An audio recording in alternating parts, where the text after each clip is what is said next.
Hello guys, welcome to Pika Fiction. So in this video, we will see, what if Ash was the reincarnation of Sir Aaron and used his aura to claim Cynthia as his queen. If you enjoy these kinds of stories, don't forget to show us some love by hitting the like button and subscribing to the channel. Your support means the world to us. Now, let's start the story. Chapter 1, The Blood remembers the invitation arrived on a Tuesday, which Ash thought was a weird day for destiny to come knocking. He was on his mother's porch in Pallet Town, boots up on the railing, half watching Pikachu chase a butterfree across the yard. The letter was heavier than it had any right to be, thick cream paper, embossed with the crest of the Kingdom of Rhoda. A Pidgeot and a Lucario flanking an aura sphere, stamped in deep blue wax. Dear Mr. Ketchum, he read aloud, and Pikachu's ears twitched. You are cordially invited to participate in the annual Sir Aaron Memorial Tournament, held during the Festival of the Guardian at Cameron Palace, Kingdom of Rhoda. In recognition of your previous participation and distinguished career as a trainer, we extend this invitation with the highest honors. He flipped the card. Ha! Free lodging. Pika. The mouse abandoned the butterfree and hopped onto the railing.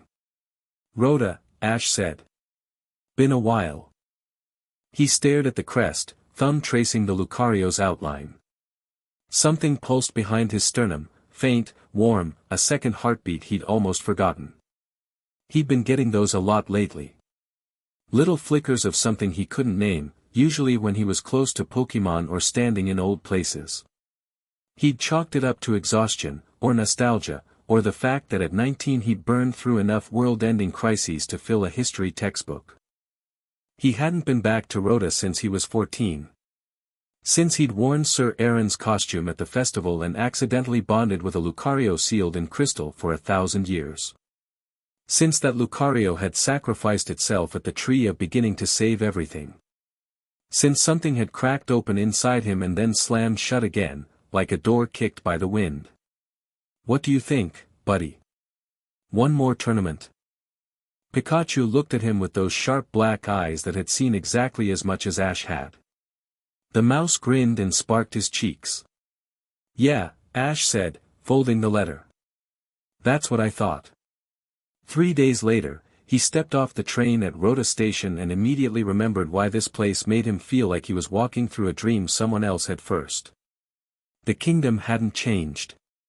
Probably hadn't changed in 500 years. Stone buildings with slate roofs climbed the hillside in staggered tiers, and the spires of Cameron Palace rose above them all, catching late afternoon sun like a crown of white gold. The air smelled like pine and old stone and something else, electric, clean, sharp enough to raise the hair on his arms. Aura. He didn't know how he knew that word for it. He just did. Pikachu shifted on his shoulder as they pushed through the festival crowds. Blue and silver banners hung from every lamppost. Street vendors hawked Lucario-shaped candy and toy aura staffs. Kids ran around in guardian costumes, waving their hands and shouting, "Hiya," like they were launching aura spheres at invisible enemies. Ash smiled. He'd been one of those kids once.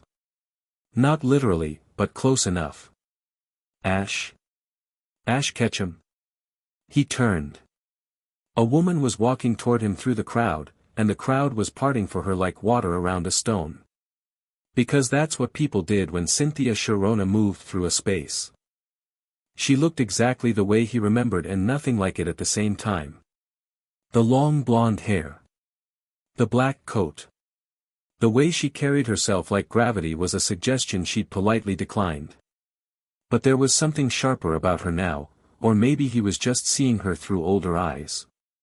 She was 27, and she wore authority the way some people wore perfume. You smelled it before you noticed anything else. Cynthia. He grinned. Don't tell me you're in the tournament. I'm a judge, actually. She stopped in front of him, and he noticed with distant surprise that he didn't have to look up at her anymore. They were nearly eye to eye. When had that happened?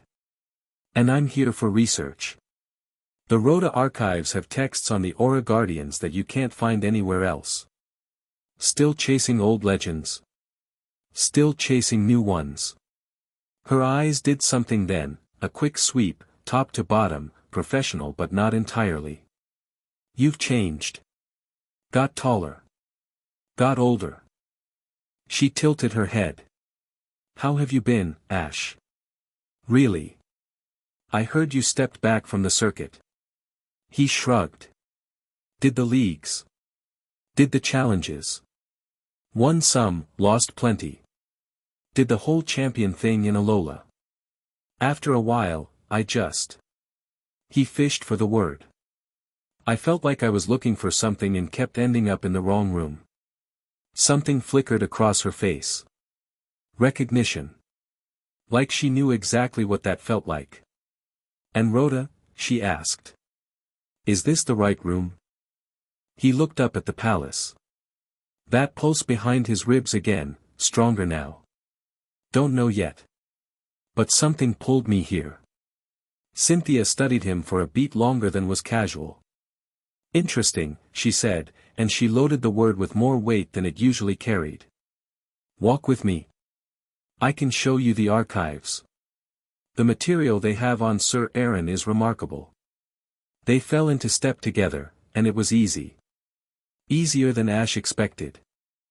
She asked about his travels and actually listened to the answers instead of waiting for her turn to talk. He asked about her research and she lit up in a way that stripped years off her, made her look less like the untouchable champion and more like the woman who'd bought him ice cream in Eterna City when he was a kid.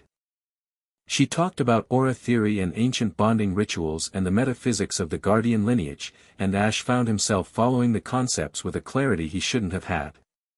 Like reading a book in a language he'd never studied but somehow understood. The prevailing theory, Cynthia said as they climbed the palace steps, is that Sir Aaron was the last true aura guardian. But I don't buy it. The lineage isn't carried in blood, it's tied to the soul. If Aaron's soul was strong enough, and all evidence says it was, it wouldn't simply vanish. It would. She paused, choosing her words with academic precision. Come back.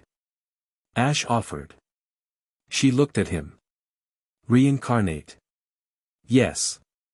The word hung in the air between them. Pikachu's ears went flat. Deep in Ash's stomach, that second heartbeat kicked so hard he flinched. You okay? Cynthia's concern sliced through her composure. Fine. Hungry, probably. He forced a grin. You know me and food. She didn't look convinced. But she let it slide. Tournament starts tomorrow. You registered? First thing off the train. Good. She smiled, a real one, not the measured champion smile she gave cameras.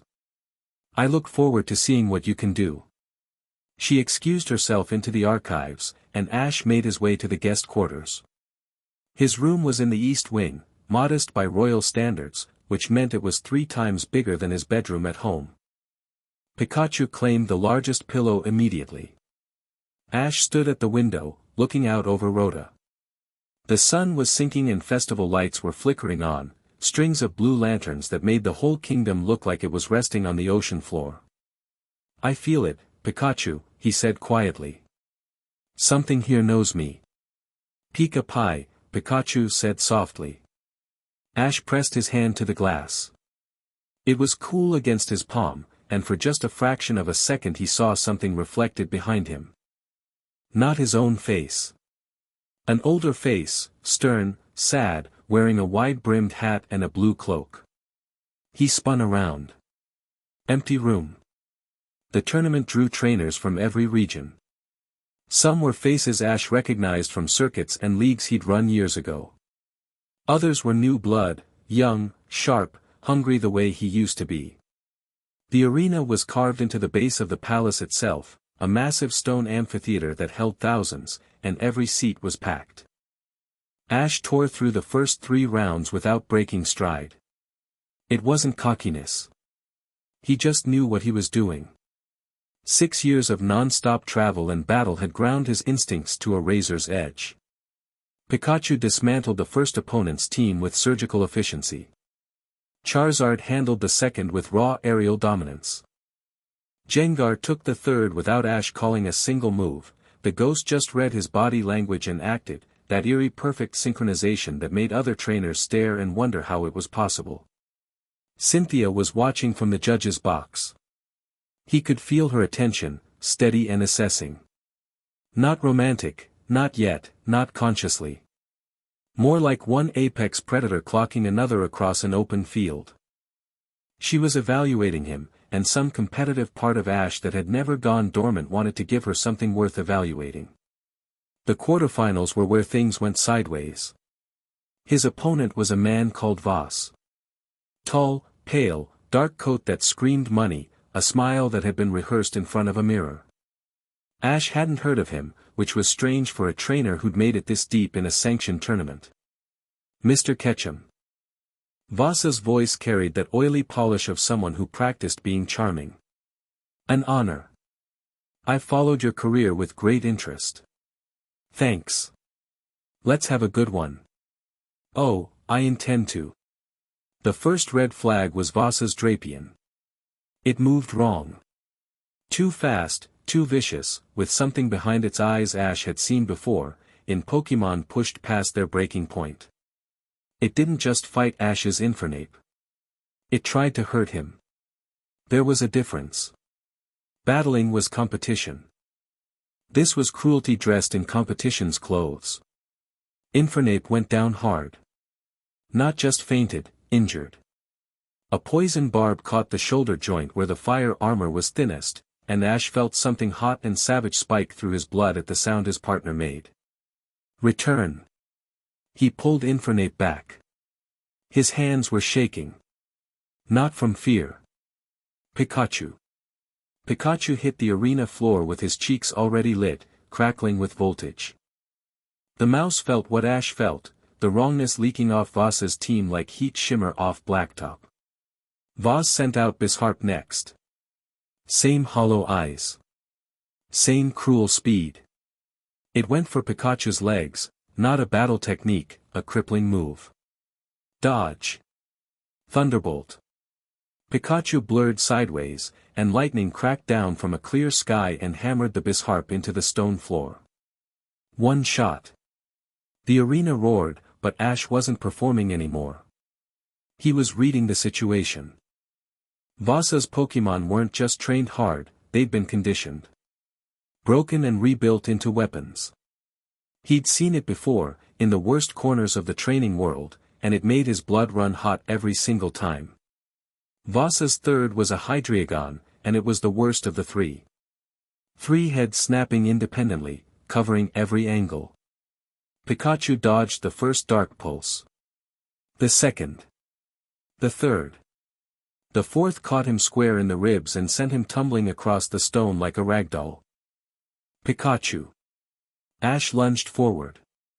The Hydreigon was already loading another blast, targeted not where Pikachu was but where he'd be when he tried to stand.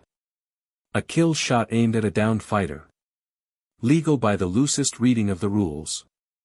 Lethal in its intent. That was when Ash felt it. Not anger. Not fear. Something older and bigger that rose from a place so deep it didn't have a name in any language he spoke. It was blue. It was fire. It was the memory of a man standing on a crystal pillar 1,000 years ago, choosing to burn alive so the world could keep turning. It was aura. It erupted from his body like a detonation. The arena went dead silent.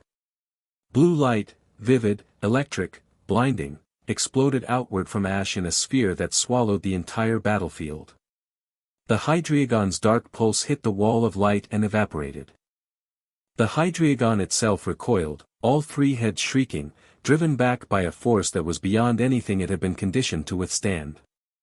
Ash stood in the center of it with his hand outstretched. He was glowing. Blue fire raced up his arm, across his shoulders, wreathed his head like a burning crown. His eyes blazed, not metaphorically, literally blazed, twin points of azure light that left afterimages in the vision of everyone watching. Pika. Pikachu whispered from the arena floor, looking up at his trainer with an expression no one in the crowd could read.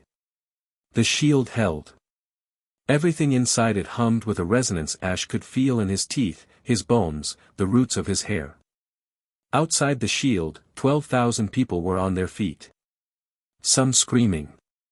Some frozen. All of them watching something that hadn't been seen in Rhoda in 1,000 years. In the judge's box, Cynthia was standing. Her notebook had fallen from her hands. Her lips were parted. She was staring at Ash Ketchum like the entire foundation of her life's research had just detonated in front of her.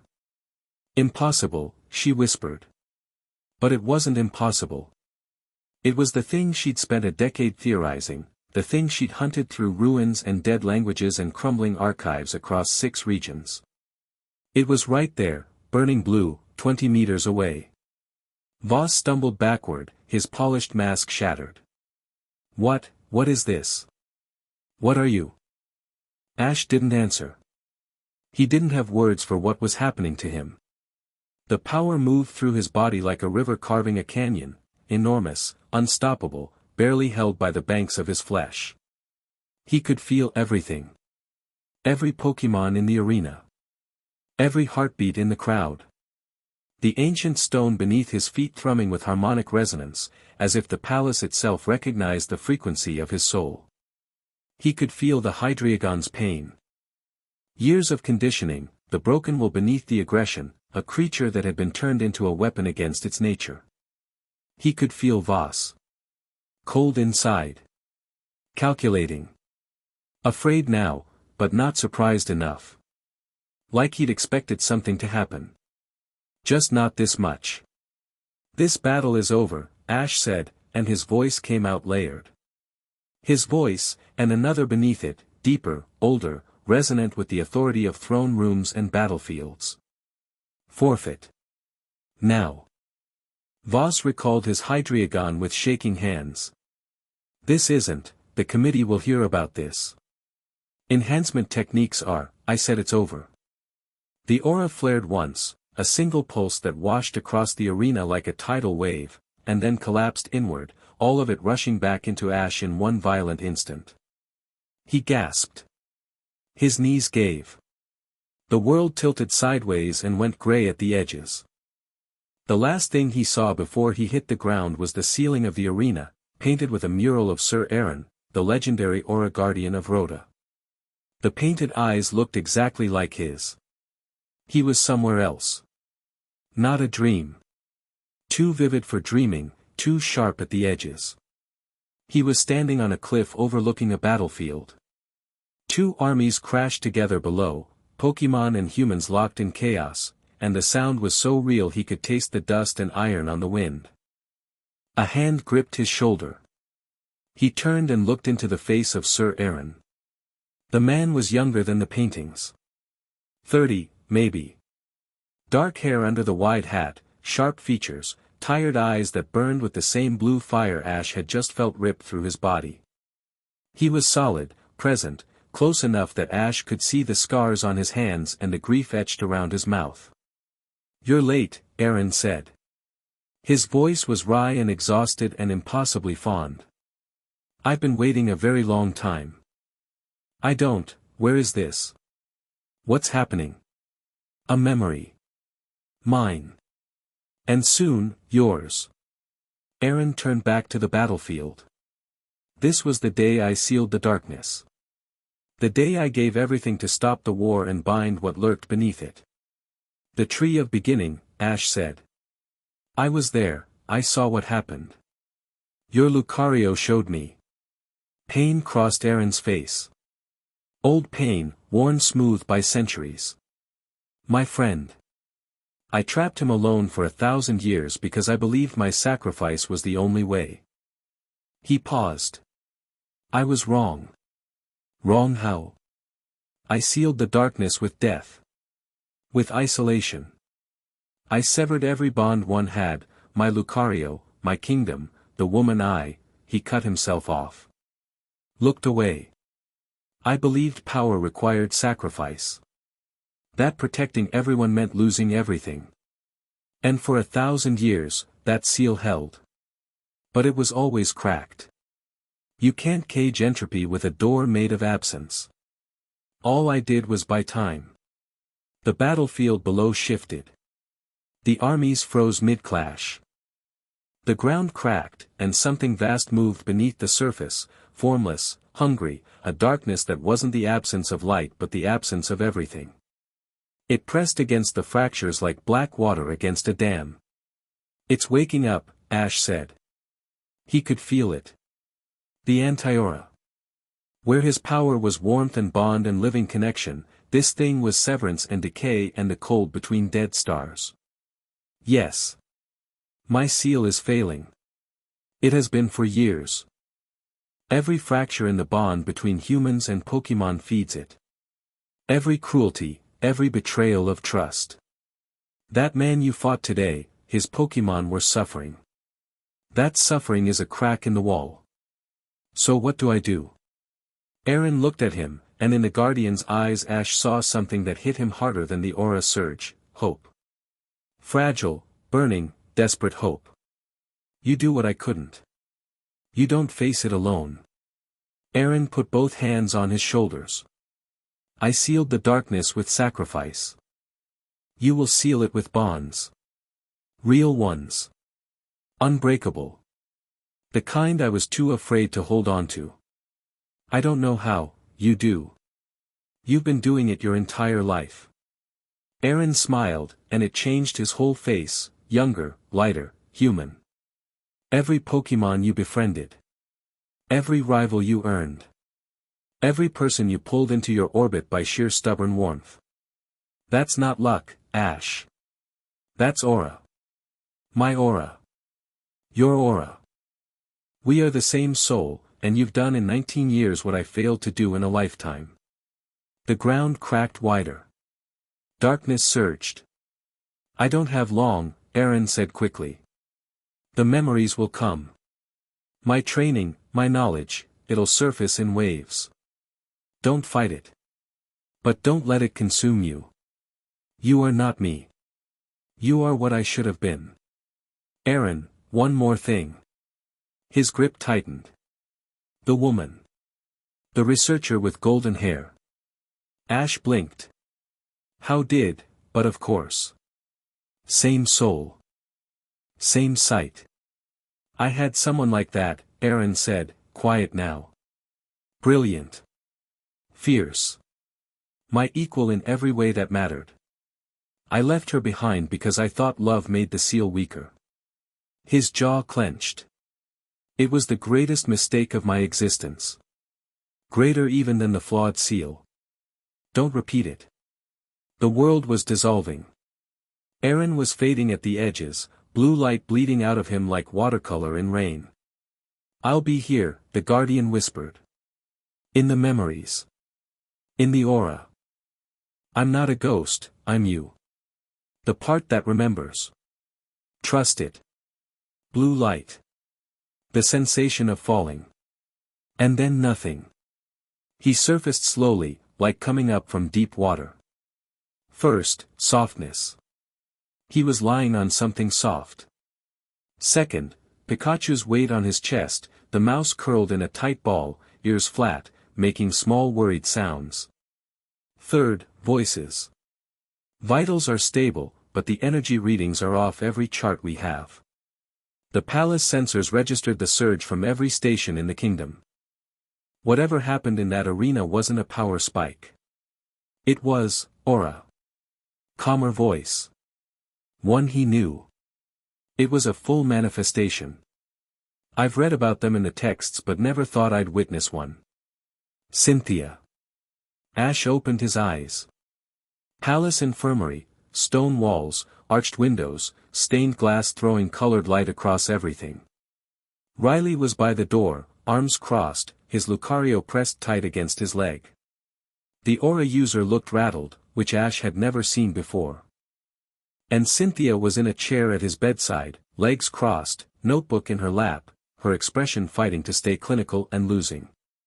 Hey, Ash rasped. His voice sounded like he'd swallowed gravel. Hey. Then, with admirable restraint, would you like to explain what happened, or should I theorize? How long? 6 hours, Riley said, pushing off the wall. I was on Iron Island when I felt the surge. My Lucario almost tore through the wall of my house. He sensed your aura from 400 miles away. I caught the first flight. He moved closer. That wasn't normal, Ash. That wasn't even advanced. The output alone should have killed you. Didn't feel lethal, Ash said slowly. It felt like breathing. Like taking a breath after holding it for 19 years. Riley and Cynthia traded a look. What do you remember? Cynthia asked. Ash sat up carefully. Pikachu stirred, yawned, and immediately started patting Ash's chest with tiny paws, running his own damage assessment. Ash scratched behind his ears while he gathered his thoughts. The battle. Vasa's Pokemon, they were broken, Cynthia. Conditioned. His Hydreigon tried to kill Pikachu, not defeat him. And I just. He looked at his hands. Same hands. Calloused, scarred, ordinary. But something hummed beneath the skin now. A current. A river. Something opened up. Like a dam I didn't know existed. After you collapsed. Riley pressed. Ash met his eyes. I talked to Sir Aaron. Silence. Complete, ringing silence. He could hear candles flickering in their sconces. Elaborate, Cynthia said. Her pen hovered over the notebook with surgical precision. He told them everything. The cliff. The battlefield. Aaron's words about the seal, the darkness, the crumbling barrier between the world and something that hungered to unmake it. He told them about the nature of the flaw, sacrifice and isolation where there should have been connection. About the instruction, bonds, not martyrdom. He left out the part about the golden-haired woman. He wasn't ready to touch that. Not with Cynthia 3 feet away, watching him with those gray eyes that caught everything. Riley sat heavily on the foot of the bed when Ash finished. I knew there was something different about you. I felt it on Iron Island years ago. Your aura was strong but sealed, like a Pokemon holding back an evolution. He dragged a hand through his hair. But reincarnation? Aaron's actual soul. He said same soul. I'm not him. I have his power, pieces of his memory, but I'm me. That distinction, Cynthia said, and her voice had shifted from researcher to something sharper, strategist, is going to matter enormously. Rhoda's political and spiritual identity is built on Aaron's legacy. If word gets out that his reincarnation is here, and it will, half the kingdom saw that light show, the implications are seismic. The monarchy, the guardian traditions, the treaties anchored to Aaron's covenant. She closed the notebook. You just became the most important person in this kingdom, Ash. Possibly in the world. Didn't sign up for that. You never do. She said it softly, with something underneath that might have been admiration. That's part of why I believe you. Riley stood. I need to manage this.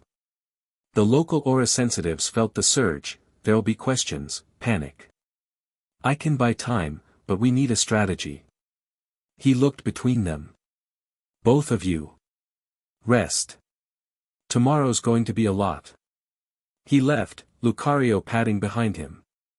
The room settled into quiet. You pulled rank to stay, Ash said. It wasn't a question. Cynthia arched an eyebrow. I informed the medical staff that I was a regional champion conducting a research evaluation and that my continued presence was advisory in nature.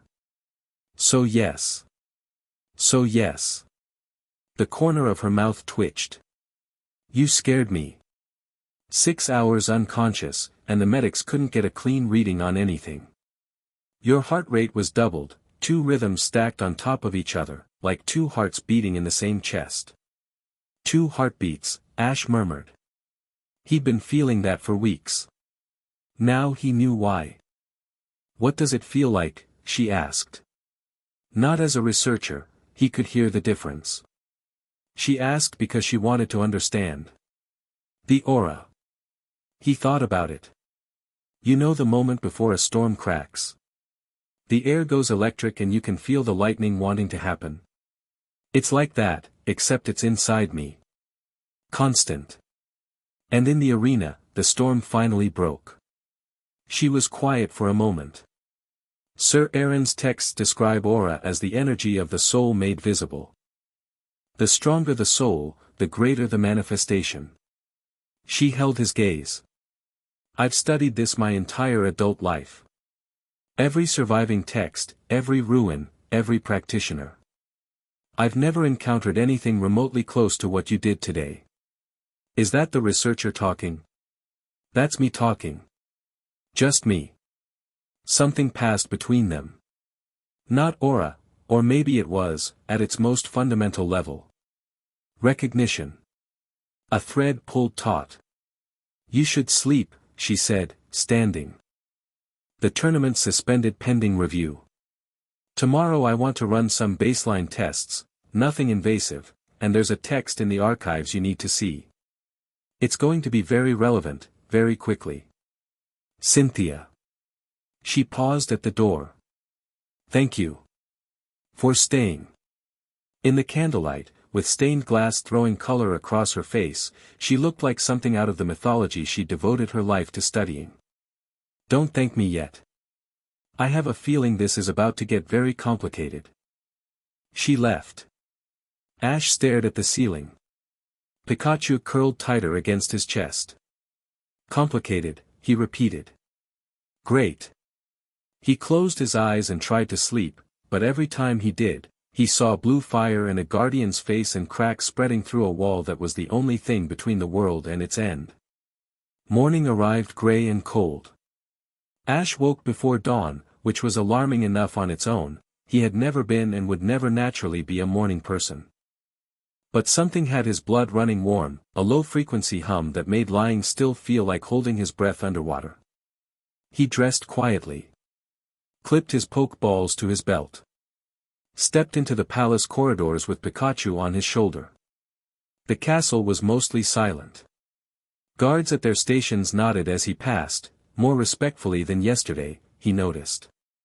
Word had traveled fast. He found the courtyard by instinct. Not the main one, a smaller, private space behind the east wing, walled in by old stone and older trees. He knew the layout the way you know a childhood home. Because in a way, he did. Aaron had trained here.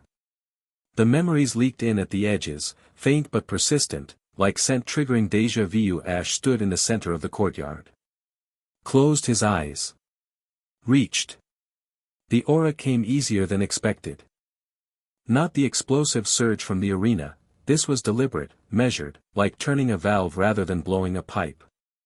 Blue light pooled in his palms, steady and soft. He could feel the stone beneath his feet, ancient and sleeping. The trees, their slow green pulse. Pikachu's attention, sharp and fascinated. He shaped the energy into a sphere. It wobbled. Flickered. Stabilized. He held it for 10 seconds. 20.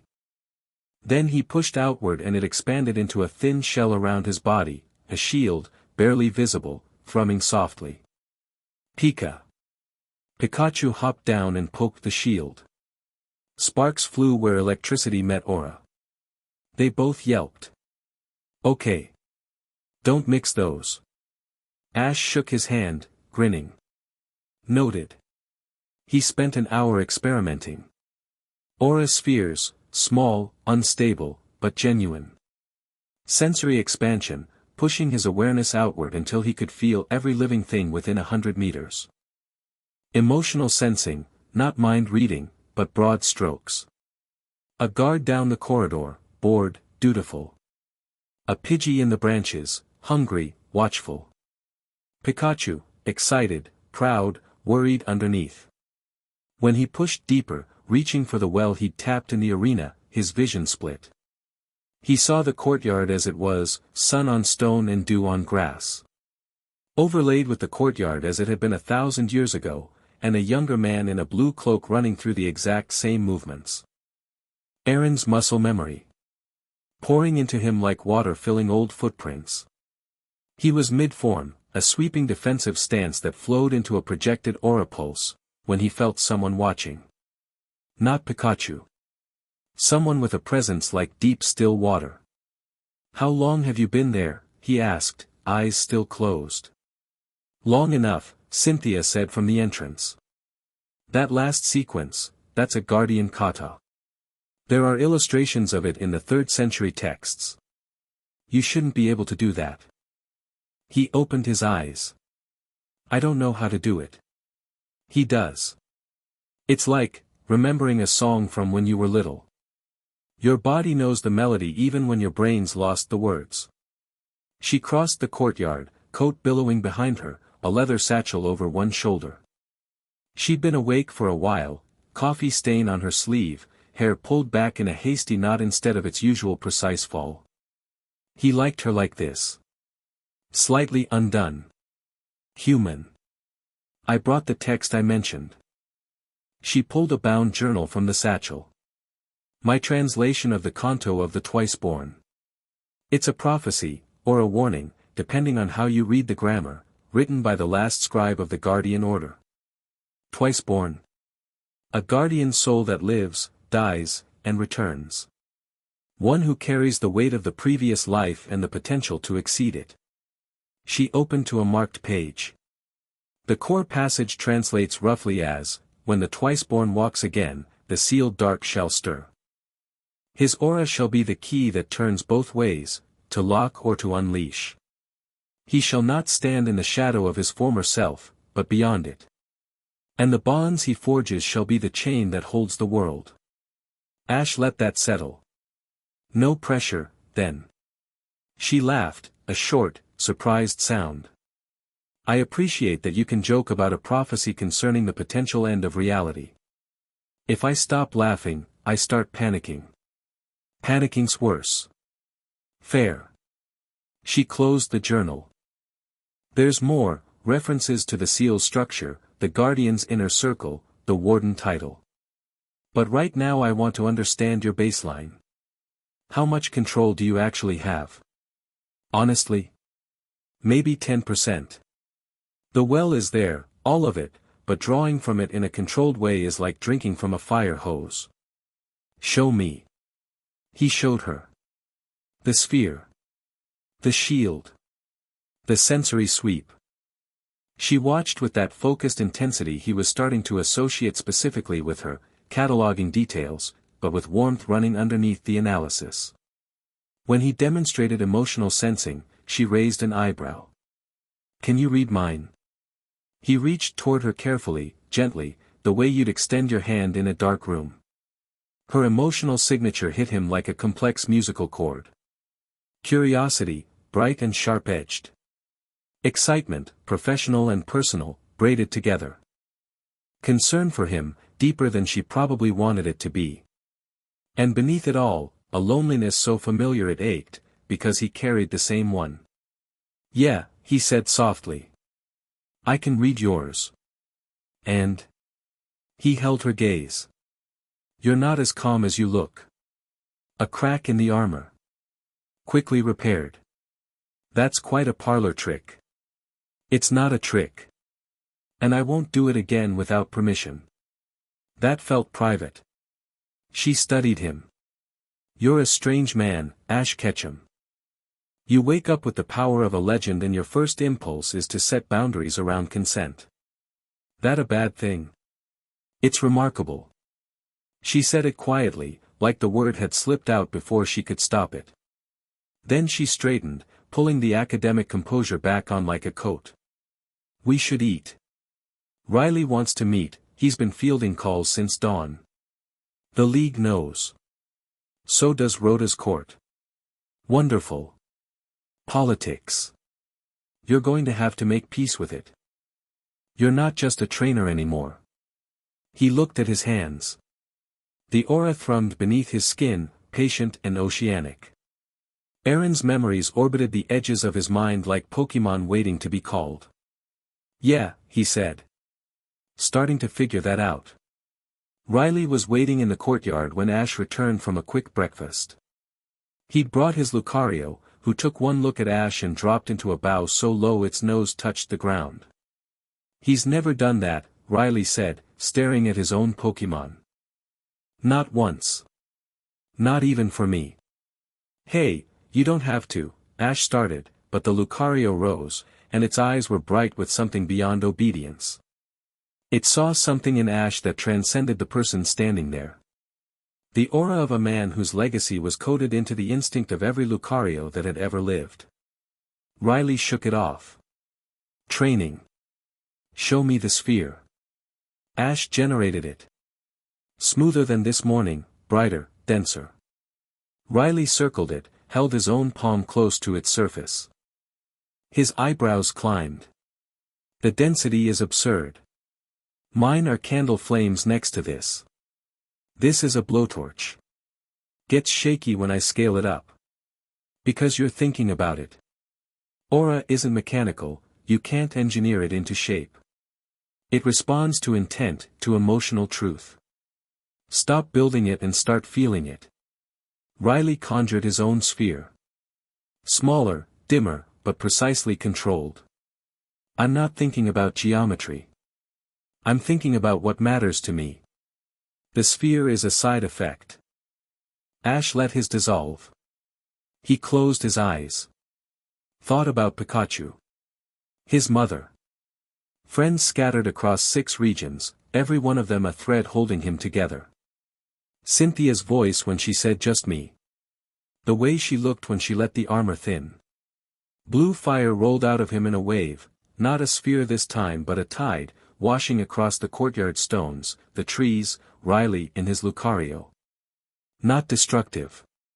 Warm. Enveloping. Alive. Every surface it touched sang with harmonic resonance. Riley staggered. His Lucario made a sound that was half bark, half prayer. What was that? Riley managed. I thought about what I want to protect. Ash opened his eyes. They were rimmed with blue. Turns out it's a long list. Riley stared at him. Then he laughed, a real laugh, startled and bright. I came here thinking I was going to teach you. I think it's the other way around. They trained for 3 hours straight. Riley shifted from teacher to sparring partner, testing Ash's reflexes, his range, his ability to maintain constructs under duress.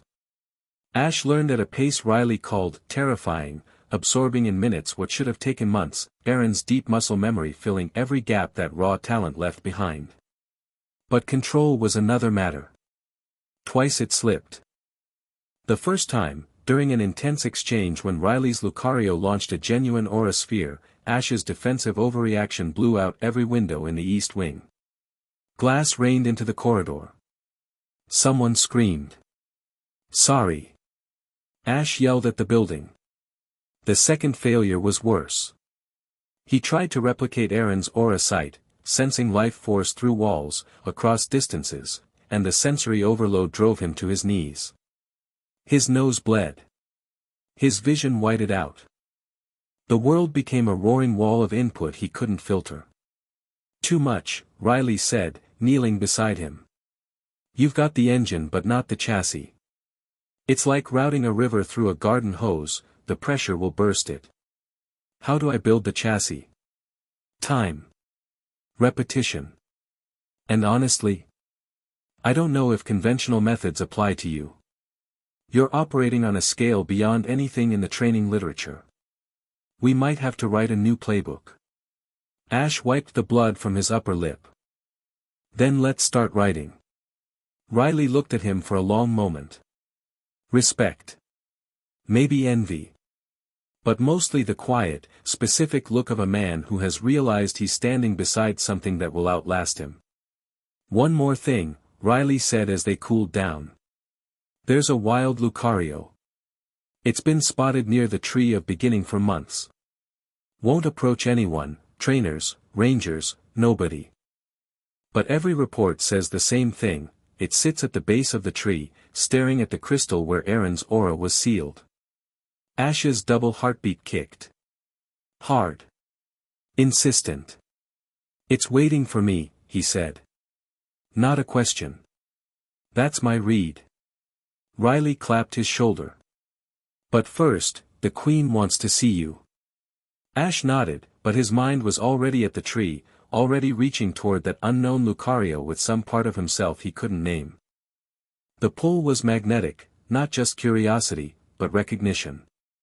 The same bone-deep certainty he'd felt when Pikachu had first jumped on his shoulder 16 years ago. Some bonds didn't need introductions. Riley. He stopped the older man before he could leave. The power I used in the arena, the shield. I wasn't thinking about technique when it happened. I was thinking about Pikachu getting hurt. About not losing someone I love. That's how the strongest aura works. It's not a skill. It's an expression.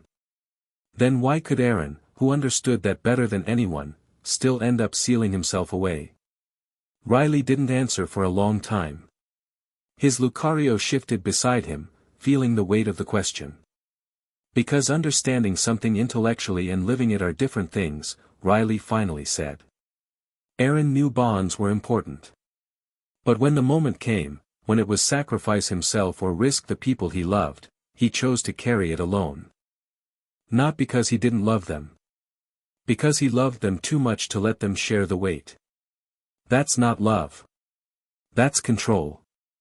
Riley looked at him with something approaching surprise. Yeah, he said quietly. It is. And the fact that you can see that at 19, when Aaron couldn't see it at 30. He trailed off, shook his head. You really aren't him, are you? I'm trying not to be. Keep trying. Riley turned to go, then stopped. For the record, the woman in the archives. Cynthia. Ash's face did something he couldn't control. I'm an aura user, Ash. I can feel what you feel when her name comes up. I'm not going to give you advice, because frankly I think you're handling it better than most grown men would. But I will say this, Aaron's biggest regret wasn't the seal. It was the person he left on the other side of it. Don't make that choice. He left before Ash could respond. Which was probably for the best, because Ash didn't have a response. He just stood in the courtyard with the afternoon sun on his face and the residual hum of aura in his veins, thinking about walls people build between themselves and the ones they love, and how the strongest ones are always built out of good intentions. Pikachu climbed onto his shoulder and pressed his face against Ash's cheek. Yeah, buddy. I know. He cleaned up and checked on Infernape before meeting Cynthia. The fire type was recovering in the palace's Pokemon Center, shoulder bandaged, pride wounded, but otherwise stable.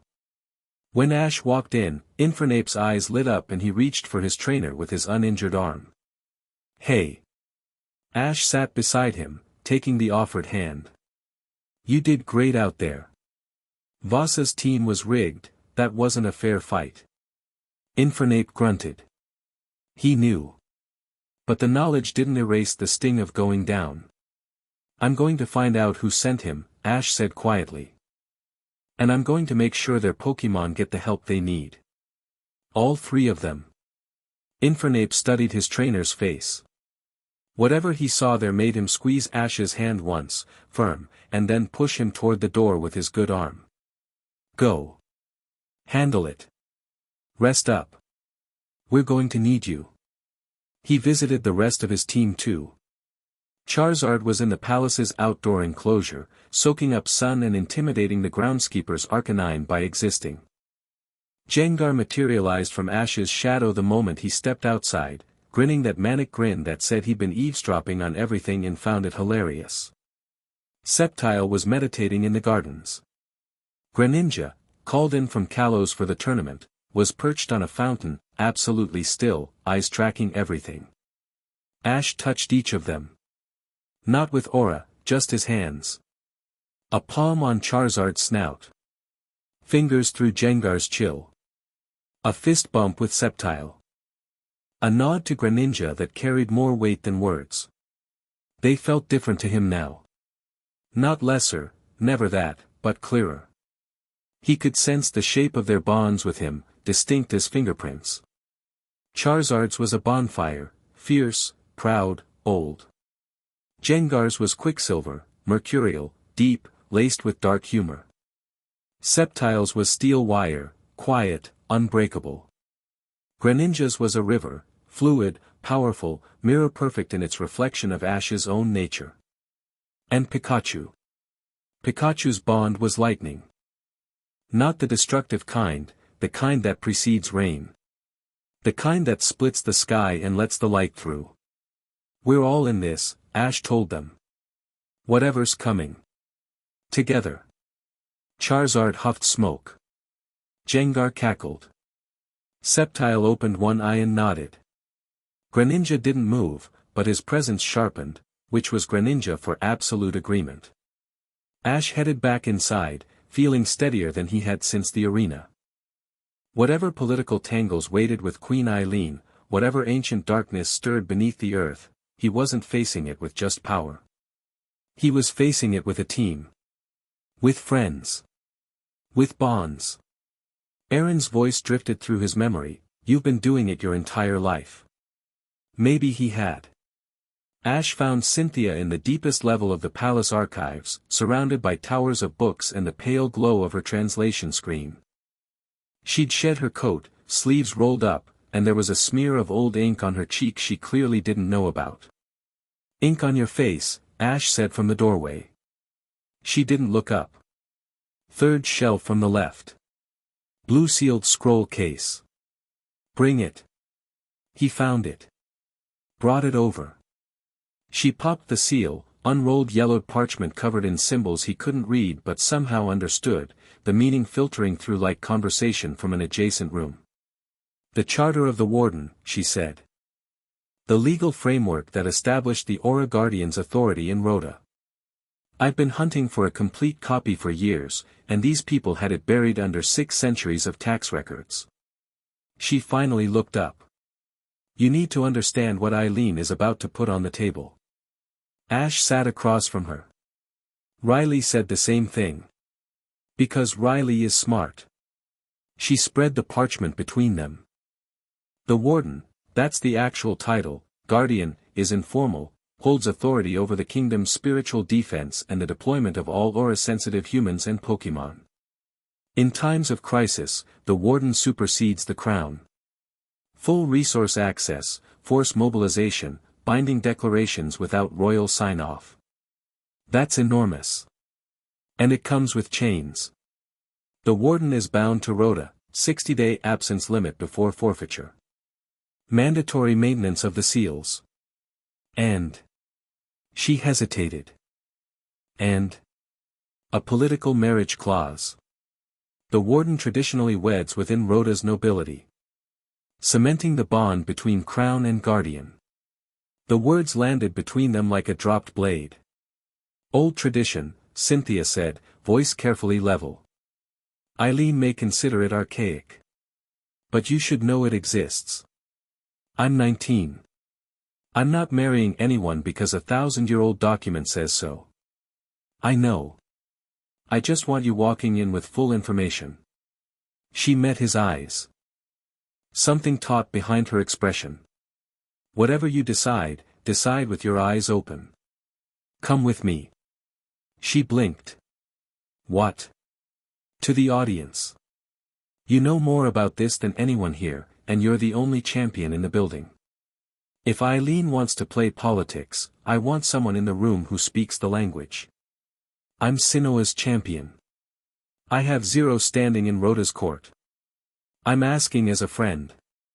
And as the person I trust most in this palace." Simple statement. Simply delivered. But something in Cynthia's expression shifted. A wall she'd been maintaining didn't come down, exactly, but it thinned enough for warmth to glow through. "You trust me most. You barely know me. I know enough." She held his gaze for 3 seconds. Then she rolled up the parchment and stood. "Fine. But I need a better jacket." The throne room of Cameron Palace was engineered to make humans feel small, and it excelled at its purpose. Stone arches soared upward. Tapestries catalogued a millennium of history in faded color. The floor was polished granite that turned the room into a mirror. The throne itself was modest, carved wood, not gold, but it sat on a dais that put its occupant at exact eye level with anyone standing below. Queen Eileen waited on that throne. Younger than Ash expected, mid-30s, dark hair, a kind face built around a spine of visible steel. 2 advisors flanked her in formal robes. A mime junior sat beside the throne, watching Ash with bright, curious eyes. Cynthia had changed into a dark blazer over her usual black, her champion pin catching the light. She positioned herself half a step behind Ash, which he was certain was deliberate staging. "Mr. Ketchum." Eileen's voice was warm but measured. "Thank you for accepting." "Your Majesty." He bowed. Not deep, but correct, Aaron's memory supplying the proper angle without conscious thought. "Your kingdom is as beautiful as I remember. You were last here as a boy, wearing Aaron's costume at the festival. I was 14. Things have changed. So I witnessed." Her eyes sharpened. "Yesterday's event has generated considerable discussion. I imagine you have questions of your own." "A few." "Then let us be direct." Eileen stood, descended the dais, and stopped at ground level. "Close enough for real conversation. I know what you are, Ash. The records of the Guardian lineage are maintained by the Crown. Every generation, the royal family watches for signs. We have watched for a very long time." Aaron said as much. A flash of something, awe, vindication, crossed her face before she composed herself. "You've communicated with him through the aura." "A vision. He told me the seal is failing." Murmuring from the advisors. Eileen silenced it with a raised hand. "We've known," she said. "Not the specifics, but the indicators have been escalating for decades. Pokémon behaving erratically near the tree. Aura sensitives experiencing disruptions. The crystal formations in the tree's lower chambers began fracturing 2 years ago." A breath. "We need a guardian. The kingdom needs one. You are the answer to that need." "I'm one person. And I found out about all this yesterday. You are the reincarnation of the greatest aura wielder in recorded history. That is considerably more than one person. With respect, Your Majesty, it isn't. I'm Ash Ketchum from Pallet Town. I have Aaron's power and fragments of his memory, but I'm not him. If you're looking for a messiah in a blue hat, you'll be disappointed." Dead silence.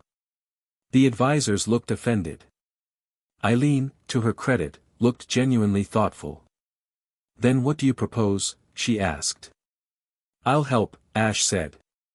"The seal, the darkness, I know what's coming and I won't walk away. But I won't be shackled to contracts I never signed. I won't take a title that chains me to one kingdom when whatever's stirring under that tree is going to be everyone's problem. And I'm not giving up the right to choose my own path." Beside him, Cynthia was radiating approval so strongly he didn't need aura to feel it. Eileen studied him.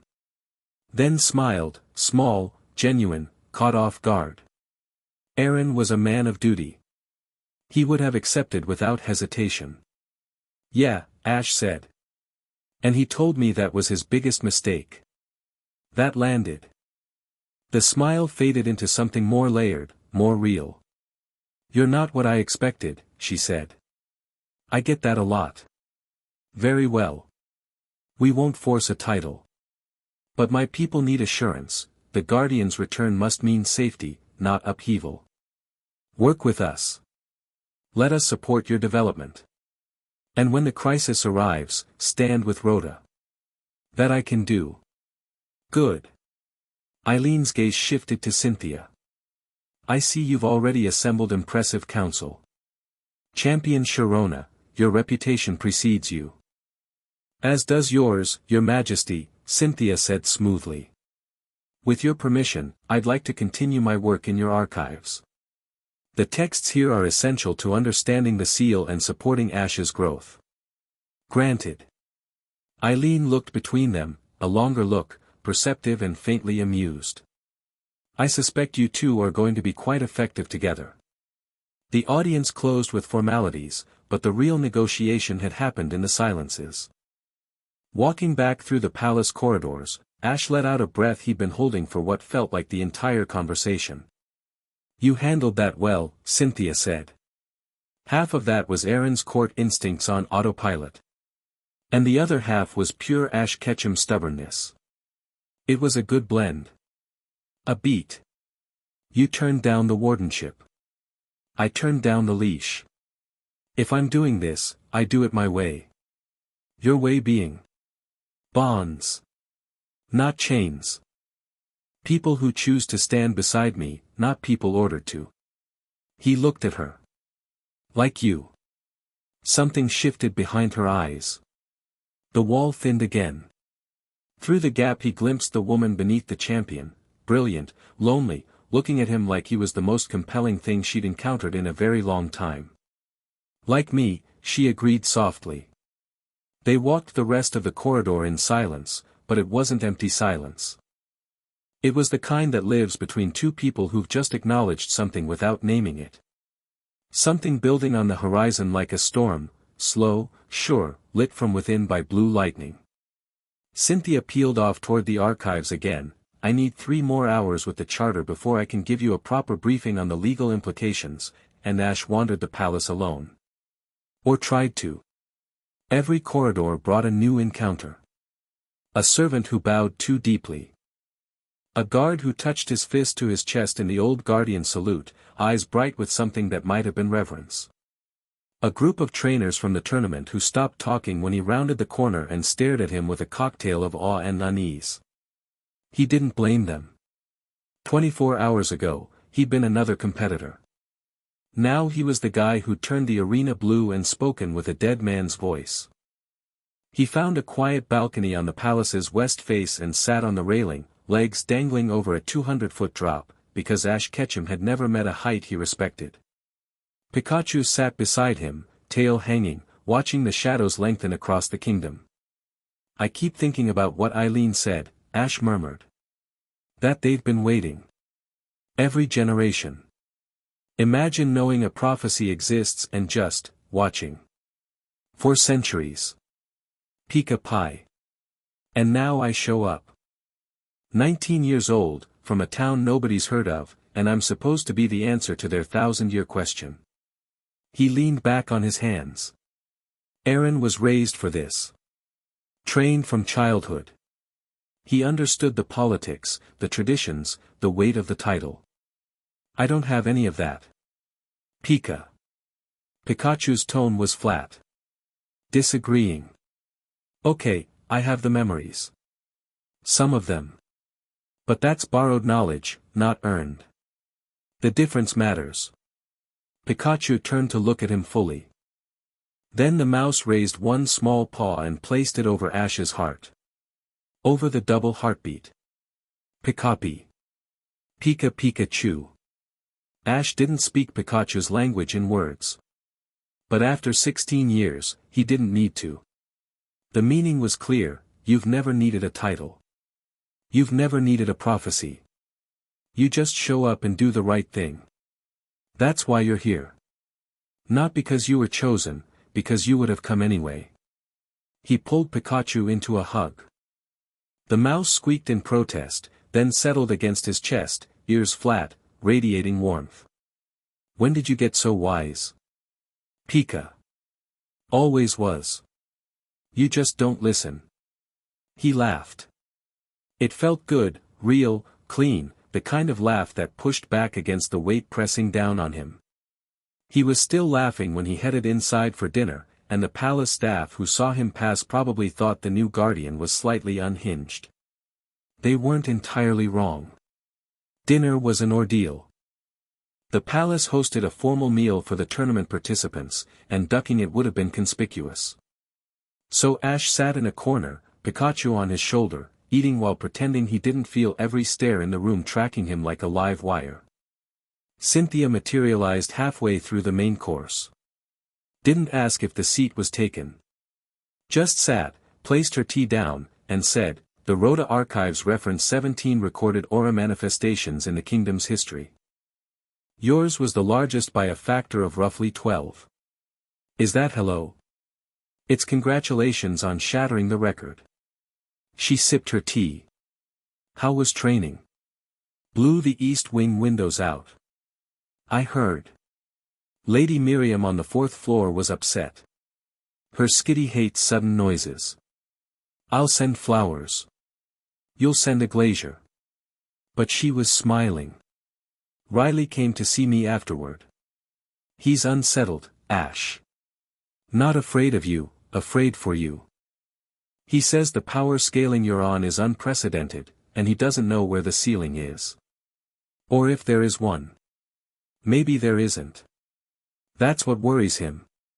She put down the cup. And me, for what it's worth. Not because I think you'd abuse it. Because I've seen what unchecked power does to people over time. Aaron had this same strength for decades, and he still chose isolation over connection in the end. The aura didn't corrupt him, it sealed him away from everyone who mattered. I'm still me. Today you are. Her voice was careful, precise, the way she got when she was saying something important. I don't want to watch that change. He looked at her across the table. Candlelight in her hair, her eyes, the clean lines of her jaw. She was never soft, Cynthia Sharona didn't do soft, but in this moment she was open, and that required a kind of bravery that had nothing to do with aura or champions or ancient power. Then don't let it, he said. Stay. Keep me honest. Push back when I need it.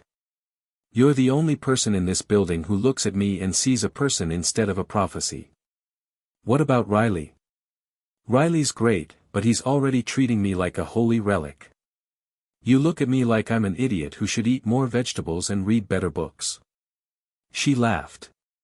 Really laughed, head back, sound cutting through the dining hall's quiet tension, turning heads. She pressed her fingers to her lips, eyes bright. You're not an idiot. But the vegetables? Everyone should eat their vegetables. She pointed at his plate, which was conspicuously green-free. Start. He picked up a piece of broccoli, held it up like a toast, and ate it while maintaining unbroken eye contact. She shook her head, still smiling, and something warm settled in the air between them that neither of them tried to name. Not yet. They talked for another hour after that. Not about aura or prophecies or ancient darkness, about real things. She told him about her grandmother, who'd first shown her the ruins in Celestic Town and sparked her obsession with mythology. He told her about Professor Oak, about the morning he'd overslept and ended up with a temperamental Pikachu instead of a starter he'd chosen, and how it turned out to be the best mistake of his life. She told him about the loneliness of being champion. How everyone wanted something, challengers wanted her title, politicians wanted her endorsement, researchers wanted her funding.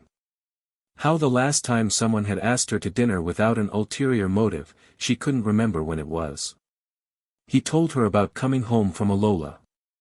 About sitting in his old bedroom surrounded by league trophies and badges from 6 regions and feeling emptier than he'd ever felt on the road. About how his mother had found him staring at the ceiling at 3 in the morning and just sat with him in the dark, not asking questions, just being there. She sounds wonderful, Cynthia said. She'd like you.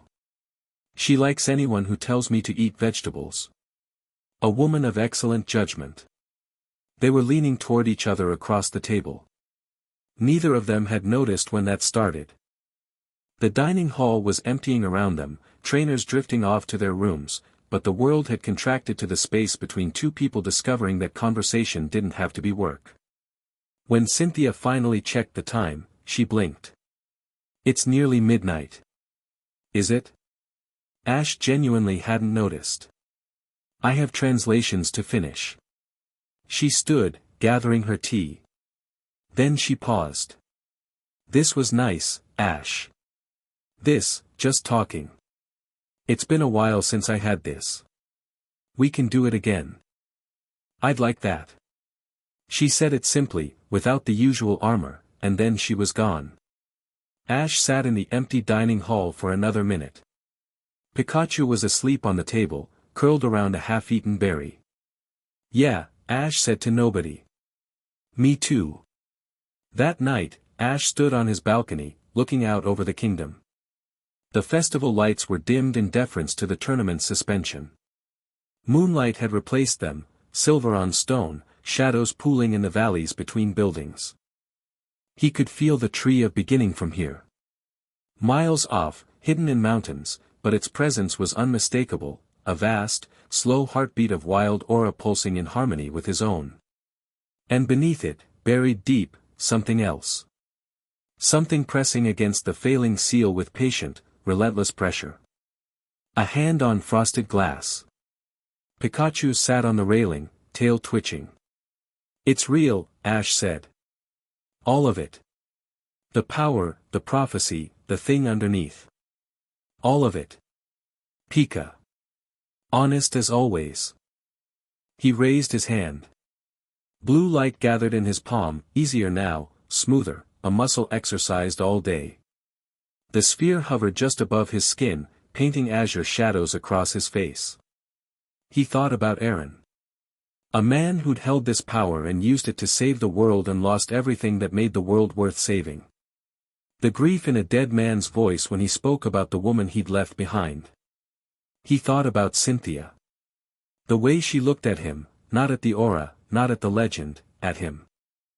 How she challenged and supported in the same breath. How she'd stayed at his bedside for 6 hours and called it research because she didn't have another word for caring. He thought about the darkness stirring beneath the earth, and whoever had put Voss in that tournament, and the kingdom that wanted to claim him, and the world that had no idea what was coming. He closed his fist. The light went out. I'm not going to be afraid of this, he said to the night sky. And I'm not doing it alone. Deep in the palace, in a room of old books and older secrets, Cynthia Sharona looked up from her work and pressed a hand to her sternum. Something had pulsed there, warm, faint, unmistakable. She frowned, rubbing the spot, not understanding yet. She would. And miles away, in the crystal heart of the tree of beginning, a crack widened. Something behind it smiled, if a void could smile, and whispered a single word into the ancient stone, soon. Chapter 1 and Chapter 2, The Weight of Blue Fire. 3 days after the arena incident, Ash punched a hole through a mountain. He hadn't meant to. Riley had set up a target range in the canyon north of Rhoda, a series of stone pillars at increasing distances, each one marked with chalk to gauge accuracy. The morning was cold, the canyon walls still wet with overnight rain, and the air carried that crisp mineral sharpness that mountain places always have. Ash had been awake since 5, the aura humming through his body like a second circulatory system, making sleep impossible past a certain point. The drill was simple: aura sphere, hit the target, don't destroy everything around it. Ash hit the first pillar.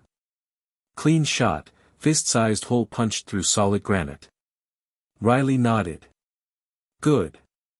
He hit the second. The hole was bigger. The pillar cracked around it. The third pillar didn't survive. The aura sphere went through it and through the cliff face behind it and kept going, a blue streak that punched into the mountainside a quarter mile away and detonated in a thunderclap of light that sent birds scattering from every tree in the valley. Riley stared at the smoking hole in the mountain. His Lucario sat down very slowly. So, Ash said, lowering his hand. Accuracy's improving. Your accuracy is fine. Your output scaling is the problem. Riley walked to where the third pillar had been. Rubble and dust. You're not adjusting for power, you're generating maximum force every time. It's like you have 2 settings, off and cataclysm. It doesn't feel like maximum. It feels normal. That's what scares me. Riley kicked a chunk of stone. Aaron's records describe his peak output as enough to level a building. You just cracked a mountain on what you call normal. Either the texts underestimated him dramatically, or you're operating on a completely different scale. Option C, his power grew between lives. Riley looked at him sharply. Is that a theory or something you feel? Ash considered it. The aura thrummed under his skin, constant now, a river that never stopped running. Every morning it felt slightly bigger, slightly deeper, as if sleep was a dam that let the reservoir fill. It's something I feel. The power's not static. It's growing. How fast? Fast enough that yesterday's limits aren't today's. Riley was quiet for a long moment. Wind moved through the canyon, carrying the smell of scorched rock. Then we need to stop thinking about control as a fixed goal and start thinking about it as a moving target, he said. And we need help. I'm not enough, Ash. My aura is a candle to your forest fire. I can teach you forms and theory, but the magnitude stuff, the raw channeling, I can't even simulate what you need to practice against. What about the Lucario? Riley knew which one he meant. The wild one at the tree. Nobody's been able to approach it. Nobody's been me. Riley exhaled. No. Nobody has. They went to the tree of beginning that afternoon. Cynthia insisted on coming. Not because she was worried, or not only because she was worried, but because the tree was the most significant aura site on the planet and she'd spent a decade trying to get research access to its interior. When Ash told her they were going, she'd looked at him with an expression that was 2/3 academic hunger and 1/3 something softer. I'm not letting you walk into the most powerful aura nexus on Earth without someone who's actually read the literature, she said, pulling on her coat. You just want to see the crystals. I want to see the crystals. I want to see the mu chamber. I want to see the internal resonance patterns during an active guardian proximity event. She paused. And I want to make sure you don't do something stupid. Fair. Riley led. His Lucario ranged ahead, scouting. Pikachu rode on Ash's shoulder as always, but the mouse was tense, ears swiveling. He remembered this place. They both did. The tree of beginning rose from the mountain range like something that had grown rather than formed, massive crystalline structures wrapped around ancient stone, pulsing with faint green-blue light. From a distance it looked organic. Up close it looked alive. Ash felt it the moment they crossed the boundary. The tree's aura field hit him like stepping into a warm current, vast, old, vegetative in its patience. The crystals hummed at a frequency that made his bones vibrate. His own aura responded immediately, rising to meet the tree's energy, and for a disorienting moment he felt himself expand, his awareness stretching out through the crystal lattice, touching every living thing within the structure. Mew. Tiny, bright, curious, a spark of pure psychic joy somewhere in the upper chambers. Regice, Regirock, Registeel. The guardians of the tree, dormant but aware, their ancient machine consciousness registering his presence. And something else. Something sitting at the base of the tree's main trunk, utterly still, burning with an aura signature that felt like looking in a mirror. He's here, Ash said. The Lucario. Lower entrance, east side. Riley checked his map. That's a quarter-mile from here. You can feel him that precisely? I can feel his heartbeat. Cynthia was writing furiously in her notebook, walking and scribbling simultaneously. The tree is amplifying your range. The crystal structure acts as a resonance chamber, your aura goes in and comes back magnified. Aaron's texts mentioned this but I assumed it was metaphorical. Doesn't feel metaphorical. They descended through the crystal corridors, and with every step the tree's presence intensified. Ash could feel its history, not in words or images but in layers, like geological strata. Ancient conflicts, ancient peace, the weight of millennia pressing down. And beneath it all, deep in the roots, the seal. He could feel that too. A wall of compressed aura, Aaron's final act, holding back the darkness. It was cracking. Not breaking, not yet. But the fractures were there, thin as hair, spreading like frost on glass. Each one leaked something cold and wrong into the stone around it. The tree's own aura was fighting it, pouring energy into the cracks the way a body fights infection, but it was losing ground. Ash? Cynthia had stopped walking. She was watching his face. What is it? The seal. I can feel it from here. It's. He searched for the word. Tired. Like a wall that's been holding back a flood for too long. The mortar's giving. How long? I don't know. Months. Maybe less. The tree's been patching it, but that's like using bandages on a dam. Eventually something gives. Cynthia's expression didn't change, but he felt her emotional signature shift, a cold spike of fear, quickly buried under professional composure. Then we don't have the luxury of a slow approach to your training.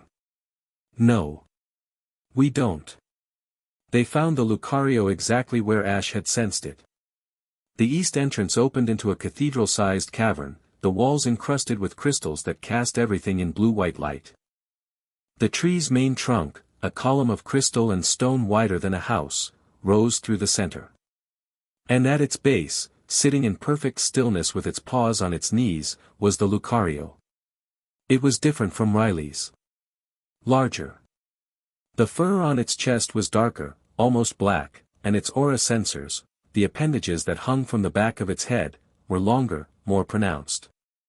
It radiated power the way a bonfire radiates heat, you felt it before you saw the source. Its eyes were closed. It didn't move when they entered. Careful, Riley murmured. Wild Lucario are, it's not wild, Ash said. It's waiting. He walked forward alone. Pikachu stayed on his shoulder, vibrating with tension but trusting Ash's lead. Cynthia and Riley held back. 20 feet away. 15. 10. The Lucario opened its eyes. They were red. Not the typical crimson of a healthy Lucario, deeper, richer, like embers buried in ash. They fixed on Ash with an intensity that would have been terrifying if it weren't also familiar. This Pokémon knew him. Not Ash the trainer, not Ash the human, it knew his aura. His soul. The frequency of his existence. It rose to its feet. Standing, it came to Ash's chin. Its gaze never wavered. Ash stopped 3 feet away. He didn't reach for a pokeball. Didn't extend his hand. He just stood there and let his aura bleed outward, not a display of power but an offering. Here I am. All of me. No tricks, no commands. Just the truth. The Lucario's aura responded. It flowed outward from the Pokémon's body like blue smoke, cautious at first, then stronger, reaching for Ash's energy the way roots reach for water. Where they met, the two aura fields didn't clash. They harmonized. A chord that hadn't been played in 1,000 years, ringing out through the crystal chamber. The Lucario's eyes widened. It made a sound, low, resonant, not a bark or a growl but something closer to a word in a language humans had forgotten. Then it pressed its forehead against Ash's chest, right over his heart, and the double heartbeat that had been running in Ash for weeks finally made sense. One beat was his. The other had always been this. Hey, Ash said softly, his hand coming up to rest on the Lucario's head. I'm sorry I took so long. The Lucario said nothing. It didn't need to. Its aura said everything, years of waiting, patient and certain, knowing with absolute faith that this moment would come. That its guardian would return. Ash closed his eyes and let the bond deepen. Information flowed between them, not words, but understanding. The Lucario had been born near the tree 3 years ago. It had felt the call in its blood from the moment it hatched, a pull toward the ancient crystal, a knowledge that it was meant to wait for someone.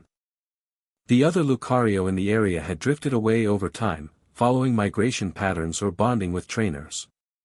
This one stayed. Through winters that froze the mountainside, through summers when the crystal corridors grew hot and airless. It had survived on berries and the tree's residual aura, which it absorbed through meditation the way a plant absorbs sunlight. It had never doubted. Not once. The certainty of its purpose was woven into its soul like a second skeleton. Ash opened his eyes. They were wet, and he didn't care. "You're the bravest thing I've ever met," he said. "And I've met a lot of brave things." The Lucario pulled back just enough to look at him. Then it extended one paw, palm up. An offering. A choice. Ash didn't reach for a pokeball. Instead, he placed his palm against the Lucario's paw. Blue light erupted where they touched, not violent, not explosive, but radiant. A bond forming in real time, visible to the naked eye. The aura between them wove itself into something permanent, something neither of them could break even if they wanted to. The crystals throughout the cavern resonated. The entire tree of beginning hummed like a struck bell, the sound building until it was felt rather than heard. Mew appeared, a flash of pink light, and circled them once, twice, 3 times, chittering with what could only be described as glee. Then it was done. The light faded. The sound settled. And Ash Ketchum had a Lucario. Behind them, Cynthia lowered her notebook. There were tears on her face and she didn't bother wiping them away. Riley's Lucario was on its knees again. "Well," Riley said, his voice not entirely steady. "I think that answers the question of whether you need a Lucario." Cynthia walked forward slowly, her researcher's instincts pulling her toward the crystal column where the bond had just formed. She pressed her hand against the surface, and her eyes widened. "Ash. The crystal is warm." "What?" "It's been inert for centuries.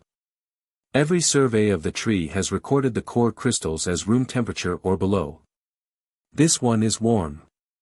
She pulled out a small scanner from her satchel, because of course she carried scientific instruments in her coat, and ran it across the surface. "The energy readings are off the scale. Your bond with Lucario triggered a cascade reaction in the tree's crystal network.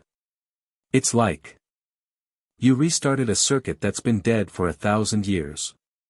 Is that good?" "It's extraordinary." She looked at him, and her academic excitement was luminous. "The tree of beginning isn't just an aura site. It's a machine. A biological machine designed to channel guardian-level aura. Aaron built the seal through it, the tree was his amplifier. When he died, the machine shut down.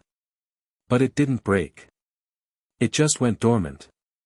And I'm turning it back on." "You're turning it back on." She stared at the readings. "Do you understand what this means?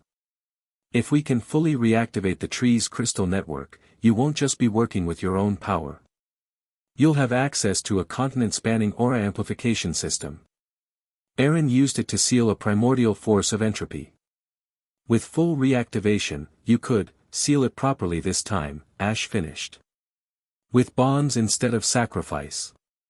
Their eyes met across the warm crystal.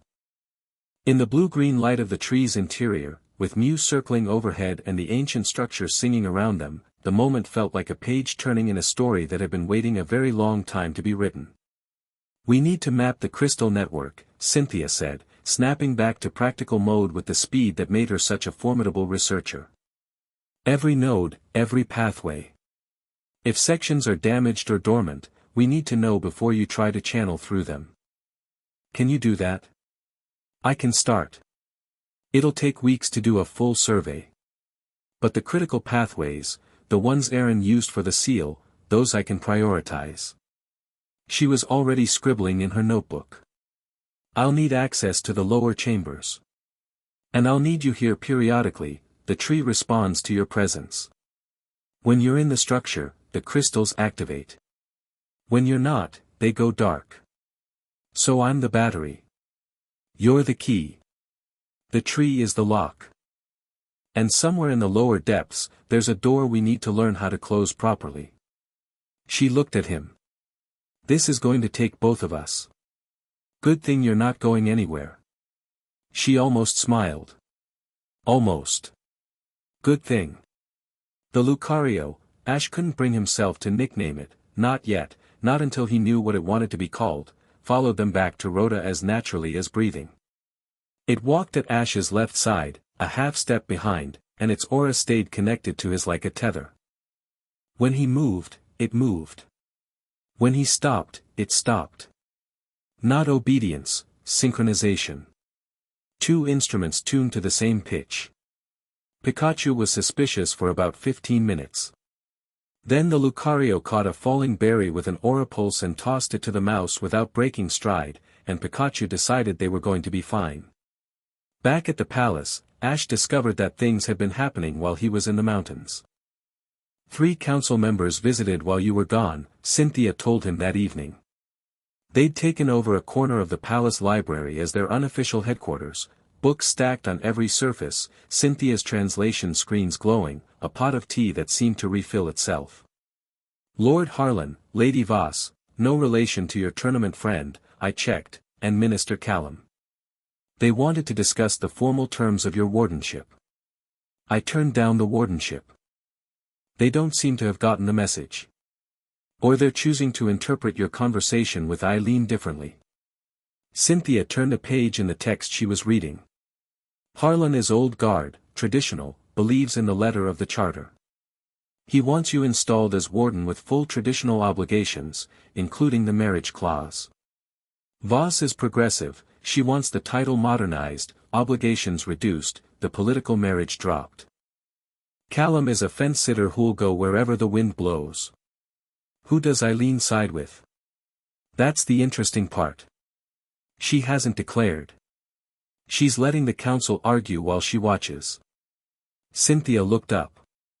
She's smarter than I initially gave her credit for. She knows you won't accept traditional terms, and she knows the traditionalists will revolt if she modernizes too aggressively. So she's letting you be the catalyst. Your choices will determine the compromise. So I'm a political chess piece. You're a political earthquake. There's a difference. She sipped her tea. The chess piece gets moved. The earthquake moves everything else. Ash leaned back in his chair. Lucario sat beside him, eerily still, its aura a steady pulse of warmth against his side. What do you recommend? Cynthia set down her cup with the precise deliberation of someone who had been waiting to be asked. Engage, but on your terms. Meet with the council, all of them, together, not separately. Present a framework that acknowledges the guardian tradition without accepting its constraints. Offer partnership, not servitude. And make it clear that your authority comes from your power and your choices, not from a title they grant you. You've been thinking about this. I've been thinking about this since the arena. You're not just a trainer with powers, Ash. You're a political entity now, whether you like it or not. The question isn't whether to engage with that reality, it's whether you shape it or let it shape you. He studied her across the table. In the library's amber light, with her hair loose and her sleeves rolled up and old text scattered around her like a nest, she looked less like a champion and more like a general planning a campaign. The intelligence behind her eyes was formidable, not cold, not calculating, but precise. She saw patterns. She understood leverage. And she was deploying all of it on his behalf. You could have been running a country, he said. I run a league. It's similar but with more Pokemon and fewer assassination attempts. She paused. Marginally fewer. He laughed. She smiled. And in the warm quiet of the library, with Lucario's aura humming between them like a heartstring, something shifted another degree. Not a declaration. Not a moment. Just gravity, doing what gravity does, pulling two bodies that belong in the same orbit slightly, steadily closer. The next morning, Ash trained with Lucario for the first time, and it was nothing like training with Riley. Riley taught through instruction and sparring. Lucario taught through resonance. It didn't demonstrate techniques, it shared them. It would settle into a stance, project the form through its aura, and Ash would feel it in his body like a chord played on his bones. Move here. Breathe here. Channel here. Not words. Music. In 2 hours, Ash learned more about advanced aura manipulation than Riley had managed to teach in 3 days. Not because Riley was a poor teacher, he was excellent, but because the Lucario's method bypassed Ash's conscious mind entirely and spoke directly to the part of him that remembered being Aaron. The forms came naturally.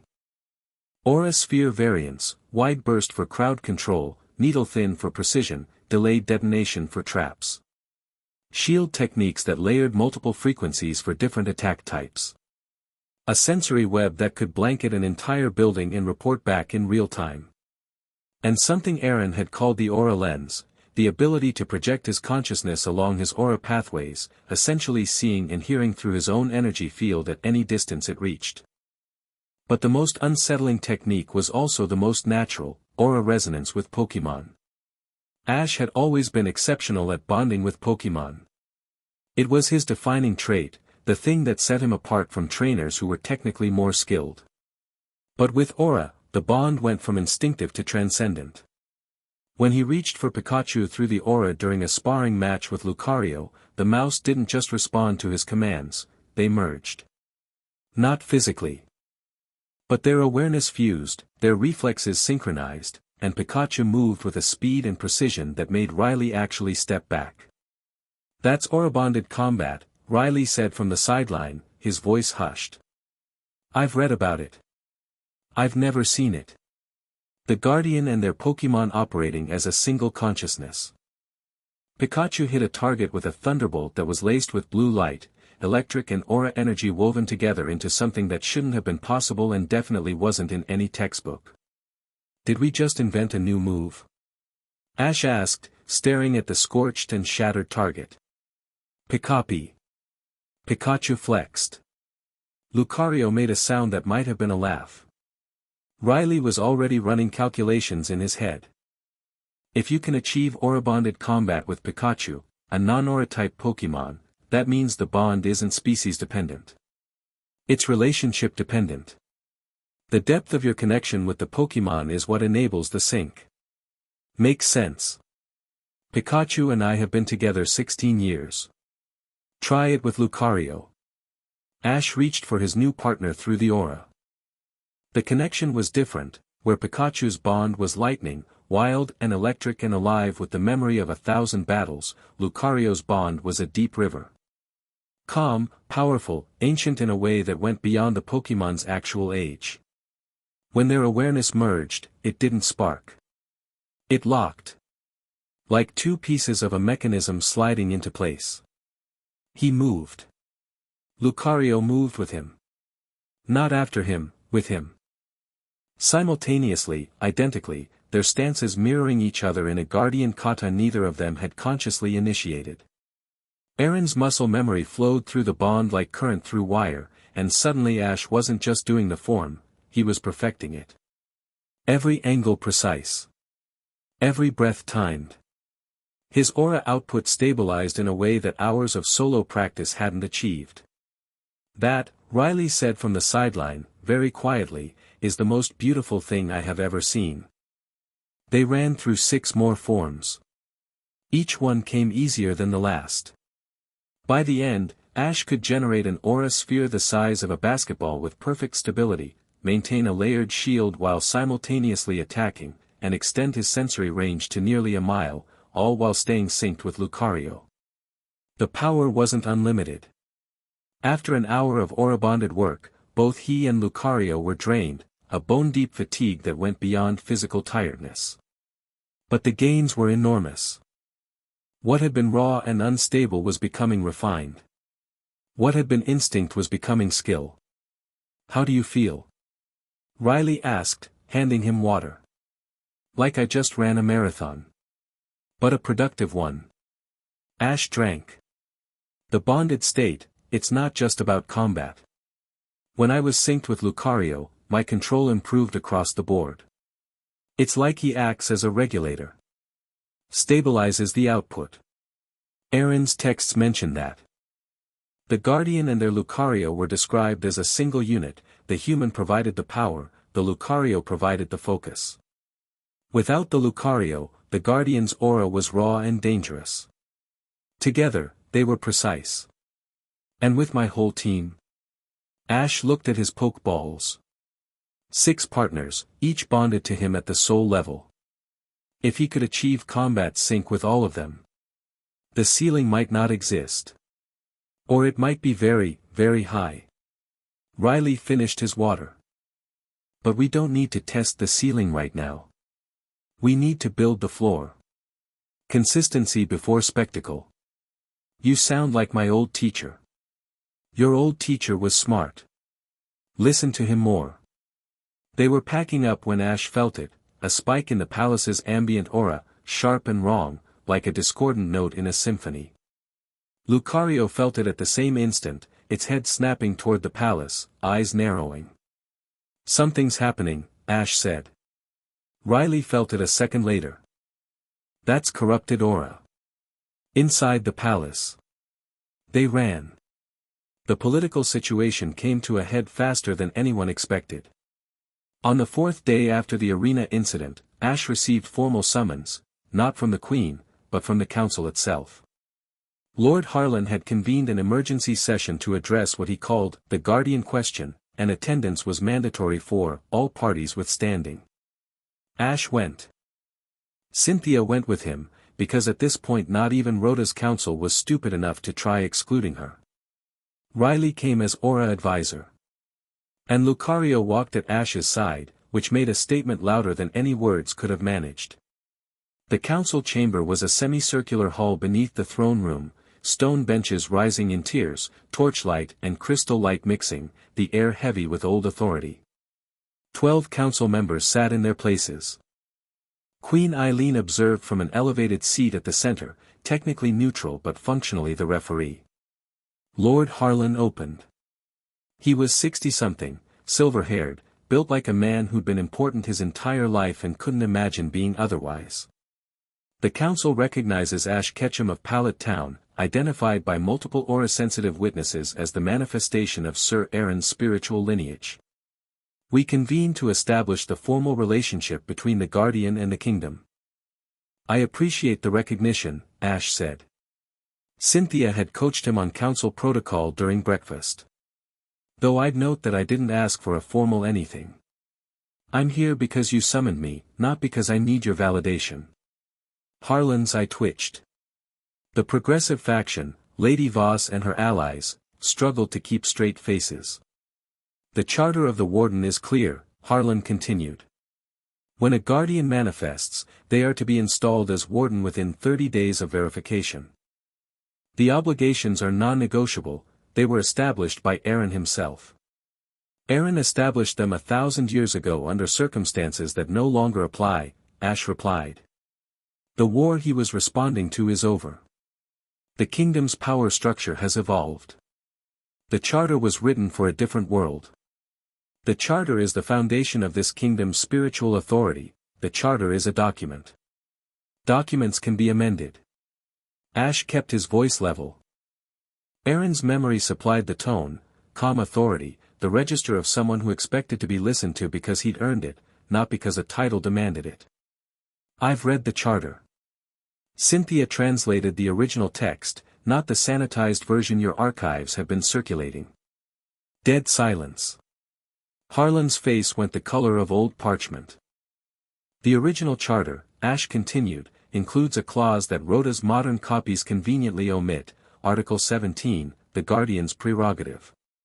Which states, and I'm paraphrasing, the Warden may, at their sole discretion, redefine the terms of their service when circumstances have materially changed from those under which the charter was written.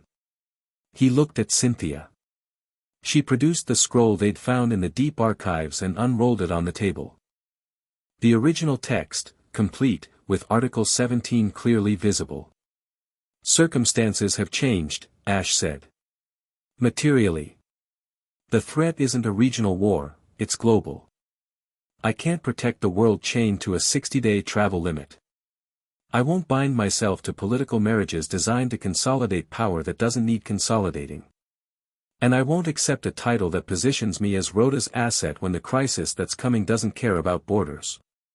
Lady Voss was nodding. 3 other council members looked persuaded. Harlan was calculating behind his outrage, trying to find a counterargument. What, then, do you propose? Eileen asked from her elevated seat. Her voice was carefully neutral, but Ash caught the faintest ghost of a smile. Partnership, Ash said. Not sovereignty.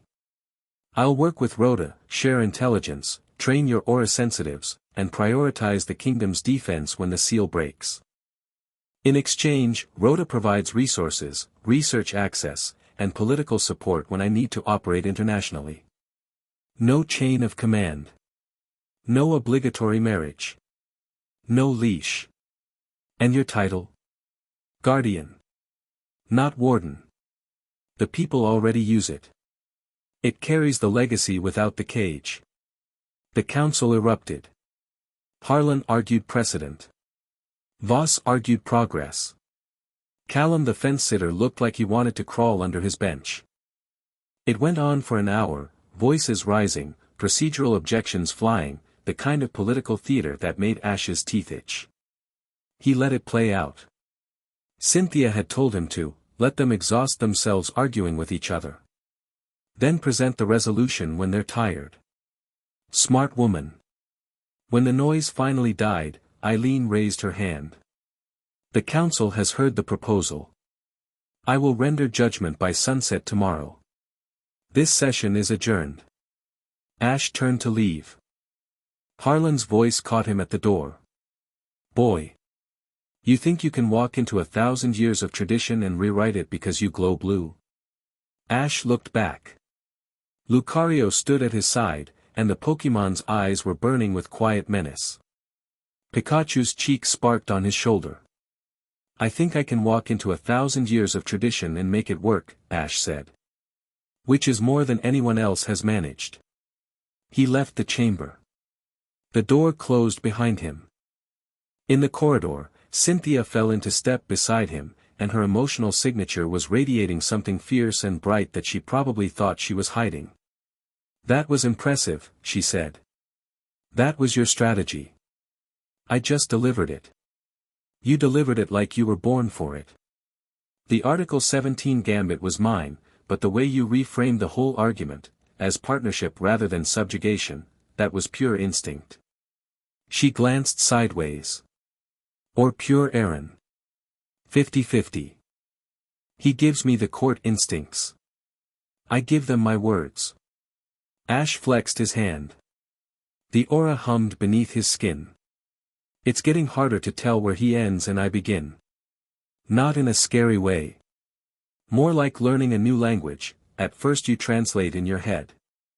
Then one day you just think in it. Aaron's thoughts show up in mine and I can't always trace the seam. That's a useful metaphor. And slightly unsettling. Only slightly. I study dead civilizations for a living. My threshold for unsettling is professionally calibrated. She was quiet for a few steps. You turned down more than the wardenship in there. You turned down institutional certainty. The title would have given you defined authority, legal protection, a clear role. Without it, you're operating on personal credibility alone. Personal credibility and the ability to punch through mountains. The mountain punching helps, she conceded. But power without legitimacy is just force. You need people following you because they believe in the mission, not because they're afraid of what you'll do if they don't. Isn't that what we're building? Riley's with me because he believes. The Queen's with me because she's pragmatic enough to see the threat. The Council's coming around because they saw the East Wing and decided I'm better as a friend than an obstacle. And me? She said it lightly, but the question had mass. Ash stopped walking. Turned to face her. You're with me because you see the same thing I do. Not the power. Not the politics. The shape of what's coming and how to meet it. You understood the core of this before I did, bonds over isolation, connection over sacrifice, and you've been building the strategy for it since night one. I'm a compulsive planner.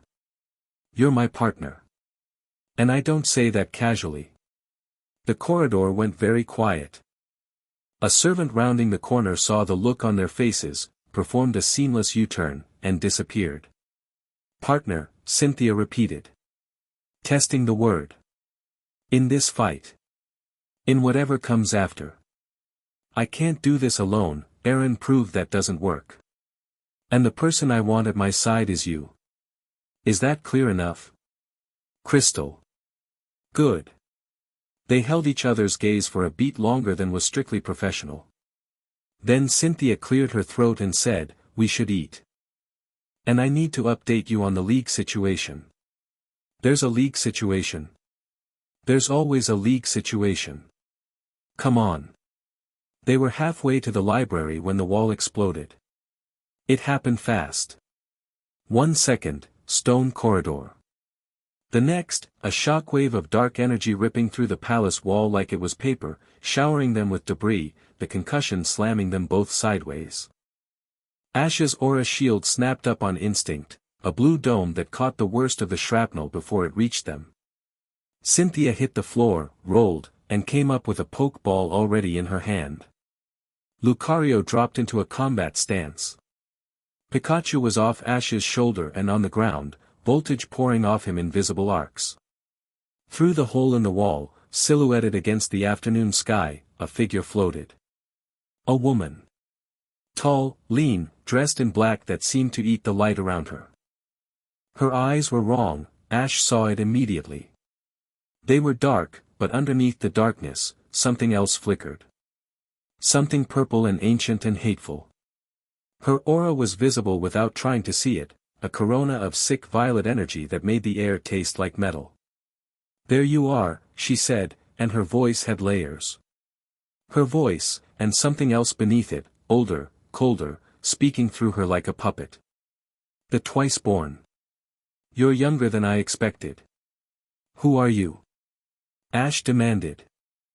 "My name is Marin. But I haven't been just Marin for a very long time." She tilted her head. The violet aura pulsed. "You feel it, don't you? The thing riding me. The thing that was old when Aaron was young." He felt it. A wrongness radiating from her that set every aura nerve in his body screaming. Not evil, exactly, parasitic. Something grafted onto her soul, using her body, feeding off her power. An ancient aura user spirit, fused with a modern host. "One of the Umbral," he said. The knowledge surfaced from Aaron's memories unbidden, the order of aura users who had opposed the Guardians, who believed power existed to dominate rather than protect. Marin smiled. It didn't reach her eyes. "He does remember." "Good. Then you know what I want. You want the seal to break. I want the seal to never have existed." Aaron locked away the natural order of the world because he was afraid of what it would become. Entropy isn't destruction, it's evolution. It's the universe shedding its weakness. She raised her hand, and a sphere of violet energy gathered in her palm, the anti-aura, a corrupted mirror of what Ash could produce. "Let me show you." She launched it at him. Ash didn't think. He shoved Cynthia behind him and caught the sphere on his aura shield. The impact drove his feet back across the stone, 3 inches, 6, a foot, the corrupted energy clawing at his defenses like something alive. It was strong. Stronger than he expected. The spirit riding Marin had centuries of experience and none of the restraint. "Move," he snapped at Cynthia. "I'm not leaving, I'm not asking you to leave. I'm asking you to not stand directly behind me when the wall comes down." She cursed under her breath, in Sinahan, which meant she was genuinely rattled, and fell back to a covered position behind a stone column. A flash of light, Garchomp materialized beside her, the land shark immediately reading the threat and dropping into a defensive stance, blade arms glinting. Marin pressed forward. She was fast, terrifyingly fast, her corrupted aura shifting between offense and defense with the fluidity of someone who'd been fighting for lifetimes. Violet spheres came in volleys, 3 and 4 at a time. Crescent blades of dark energy carved the air. She used a technique Ash had never seen, ripping aura directly out of the atmosphere, creating dead zones where he couldn't sense anything, blind spots in his awareness that she attacked through with vicious precision. Ash met her head-on. Lucario at his left, Pikachu at his right, the three of them moving in the synchronization that aura-bonded combat made possible. He blocked with layered shields, struck with aura spheres, and the corridor became a war zone, blue and violet light clashing like colliding storms, ancient stone shattering around them, the palace groaning with the stress. A violet blade caught his shield at an angle and sheared through the first layer. He felt it, a cold sting against his consciousness, like touching exposed wire. The corruption in her energy was active, trying to contaminate everything it touched. If it reached his core aura, if it got past the shields and into him directly, he didn't let the thought finish. Instead, he changed tactics. Stopped blocking and started redirecting. It was something Aaron knew. Not a technique, a principle. Aura, even corrupted aura, followed certain rules. It flowed like water. And like water, it could be channeled. Marin's next volley of spheres came in a spread pattern designed to overwhelm his shield from multiple angles. Instead of bracing against them, Ash dropped his guard for a split second, caught the first sphere with his bare hand, and spun. His aura wrapped around the corrupted energy, contained it, and flung it back at her, augmented with his own power. The rebound hit Marin square in the chest. Her own corrupted aura clashing with his blue fire created an explosion that blew her backward through a stone arch and into the next corridor. "Keep pressure on her," Ash shouted. Lucario was already moving. The Pokémon was terrifying in combat. Faster than anything its size should be, its aura-infused strikes hitting with enough force to crack the stone columns it punched through when Marin dodged. Each bone rush strike trailed blue fire. Each metal claw came wreathed in guardian energy. Lucario fought with a ferocity that was focused, controlled, surgical, the combat instincts of a species bred across millennia for exactly this purpose. Marin countered with her own martial techniques. The umbral spirit in her body had been a warrior in life, and it showed. She matched Lucario blow for blow, her corrupted aura hardening around her fists like gauntlets, each impact sending shockwaves through the corridor. Pikachu flanked. The mouse darted in from the right, moving too fast for Marin to track while she was engaged with Lucario, and hit her with an iron tail to the ribs that she barely managed to block with a hastily conjured shield. The shield cracked. Pikachu followed up with a thunderbolt, not the standard kind, but the aura-laced variant they'd accidentally discovered in training. Blue-white lightning struck the corrupted shield and shattered it. Marin snarled. She threw Lucario back with a pulse of violet energy, caught Pikachu's follow-up attack in a gravity well that pinned the mouse to the floor, and turned on Ash with murder in her borrowed eyes. Enough games. She unleashed everything. The corridor flooded with corrupted aura, a tidal wave of violet energy that ate the light, ate the air, turned reality itself dark and cold. Ash felt his shields buckling under the pressure. The corruption pressed in from every direction, trying to find cracks, trying to seep through. But she'd made a mistake. She'd pinned Pikachu. Pikachu didn't need to move to fight. He needed to be angry. Pikachu was very, very angry. The mouse's electricity surged through the gravity well, not against it, but through it, using the corrupted energy as a conductor. The voltage hit Marin's aura network from the inside, disrupting her control, and for one critical second her concentration broke. Lucario was already in the air. It caught Marin with a final bone rush strike that connected with enough force to launch her through the exterior wall and into the courtyard beyond. Ash followed. Through the rubble, into the open air, where Marin was climbing to her feet amidst shattered stone. She caught Lucario's next assault. Her bare hand closed around the bone construct, and violet energy poured into it, not attacking Lucario directly but using the construct as a conduit, forcing corrupted aura directly into the Pokémon's body through its own weapon. Lucario screamed. No. Ash lunged. His aura erupted, not the controlled output he'd been training, but the raw surge from the arena. Blue fire engulfed him, roaring outward. He hit Marin with a palm strike channeling every ounce of power he could muster, and the impact launched her through the opposite wall and into the courtyard beyond. He was after her instantly, Lucario recovered, shaking off the corrupted energy, and followed. Pikachu flanked. Marin rose from the rubble. Her coat was shredded, one arm hanging at a bad angle, violet energy flickering around her like a dying flame. But she was smiling. There it is, she breathed. The fire. You have no idea how bright you burn, do you? Aaron was a candle. You're a star. Leave. Now. Or what? You'll kill me. She laughed. I'm already dead, boy.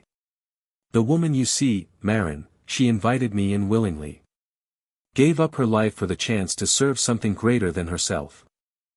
You can break this body, but the spirit will just find another.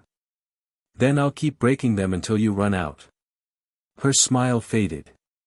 For the first time, something like uncertainty flickered in those possessed eyes. She studied him, not with hatred, but with the careful assessment of a predator re-evaluating its prey.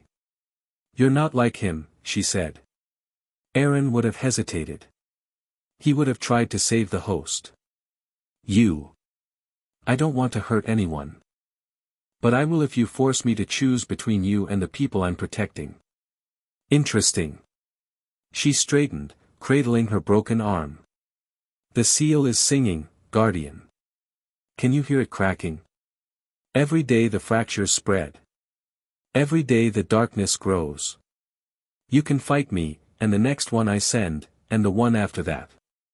But you can't fight entropy. It's the natural state of the universe. Everything falls apart eventually. Not everything. She looked past him.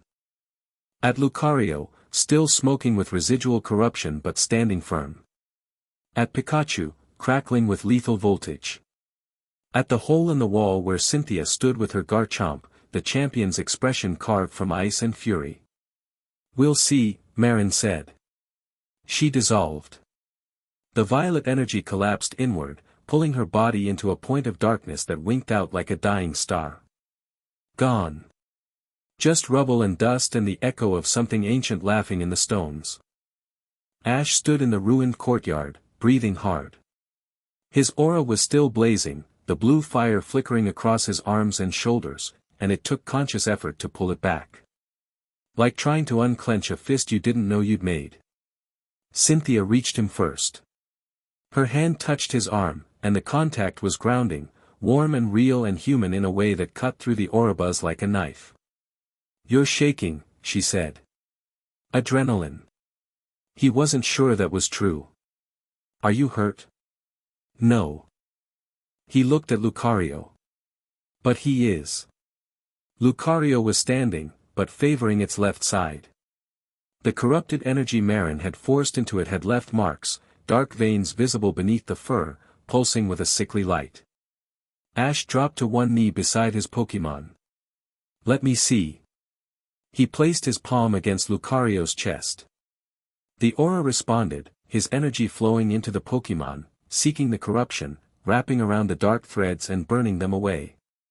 It wasn't a technique anyone had taught him.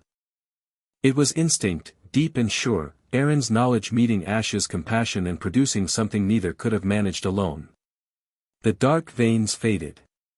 Lucario exhaled, its body relaxing, and pressed its forehead against Ash's shoulder in gratitude. The purification technique, Riley said. He'd arrived at a dead sprint, his own Lucario at his heels. He stared at Ash's hands, which were still glowing. That's a third-tier guardian ability. Aaron's journals describe it as requiring years of practice. Didn't have years, Ash said. Lucario needed it now. That's not how, Riley stopped himself. Closed his eyes. Right. Normal rules don't apply. I keep forgetting. Palace guards were flooding the area now, along with the Queen's personal security. Ash stood, steadying himself. The adrenaline was fading and exhaustion was filling the space it left behind. His arms felt heavy. His head was swimming. Cynthia's hand was still on his arm. She hadn't let go. Inside, she said. Now. Before you collapse. I'm fine, you are not fine. You just fought an ancient possessed aura warrior in a fistfight and used a healing technique that should have knocked you unconscious.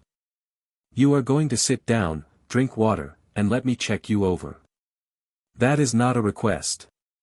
He looked at her. Champion Sharona in full authority mode, jaw set, eyes blazing, voice carrying the particular steel of a woman who managed an entire region and did not have time for heroic nonsense. Okay, he said. Good. She steered him inside. Lucario followed. Pikachu hopped onto his shoulder and started grooming Ash's hair, which was apparently singed. Riley watched them go. Then he looked at the devastation, the blown-out wall, the cracked courtyard, the scorch marks in blue and violet. We're going to need a bigger training ground, he muttered, and went to brief the Queen. The aftermath of Marin's attack rewrote the political landscape overnight. Whatever resistance the traditionalist faction had been mounting evaporated the moment word spread that an ancient aura warrior had blown a hole in the palace wall and tried to kill the guardian. Fear is a powerful motivator, and Harlan's insistence on bureaucratic process seemed suddenly, absurdly quaint when weighed against the fact that something had tried to assassinate the only person capable of defending the kingdom. Ash spent the evening being debriefed by the Queen's Security Council while palace engineers shored up the damaged wing. He told them what he knew, the Umbral Order, the connection to the failing seal, the likelihood of further attacks. He watched their faces shift from skepticism to alarm to something harder, the look of people accepting that the world they understood had fundamentally changed. How many more of them are there? Asked Commander Bryn, the head of the palace guard. She was a hard woman in her 50s with the scarred knuckles of someone who'd fought her way up through the ranks. 2 more spirits, as far as Aaron's memories indicate. One focused on isolation, severing bonds as a philosophy. One focused on pure destruction. Marin was the ideologue, she believed entropy was evolution. The others may be less interested in conversation. And this entropy. This force. It's directing them. Using them. There's a difference. The Umbral think they're serving something greater. They might be right about the greater part, entropy is older than Arceus, if Aaron's memories are accurate. But serving it is like serving an avalanche. It doesn't care about its instruments. Bryn exchanged looks with her officers. What do you need from us? Perimeter watch. If another Umbral attacks, I need to know before they're at the walls. Or a sensitive Pokemon stationed at key points around the kingdom, Lucario, Riolu, anything that can detect corrupted energy signatures. He paused. And I need the council to stop wasting time on political theater and start treating this as what it is. A war. I'll speak to the Queen, Bryn said. She stood, offered Ash a salute that was decidedly non-ceremonial, one fighter to another, and left. Ash sat in the empty council chamber for a few minutes after everyone cleared out. The weight of the day pressed down on him, not the aura kind, the human kind. The kind that comes from being 23 hours into a day that started with training and ended with a battle that could have killed people he cared about. Lucario sat beside his chair, fully recovered from the corruption thanks to Ash's purification, but watchful. The Pokemon's aura had settled into a protective frequency that Ash was beginning to recognize as its default state, a constant, low-level scan of the surrounding area, alert for threats. You felt it too, didn't you? Ash said quietly. When she hit you with the corrupted energy. You felt what's behind it. Lucario's eyes closed. A shudder ran through its body. Then it nodded once. Is it as bad as it felt? Another nod. Slower. Ash reached out and placed his hand on Lucario's head. Their aura connected, and for a moment he saw what Lucario had felt, a flash of the thing behind the seal. Not an image. A sensation. Vast, patient, absolute. The certainty of dissolution. The quiet promise that everything, given enough time, falls to dust. Not malicious, exactly. Inevitable. The way gravity isn't evil but will still kill you if you fall far enough. He pulled back. His hand was shaking. Yeah, he said. We're going to need a lot of bonds to hold that back. Eileen's judgment came the next morning, and it wasn't what anyone expected. She didn't choose Harlan's tradition or Voss's reform. She created a third option. The Kingdom of Rhoda recognizes Ash Ketchum as the Aura Guardian, she announced to the full council, her voice ringing through the chamber. Not as Warden. The wardenship remains in abeyance until such time as the Guardian voluntarily accepts its terms, which he may negotiate freely. In the interim, the Guardian is granted full access to Rhoda's resources, archives, and military infrastructure on a partnership basis. No obligations of residence, no political marriage requirements, no chain of command. Harlan was purple. Voss was trying not to grin. Eileen continued, furthermore, in light of yesterday's attack on the palace, the first hostile aura event in Rhoda's modern history, the Council is directed to prioritize defensive preparation. The Guardian's assessment that the threat is global is accepted. Rhoda will coordinate with the International Pokémon League and relevant regional authorities. She looked at Ash. Is this acceptable? It's more than acceptable, Ash said. Thank you, Your Majesty. Don't thank me. Protect my kingdom. She softened, just slightly. And try not to destroy any more of my walls. Harlan cornered Ash in the corridor afterward. The old lord moved fast for a man his age, planting himself in Ash's path with the immovable certainty of someone who'd been an obstacle his entire political career. You think this changes anything, boy? Harlan's voice was low, controlled, dangerous.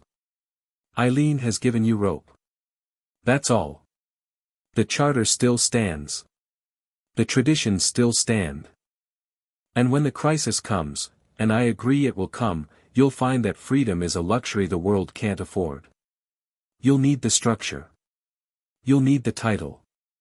And you'll come back to this council on your knees. Ash looked at him. Really looked. With his aura senses open, he could feel the old man's emotional landscape, pride, stubbornness, a genuine if rigid love for his kingdom, and underneath it all, fear. Not of Ash. Of irrelevance. Of a world that was moving faster than his traditions could contain. Lord Harlan, Ash said, and he kept his voice respectful because the man deserved that much, even if his politics didn't. I understand why the old ways matter to you. They preserved this kingdom for 1,000 years. That's not nothing. But preservation isn't the same as protection, and the thing that's coming doesn't care about our procedural differences. Pretty words, when the seal breaks, and it will, I'll need every ally I can get. Including stubborn old lords who know the kingdom's defenses better than anyone alive. So instead of fighting me, maybe consider that we want the same thing and argue about methods later. Harlan stared at him.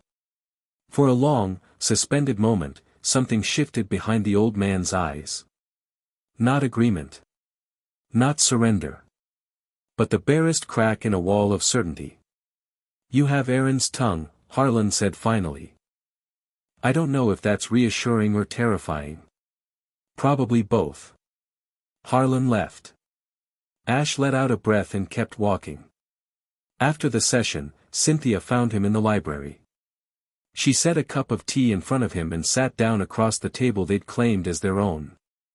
Eileen just outmaneuvered every faction on her council in a single move, Cynthia said, admiration coloring her voice.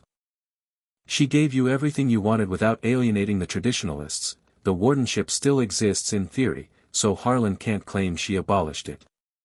But in practice, you're free. She's good. She's very good. Don't underestimate her. I don't underestimate anyone anymore. He looked at her over his tea. Including you. What's that supposed to mean? It means that the Article 17 strategy, finding the Guardian's prerogative in the original charter and using it as legal leverage, that was brilliant. That was your move. You armed me with the one argument the council couldn't counter. I'm a researcher. I find things in old texts. It's what I do. You're a strategist. You see the board 3 moves ahead and you positioned me to win without them realizing they'd been outplayed. Don't pretend that was just academic curiosity. She held his gaze. Something passed between them, an acknowledgement, unspoken but clear. She had chosen a side. Not Rhoda's, not the League's, not the abstract side of research and neutrality. She'd chosen his. And they both knew it. I spoke with the League's intelligence division this morning, Cynthia said, changing the subject with the deliberate precision of someone who knew exactly what she was steering away from. They've been tracking anomalous energy signatures worldwide. Spike events in the ruins of Ulf, tremors near the sealed chamber in Hoenn, unusual legendary activity around Spear Pillar. All within the last 6 months. The seal fracturing. The effects spreading. Yes. And the League is worried. They're convening a Champions Summit in 3 weeks to discuss coordinated response. Lance is organizing it. She paused. They want you there. Me? The League doesn't even know what to call me. They're calling you the Guardian. Word spread faster than I expected, the arena footage went viral within hours. Every League official on the planet has seen you glowing blue and shielding your Pikachu with a 1,000-year-old power. She picked up her tea. You're famous now, Ash. More famous than the League's ever made you. And the League wants to know if you're an asset or a threat. What did you tell them? I told them you're an asset, and that anyone who treats you as a threat is going to find out how wrong they are. She met his eyes. I also told them that I'll be serving as your liaison to the international community. Eileen has agreed. Riley will coordinate aura-sensitive defense networks. You focus on the seal and the umbral.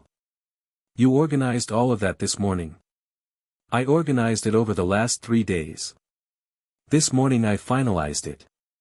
She sipped her tea. You're not the only one who's been busy. He stared at her. This woman, this impossible, brilliant, terrifying woman, had been quietly building a political and strategic infrastructure around him while he'd been focused on training and punching through mountains. She'd been 3 steps ahead of every problem he hadn't even identified yet. Marin will come back, Cynthia said. Or the others will. You said, the umbral, plural. How many? Aaron's memories say 3. An order of rogue aura users who believed guardians should rule as tyrants. They opposed Aaron, lost, and their spirits were, preserved, somehow. Tied to the seal.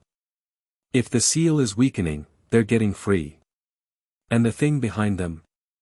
The force Aaron sealed. Entropy. That's what he called it. Not a being, a force. The tendency of everything to fall apart. But it's aware.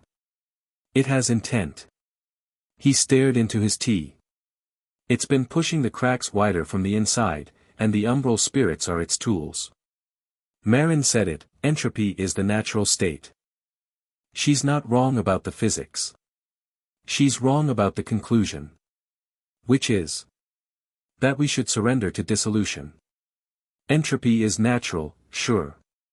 But so is resistance. So is building. So is every bond that holds 2 things together against the pull of collapse.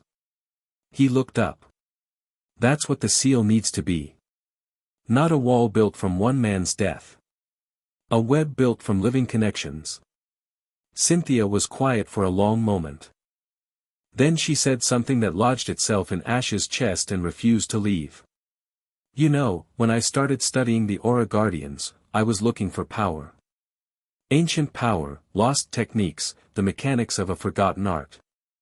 I thought that was the story, the power itself. She set down her cup.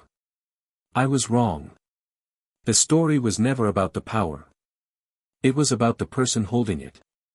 And what they choose to do with the people around them. Is that the researcher talking? She didn't smile this time. Her expression was open and serious and utterly undefended, and it hit him harder than any of Marin's attacks. That's just me, she said. Just me. The library was quiet. Late afternoon light streamed through tall windows, turning dust motes to gold. Somewhere in the palace, the repairs to the east wing continued, the sound of hammers and the murmur of construction crews drifting through the stone like a distant heartbeat. Lucario dozed beside Ash's chair, its aura a warm, steady pulse. Pikachu slept on a stack of books, one ear twitching at dreams only he could see. And between Ash Ketchum and Cynthia Sharona, the distance that had existed since their reunion was thinning by the hour. Something was growing in the space between them, not yet named, not yet claimed, but undeniably present. "Stay," he said. It wasn't the first time he'd said it, but it carried different weight now. Not a request for political support. Not an appeal to her expertise. Something simpler and more terrifying. "I told you," she said softly. "I'm not going anywhere." He nodded. Set down his tea.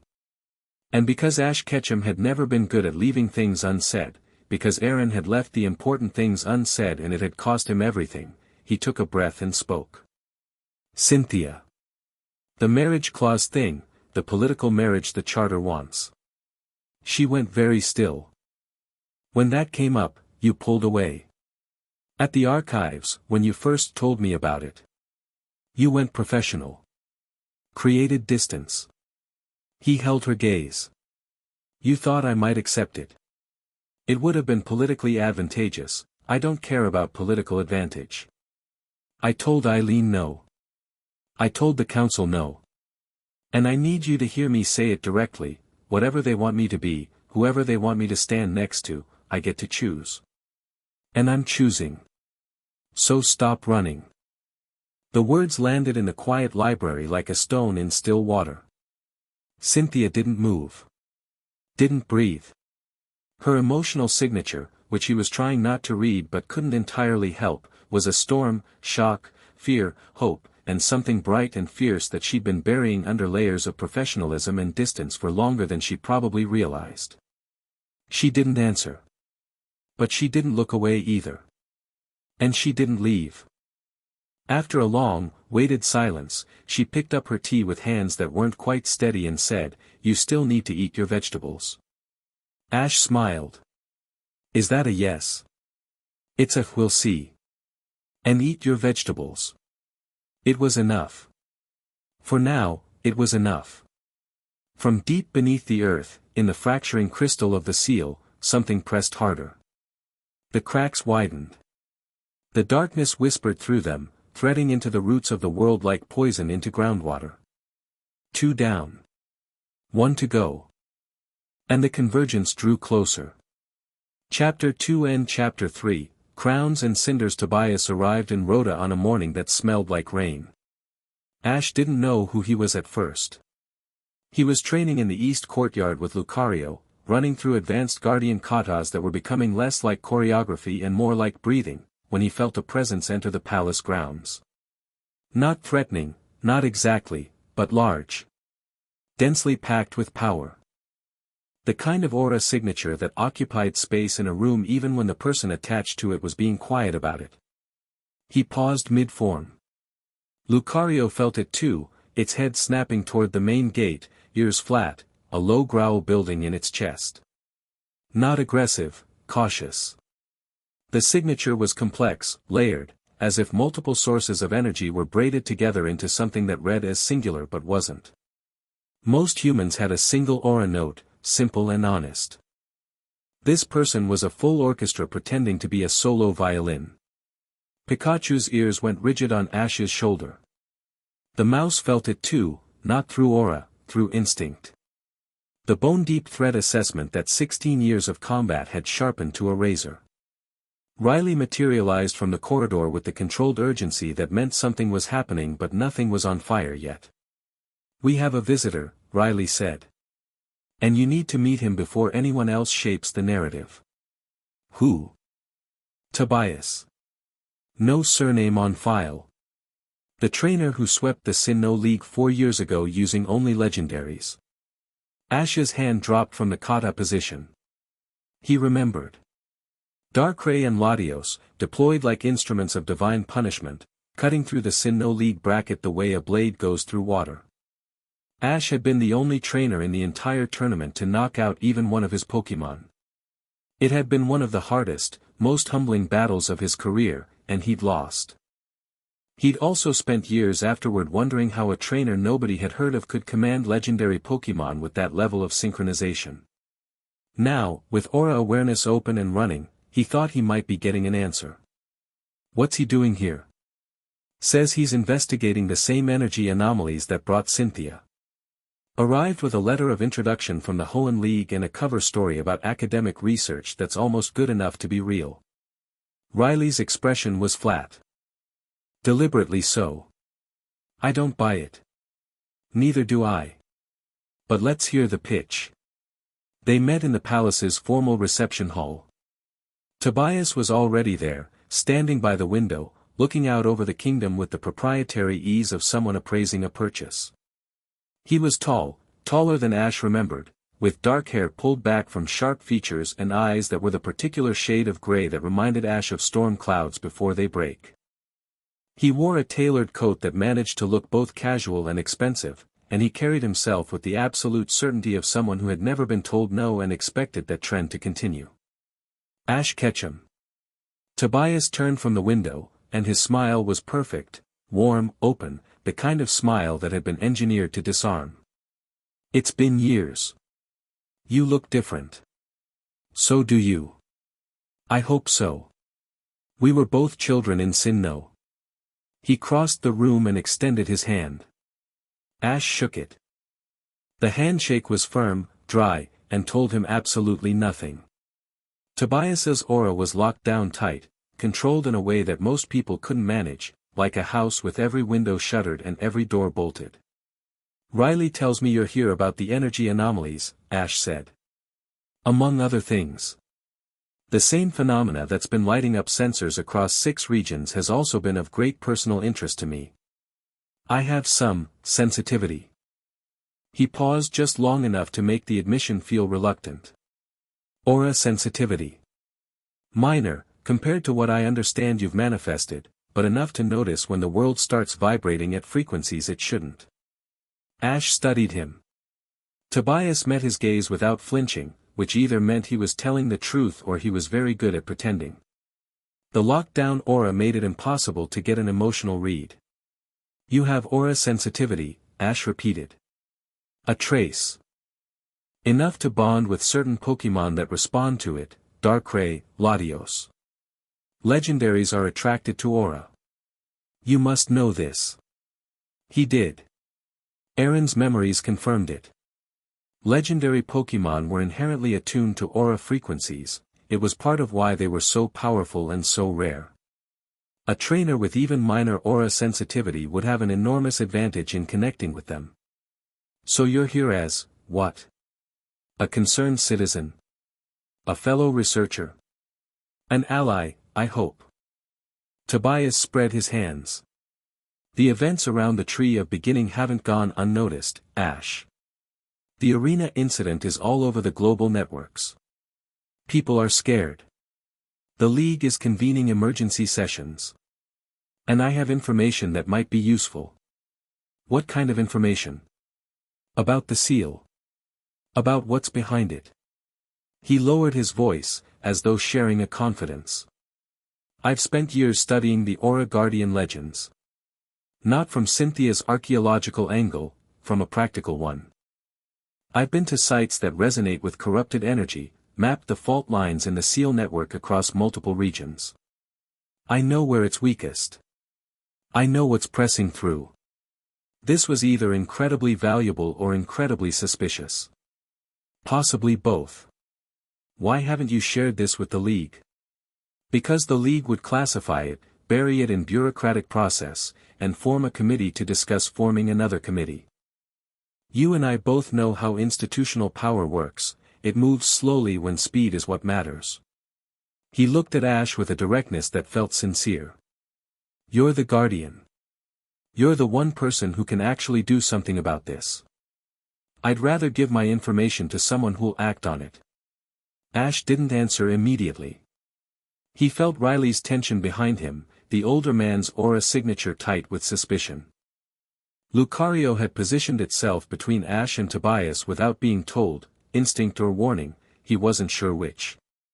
I appreciate the offer, Ash said carefully. Give Riley your data and we'll review it. If it checks out, we'll talk about next steps. Of course. I have maps, energy readings, timeline analyses, everything documented. I'll provide copies today. Tobias paused. There's one more thing. I understand the Kingdom of Rhoda has been adjusting to your presence. Political complications. You could say that. I've dealt with political environments before. If you need someone who understands how to navigate institutional resistance without burning bridges, I'm available. His smile sharpened just slightly. After all, we trainers should stick together. He excused himself to settle into his guest quarters. The moment the door closed, Riley turned to Ash. I don't trust him. Neither do I. His aura is shielded. Deliberately. I've never seen a non-guardian do that, it takes training and intent. He's hiding something. Or he's just private. Some people don't broadcast. Some people don't, because they're private. Some people don't, because they don't want you to see what's underneath. Riley crossed his arms. His data might be genuine. His motives aren't. Then we take the data and watch the man. Ash looked at the door Tobias had left through. Tell Cynthia. She'll want to know. She already does. She was listening from the corridor. Ash blinked. Of course she was. Cynthia's assessment of Tobias was delivered over dinner, in the clipped tone of a woman who had spent the afternoon conducting research at maximum intensity. His Hoenn letter of introduction is real, I verified it with 3 separate contacts. His academic credentials are thin but not fabricated. He's published 2 papers on aura-sensitive Pokemon bonding under a pseudonym, both peer-reviewed, both surprisingly competent. She set down her fork. The data he gave Riley is legitimate. The sealed faultline maps are the most comprehensive I've ever seen. Whoever compiled them spent years in the field doing dangerous, expensive, solitary work. So he's the real deal. The data is real. Whether Tobias is real is a separate and more concerning question. She reached for her tea. I dug into his background beyond the credentials. He has no traceable history before age 18. No hometown, no family records, no school enrollment, no childhood medical files, nothing. He materializes fully formed in league databases 4 years before Sinnoh, and everything before that is a blank wall. That's not normal. That's spectacularly abnormal. Even the most reclusive trainers leave traces, residency records, trainer school enrollment, Pokemon Center logs. Everyone has a footprint. Tobias has none. She paused, her expression taking on the particular intensity it got when she was fitting pieces together. There are exactly 2 explanations. Either his records were deliberately erased by someone with extraordinary resources, or he genuinely has no past, which would mean he's not who he appears to be in a much more fundamental way than simple deception. Ash turned a piece of bread in his fingers, thinking. He said he has aura sensitivity. Minor, he called it. And you believe that? I believe he has something. Bonding with legendaries isn't possible without resonance, that's not theory, that's physics. But minor? He shook his head. The way he shields his aura, that takes more than a trace. Riley's right, it requires deliberate training. Years of it. He's either significantly more powerful than he claims, or someone with guardian-level knowledge taught him techniques that shouldn't be publicly available. Cynthia's expression was the one she wore when connections were firing behind her eyes faster than language could follow. If he has real aura capability and has been independently mapping the seal fractures for years, then he's known about the crisis long before your manifestation. Long before the recent escalation. He's been watching. Watching for what?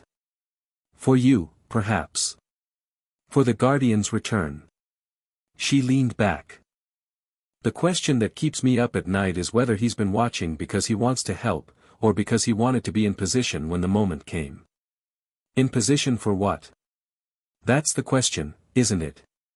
She met his eyes. Be very careful with him, Ash. He's charming, capable, and he arrived bearing gifts. In my experience, that combination is either a genuine ally or the most dangerous variety of enemy. There's rarely a middle ground. What does Aaron's experience say? The question caught her off guard. He saw it in the brief widening of her eyes. Aaron's memories, she said slowly. Do they include anything about people like Tobias? Aura-sensitive individuals operating outside the Guardian framework? Ash reached inward. The memories came as they always did, not in clean narratives but in fragments, impressions, emotional textures. He saw faces from a millennium ago. Allies who had stood with Aaron. Rivals who had coveted the Guardian's power and tried to take it through force, through politics, through patience. And there was a specific warning, wrapped in the dense emotional weight of experience bought at terrible cost. Aaron had a term for them, Ash said. People with aura sensitivity who weren't bound to the Guardian's principles. He called them unchained. Most were harmless, empaths, healers, people who could sense Pokemon emotions more deeply than the average trainer. But some were drawn to power for its own sake. They didn't want to protect. They wanted to possess. And how did Aaron handle them? He watched. Offered training and mentorship. If they accepted the Guardian's principles, protection, bond, service, they became valued allies. If they didn't. The memory darkened, heavy with moral weight and the taste of difficult choices. He had to stop them. Some of them became the Umbral. So the Umbral Order started as Unchained who rejected the Guardian's purpose. And chose their own. One based on dominance rather than protection. Ash looked at his hands. Aaron always said the hardest enemies weren't the ones who opposed you openly. They were the ones who stood beside you until the moment they didn't. Cynthia was quiet for a long moment, processing. Then she said, very carefully, agreed. He paused. There's something else. Something I can't put my finger on. When I shook his hand, his aura was locked down, I couldn't read him. But I felt something underneath the shielding. Just for a second. What? Ash tried to articulate it. The sensation had been fleeting, a flash of something beneath Tobias's controlled surface, like seeing movement through frosted glass. Hunger, he said. Not physical. Something deeper. A wanting so intense it felt like gravity. Cynthia didn't respond right away. When she did, her voice was very careful. Then we definitely watch him. The next 3 days settled into a rhythm that felt deceptively normal. Mornings, aura training with Lucario and Riley. Ash's control improved daily, the fire hose was becoming a focus stream, still immensely powerful but directable. He could sustain aura-bonded combat for 2 hours before fatigue set in. His sensory range extended to 3 miles on a clear day. He developed the ability to project his aura into thin constructs, barriers, platforms, bridges of solid light that could hold his weight. Afternoons, strategy sessions with Cynthia. She'd secured a permanent workspace in the palace archives and transformed it into a command center. Maps of the seal fracture network covered one wall, cross-referenced with Tobias's data and her own translations. The picture that emerged was alarming, the seal wasn't failing at random. The fractures followed a pattern, converging on 7 key nodes spread across the globe. When all 7 failed, the seal would collapse entirely. 3 nodes were already compromised. The ruins of Ulf. The sealed chamber in Hoenn. An underwater site near the Seafolk village in Alola that nobody had been monitoring. 4 remained. The Tree of Beginning was one. Spear Pillar was another. The last 2 were in regions Cynthia was still identifying. We have a map of the problem, she said, pinning the latest update to the wall. What we don't have is a solution. Even if you could reinforce all 7 nodes, the seal's fundamental design is flawed. Aaron built it from sacrifice, one man's death sustaining a barrier through sheer aura output. You can pour energy into the existing structure, but you'd be reinforcing a broken foundation. So we need a new seal. We need a new architecture entirely. Something built from living bonds rather than a dead man's last act. The Tree of Beginnings crystal network is the key. It was designed to amplify and channel guardian-level aura across continental distances. If we can reactivate it fully and anchor the new seal to multiple bond sources instead of a single point of sacrifice, then the seal becomes a web instead of a wall. Exactly. But to do that, you'd need bonds strong enough to serve as anchor points. Not just any connections, deep, unbreakable, tried-by-fire bonds between you and the people and Pokemon closest to you. Ash looked at the map. 7 nodes. 7 anchors. He thought about his team: Pikachu, Lucario, Charizard, Gengar, Sceptile, Greninja. 6 Pokemon bound to him at the soul level. 6 anchors. 1 short. The 7th anchor, he said. It has to be a human bond. Doesn't it? Cynthia didn't answer. She didn't have to. They both knew what the math pointed to, and neither of them was ready to say it out loud. She changed the subject instead, pulling up a communication she'd received that morning. The League has formally requested my assessment of you. Again. What does that make, 3 times? 4. They're getting insistent. The Champions Summit is in 2 weeks, and they want a written report before then: capabilities, threat level, psychological profile, strategic recommendations. She set down the paper. I've been stalling because I don't know how to write a report that says, the most powerful individual on the planet is a 19-year-old from Pallet Town who cares more about his Pikachu than geopolitics without sounding clinically insane. It's a fair summary though. It is. That's the problem. She picked up her pen. I'll write it honestly. Your power level, the seal situation, the umbral threat. But I'm also going to recommend that the League designate you as a strategic asset rather than a potential threat, and that all regional champions coordinate through you for the crisis response. That's going to make some powerful people uncomfortable.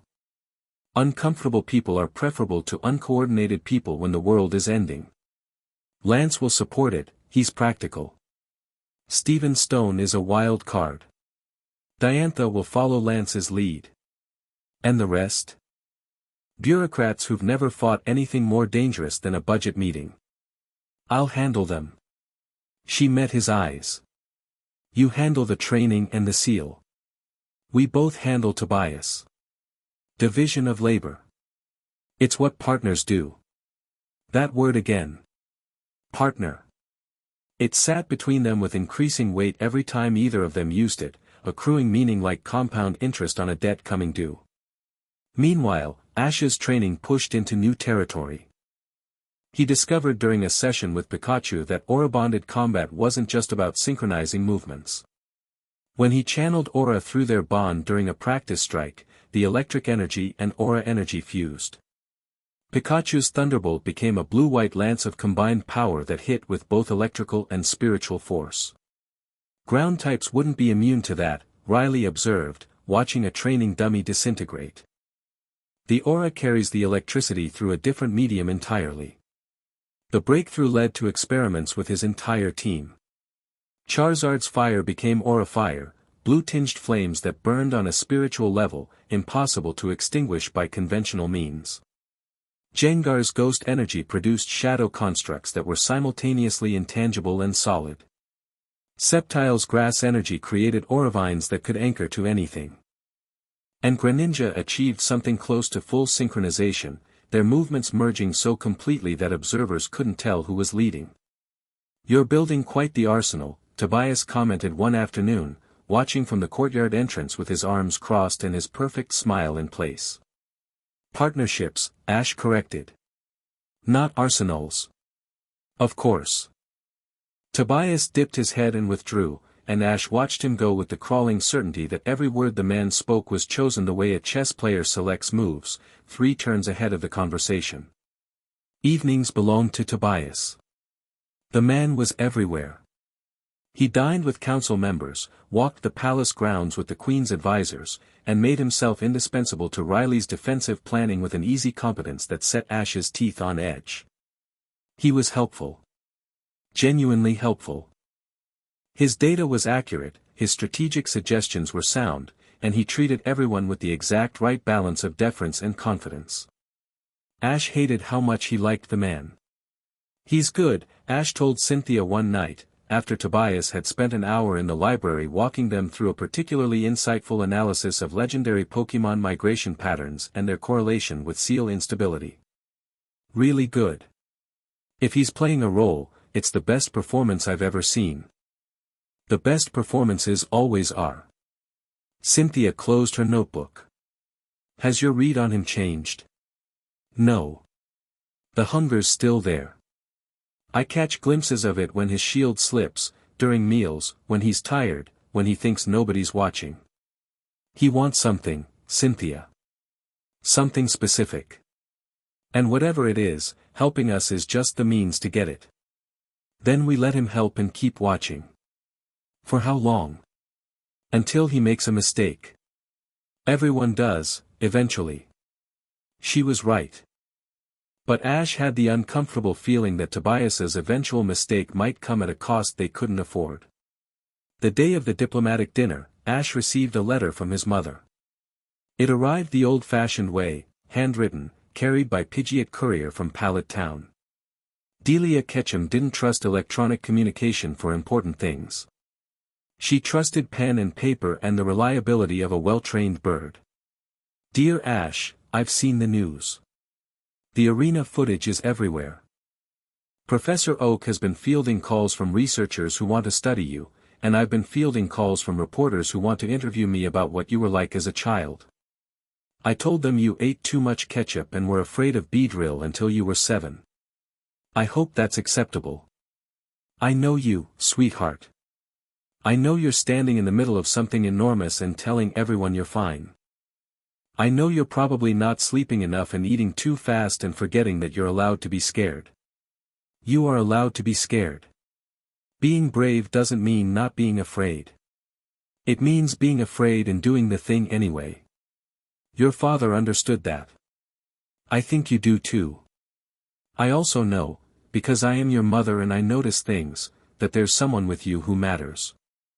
I don't know her name yet, but I can see it in the footage. The way you stand when she's near. The way your attention shifts. Bring her home when this is over. I want to make her dinner. All my love, Mom. P.S. Mr. Mime has been acting strange. Staring at the walls, sensing something in the air. Professor Oak thinks it might be connected to the energy events. Please be careful." Ash read it twice. Then he folded it and put it in his jacket pocket, over his heart. His mother could see through him with terrifying precision. The fact that she'd identified Cynthia's significance from news footage was unsurprising and slightly mortifying.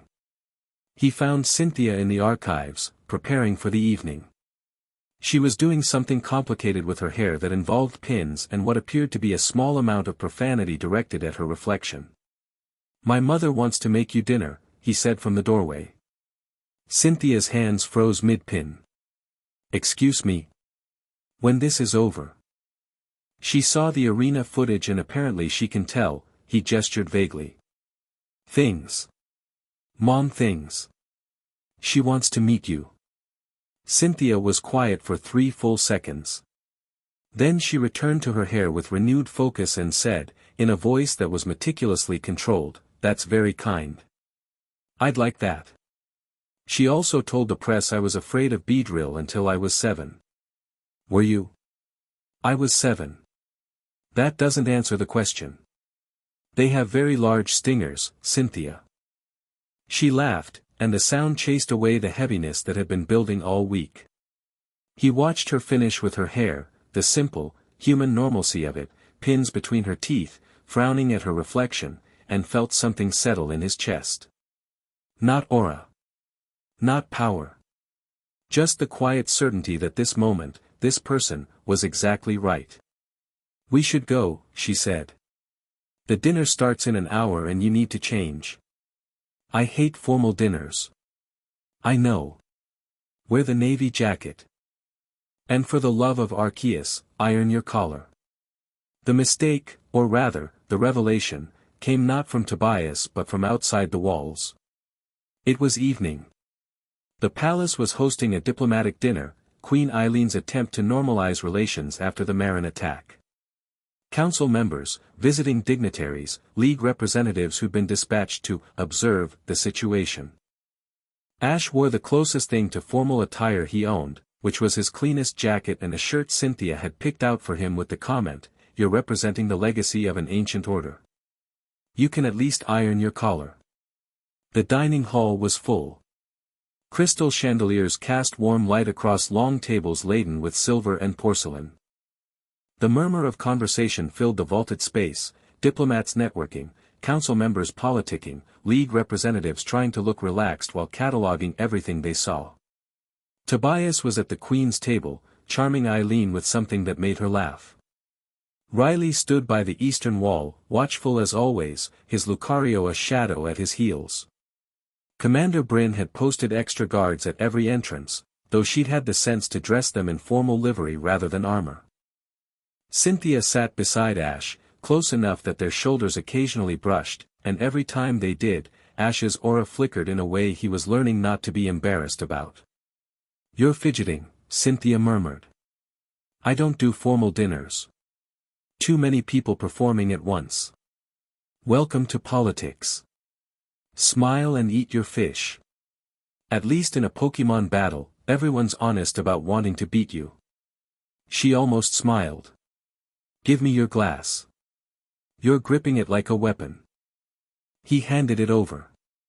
Their fingers touched, and the flicker happened again, visible this time, a brief pulse of blue at the point of contact. A league diplomat 2 seats down noticed and stared. Ash pretended not to see. "You really need to get that under control," Cynthia said, though her voice was warmer than the words. "Working on it.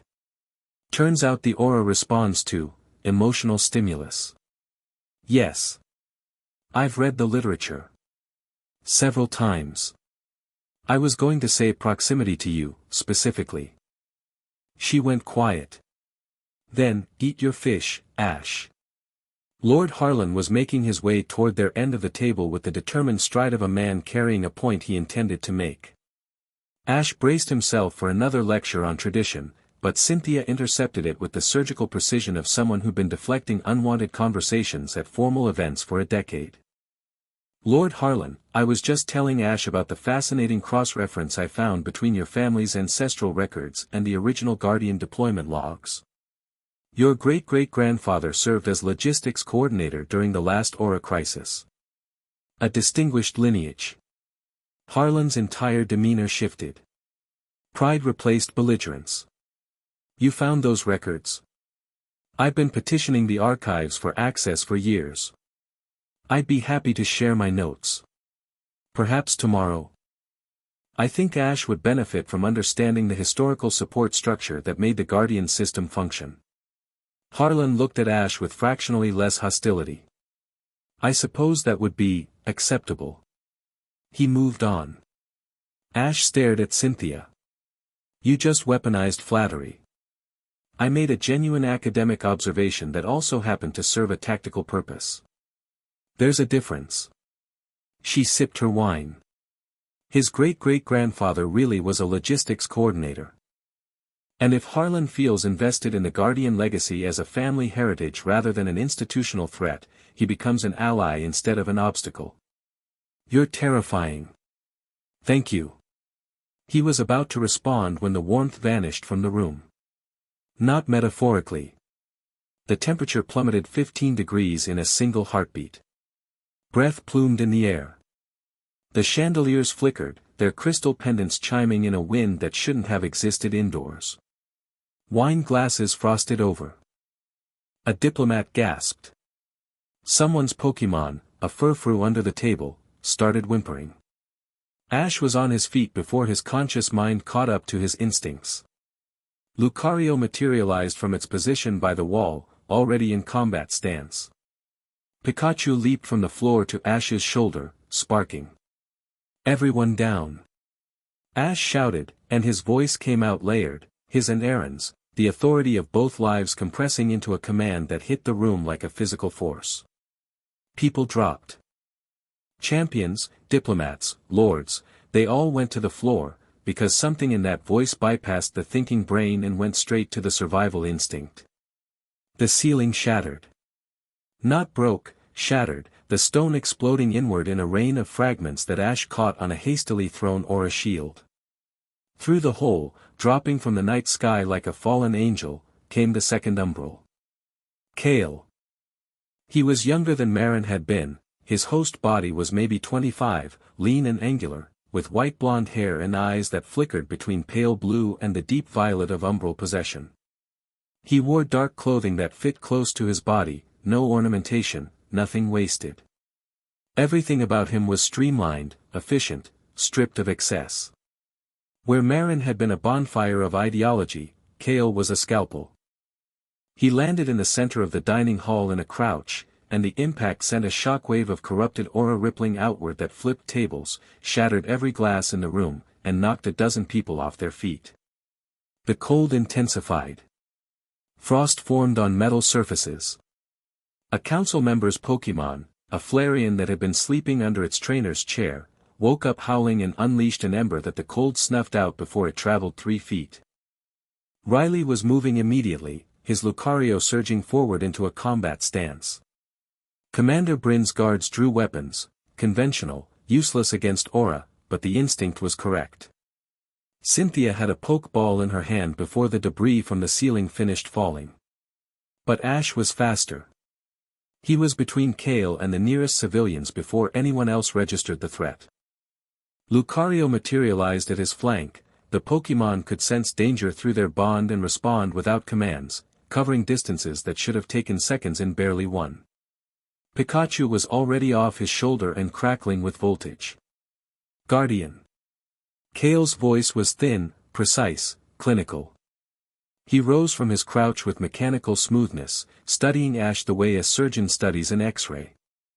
Where Marin had been passionate, an ideologue who believed in entropy as evolution, who'd argued her philosophy with genuine conviction, Kale radiated nothing.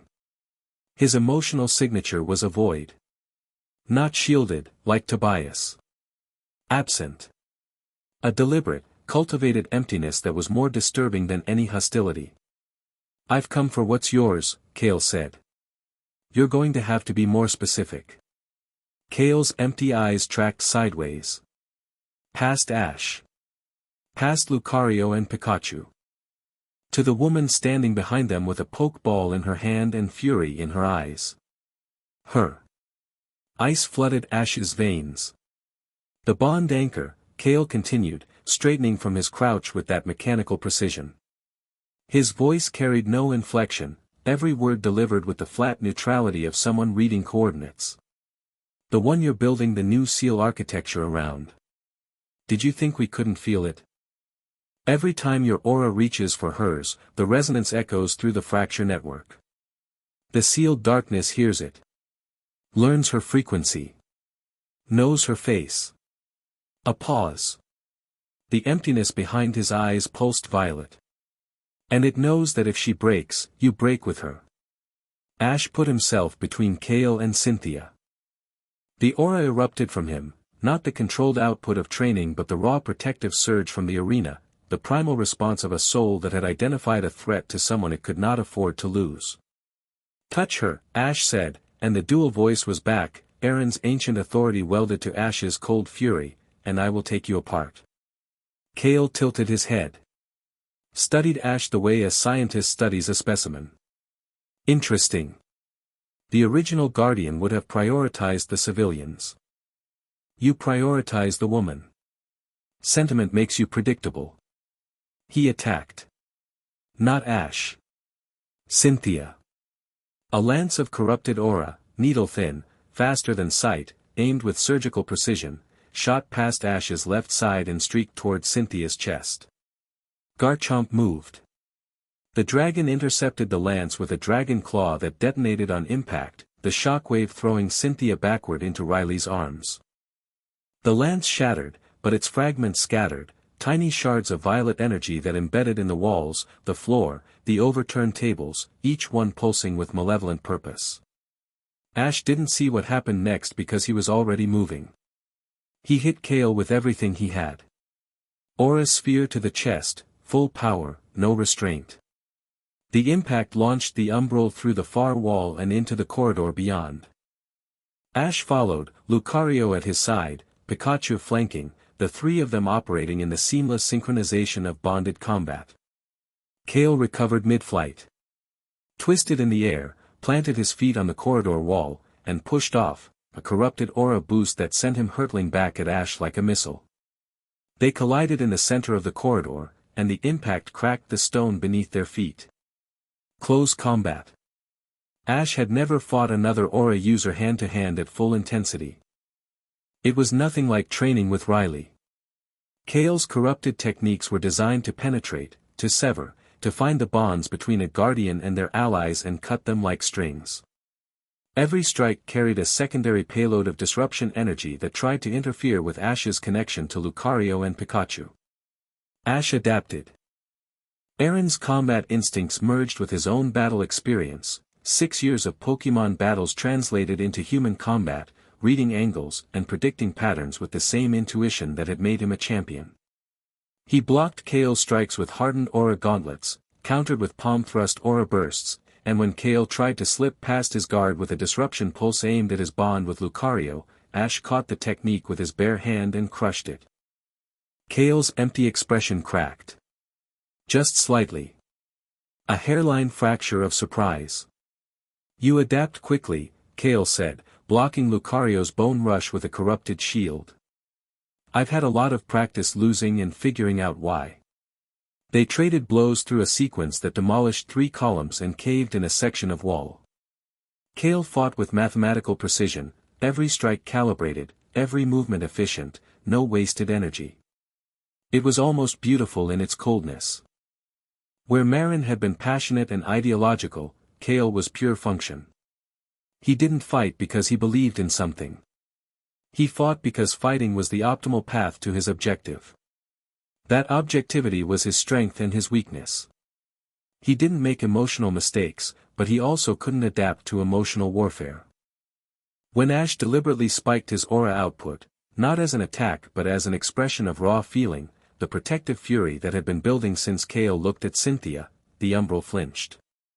Emotion was noise to him. It disrupted his calculations. Pikachu exploited the opening. The mouse struck from the flank, a thunderbolt laced with aura that Kale barely deflected.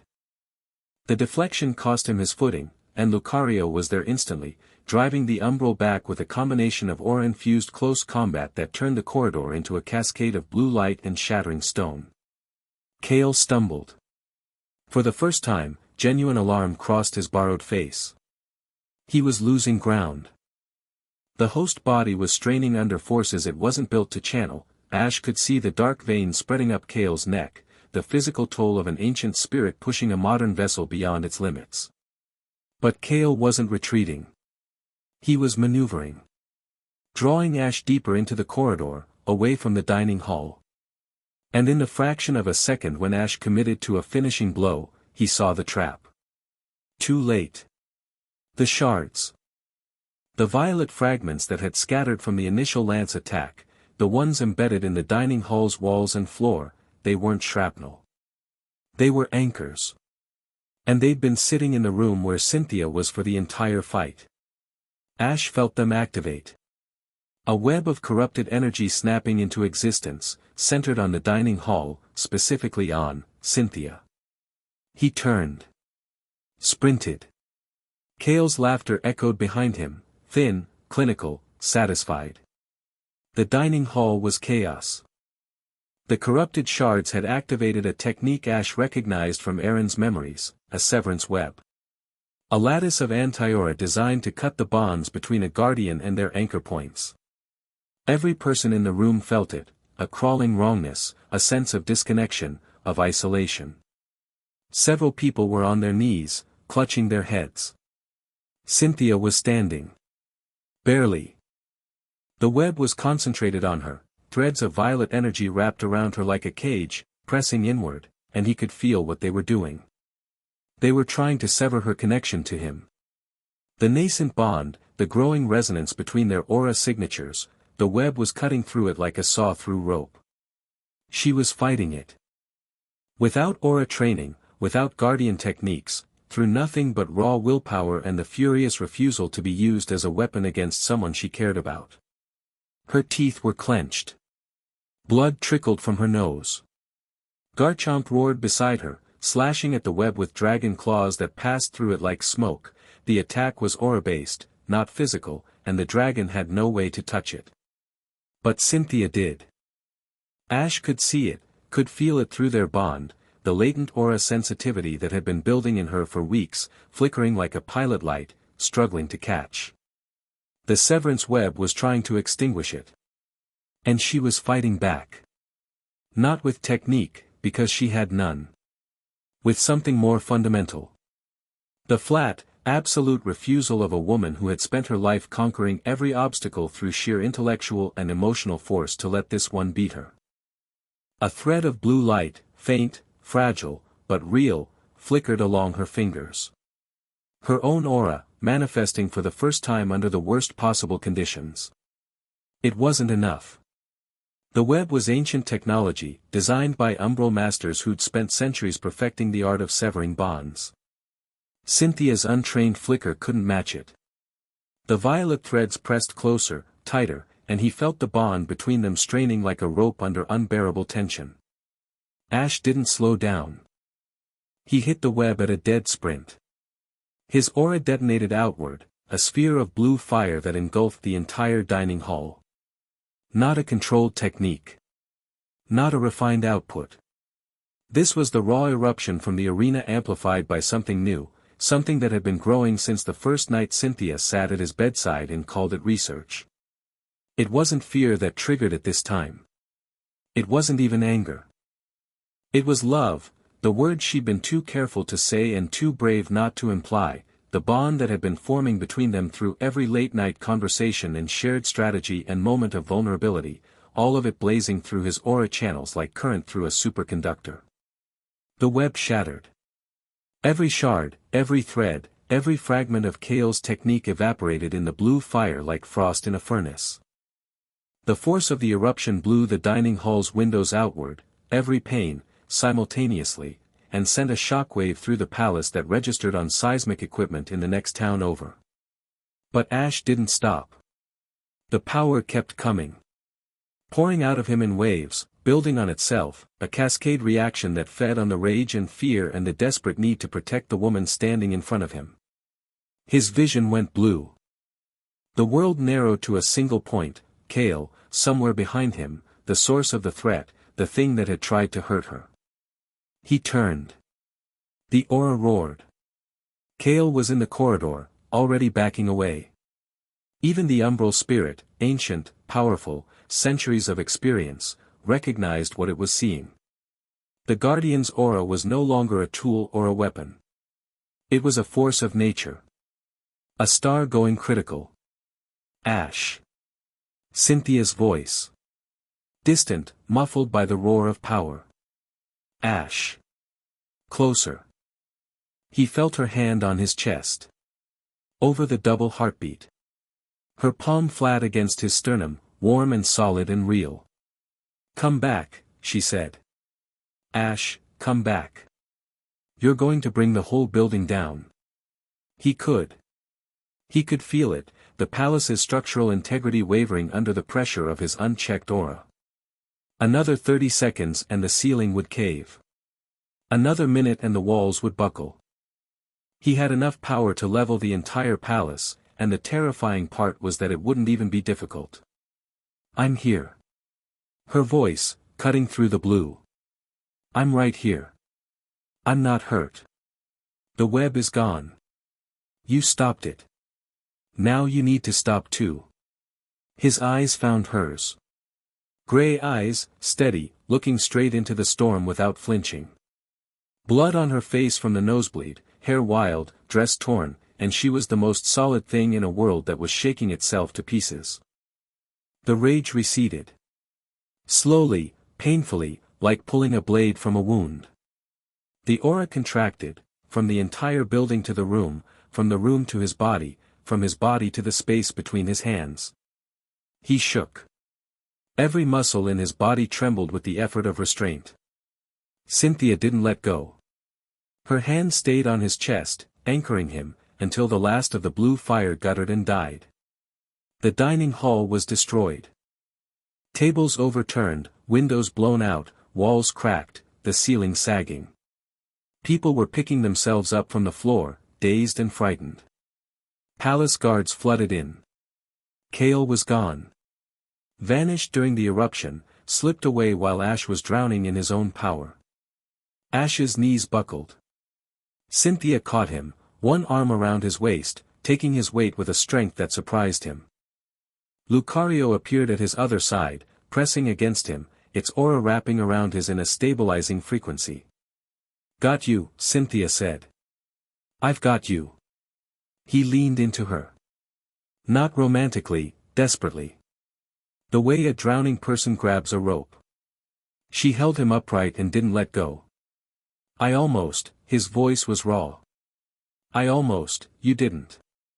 That's what matters." I could feel it. The power. It wanted to keep going. It wanted me to let it burn everything. But you stopped. Because you were there. She was quiet for a moment. Then, very softly, "I know." Riley appeared, his Lucario at his heels, both of them staring at the devastation. He needs rest. And water. And probably a very long conversation about power management. Cynthia's voice was steady but her hand was shaking where it gripped Ash's jacket. "Help me get him to his room." They moved him through the palace corridors. Ash walked under his own power, barely, but his aura was erratic, flickering like a candle in a wind, and every few steps he had to stop and breathe through a wave of vertigo. Tobias was standing at the end of the corridor. He hadn't been in the dining hall, he'd stepped out minutes before the attack, Ash remembered now. A convenient absence. The man's face was composed, concerned, appropriate. But for one unguarded instant, a fraction of a second that Ash caught only because his aura senses were still running on adrenaline, something flickered behind Tobias's eyes. Not surprise. Not fear. Satisfaction. Then it was gone, smoothed over by convincing worry. "Is he all right? What happened?" "Another umbral attack," Riley said. "We need to clear the corridor." Tobias stepped aside. His gaze followed Ash as they passed, and that hunger Ash had sensed before was there again, bright and unmistakable behind the shield.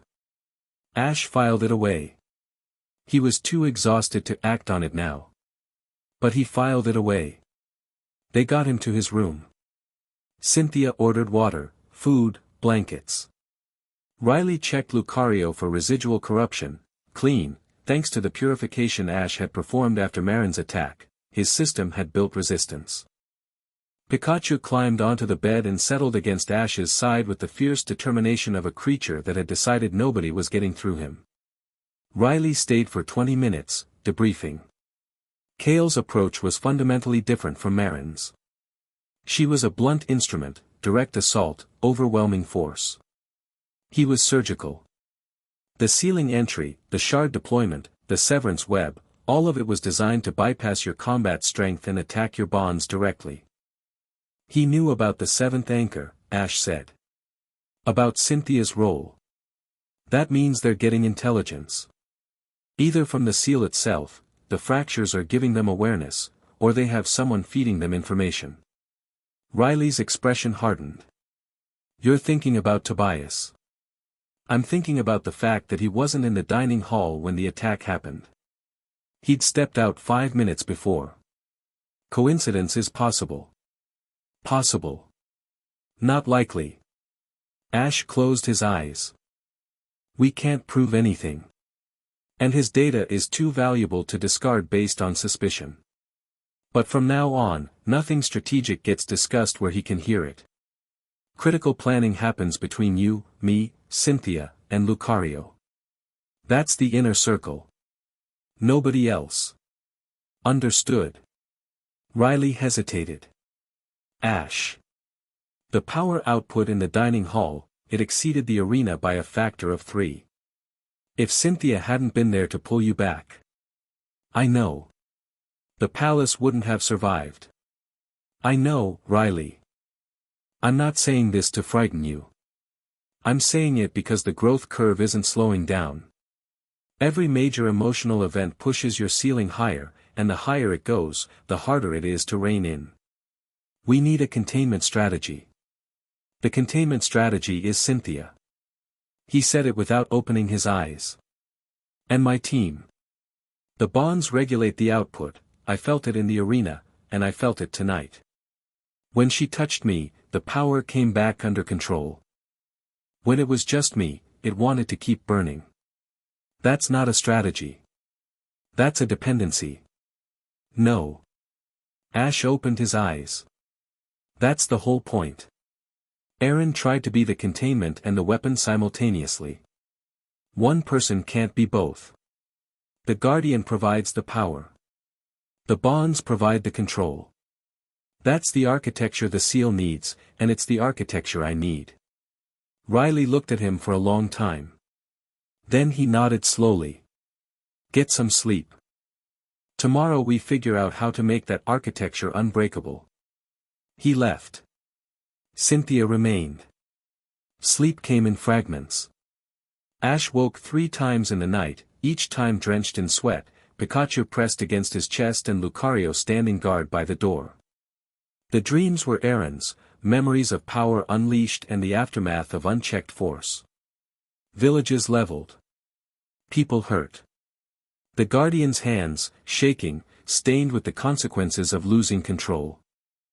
In one dream, Aaron stood over the body of a man he'd killed, an umbral warrior, centuries ago, driven by corrupted aura into an attack on a settlement near the tree. Aaron had responded with overwhelming force. The umbral was dead before Aaron had consciously decided to kill him. The power had decided for him. Aaron knelt beside the body and wept. Not for the enemy. For himself. For the part of him that had found it easy. For the knowledge that the power didn't care about intention, it responded to emotion, and the strongest emotions weren't always the noblest ones. Rage was easy to channel. Fear was easy to channel. Love was harder, slower, required vulnerability that the power's momentum actively resisted. Ash woke from that dream gasping, and the aura was bleeding from his hands, blue light seeping through his skin like he was cracking at the seams. Pikachu pressed harder against his chest, grounding him with warmth and weight and the steady rhythm of a heartbeat that had been his anchor since he was 10 years old. He lay in the dark and breathed until the light faded. The power was getting stronger. Every day, the reservoir deepened. Every emotional surge pushed the boundaries wider. And the control, the discipline, wasn't keeping pace. Riley's forms helped. Lucario's resonance helped. But the fundamental problem remained. Ash was channeling forces that were designed for a fully trained guardian with decades of experience, and he'd had 2 weeks. Aaron's memories offered technique but not temperament. You couldn't inherit emotional maturity. You had to earn it. The 3rd time he woke, it was 4 in the morning, and someone was sitting in the chair beside his bed. Cynthia. She'd changed out of the torn dress into practical clothes, dark trousers, a soft sweater, her hair pulled back. She was reading by the light of a small lamp, a book open on her knee, and she looked like she'd been there for hours. You're watching me sleep, he said. His voice sounded like something had died in his throat. I'm reading near someone who's sleeping. There's a distinction. She closed the book. How do you feel? Like I tried to arm wrestle a legendary and lost. He sat up slowly. Everything ached, not the muscles but the aura channels, the pathways through his body that the power ran along. They felt raw, inflamed, like nerves stripped of insulation. How bad was the dining hall? Structurally reparable. No serious injuries, some bruises from the initial shockwave, a few cases of aura shock that the medics are calling acute resonance exposure. Your shield caught the worst of the ceiling debris before Kale even struck. She paused. The windows are a total loss. Again. Again.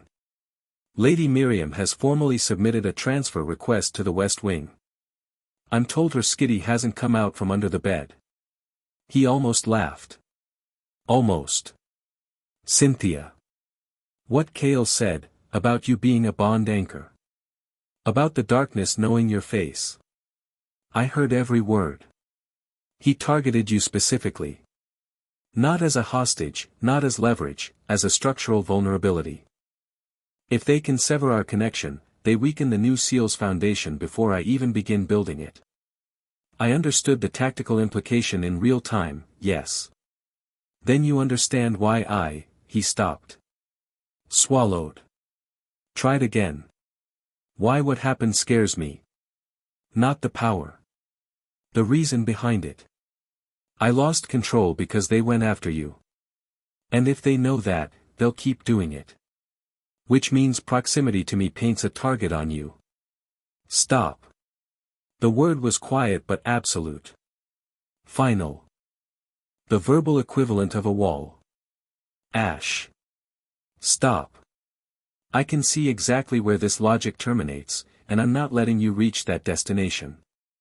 She leaned forward, her eyes fierce in the lamplight. Aaron walked this exact road. The woman he loved was threatened by the darkness, and his solution was to push her away. Distance. Isolation. Face the threat alone so nobody he cared about could be weaponized against him. Her jaw tightened.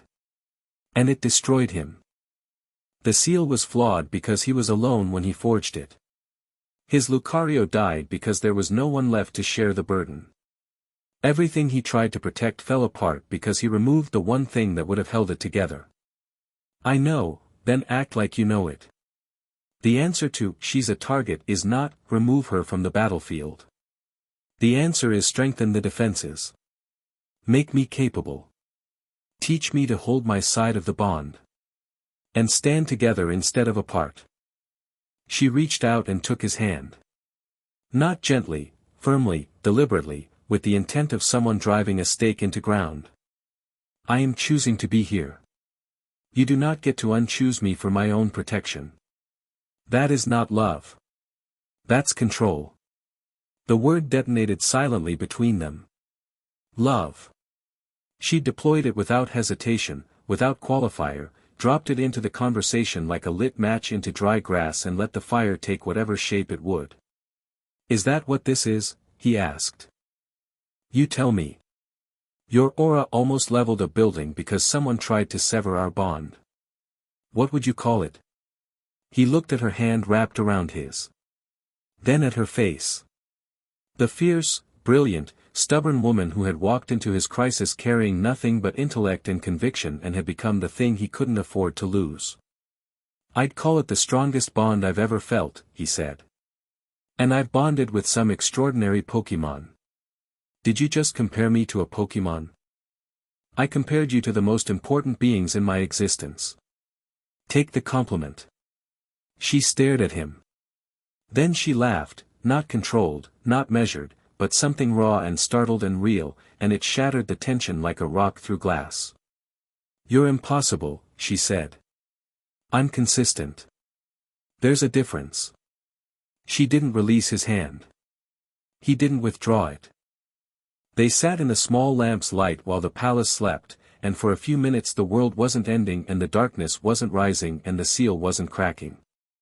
Just two people holding hands in the quiet dark, choosing each other despite every rational reason not to. Tomorrow, Cynthia said eventually, we begin serious emotional control work. Not Riley's forms, those are physical. This is about regulating the aura response under extreme psychological stress. What happened in the dining hall cannot be repeated. Agreed. And we start my aura training. He blinked. You're what? Kale's severance web targeted me because I have a developing aura resonance with you. The bond is generating sensitivity on my side, I've been experiencing it for days. Pulses, flickers, emotional impressions bleeding through. If the enemy is going to attack our connection, I need the ability to defend my end of it.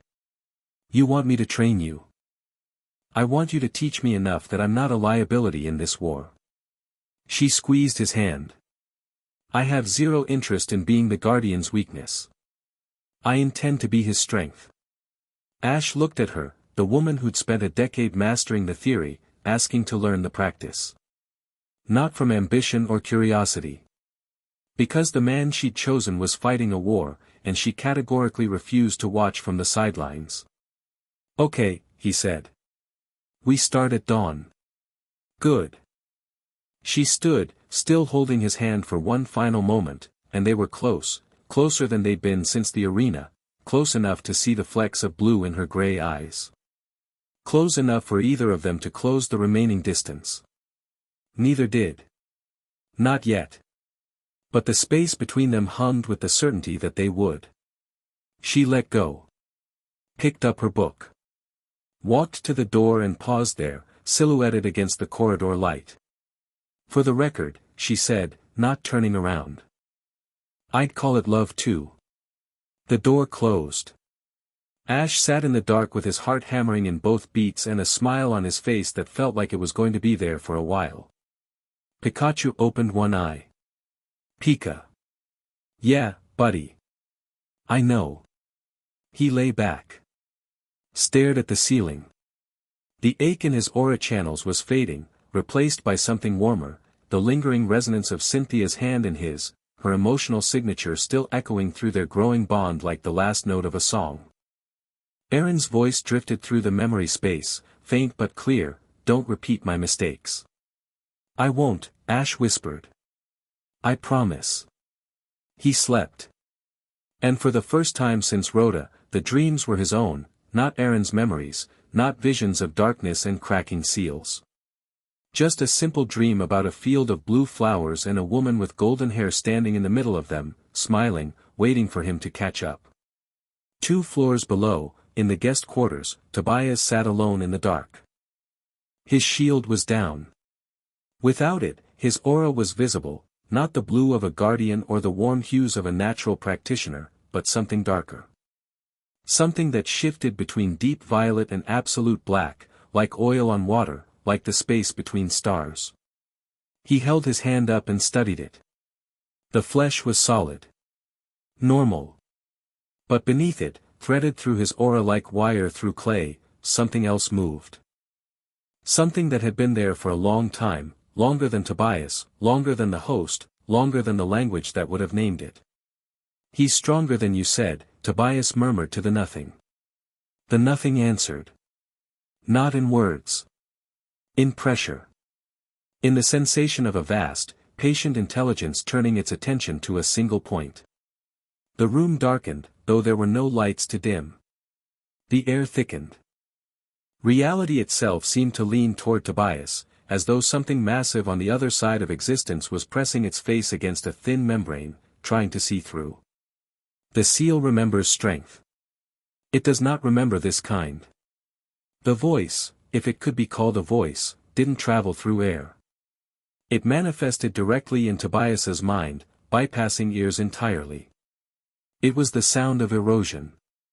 The sound of things ending. Not violent, not angry.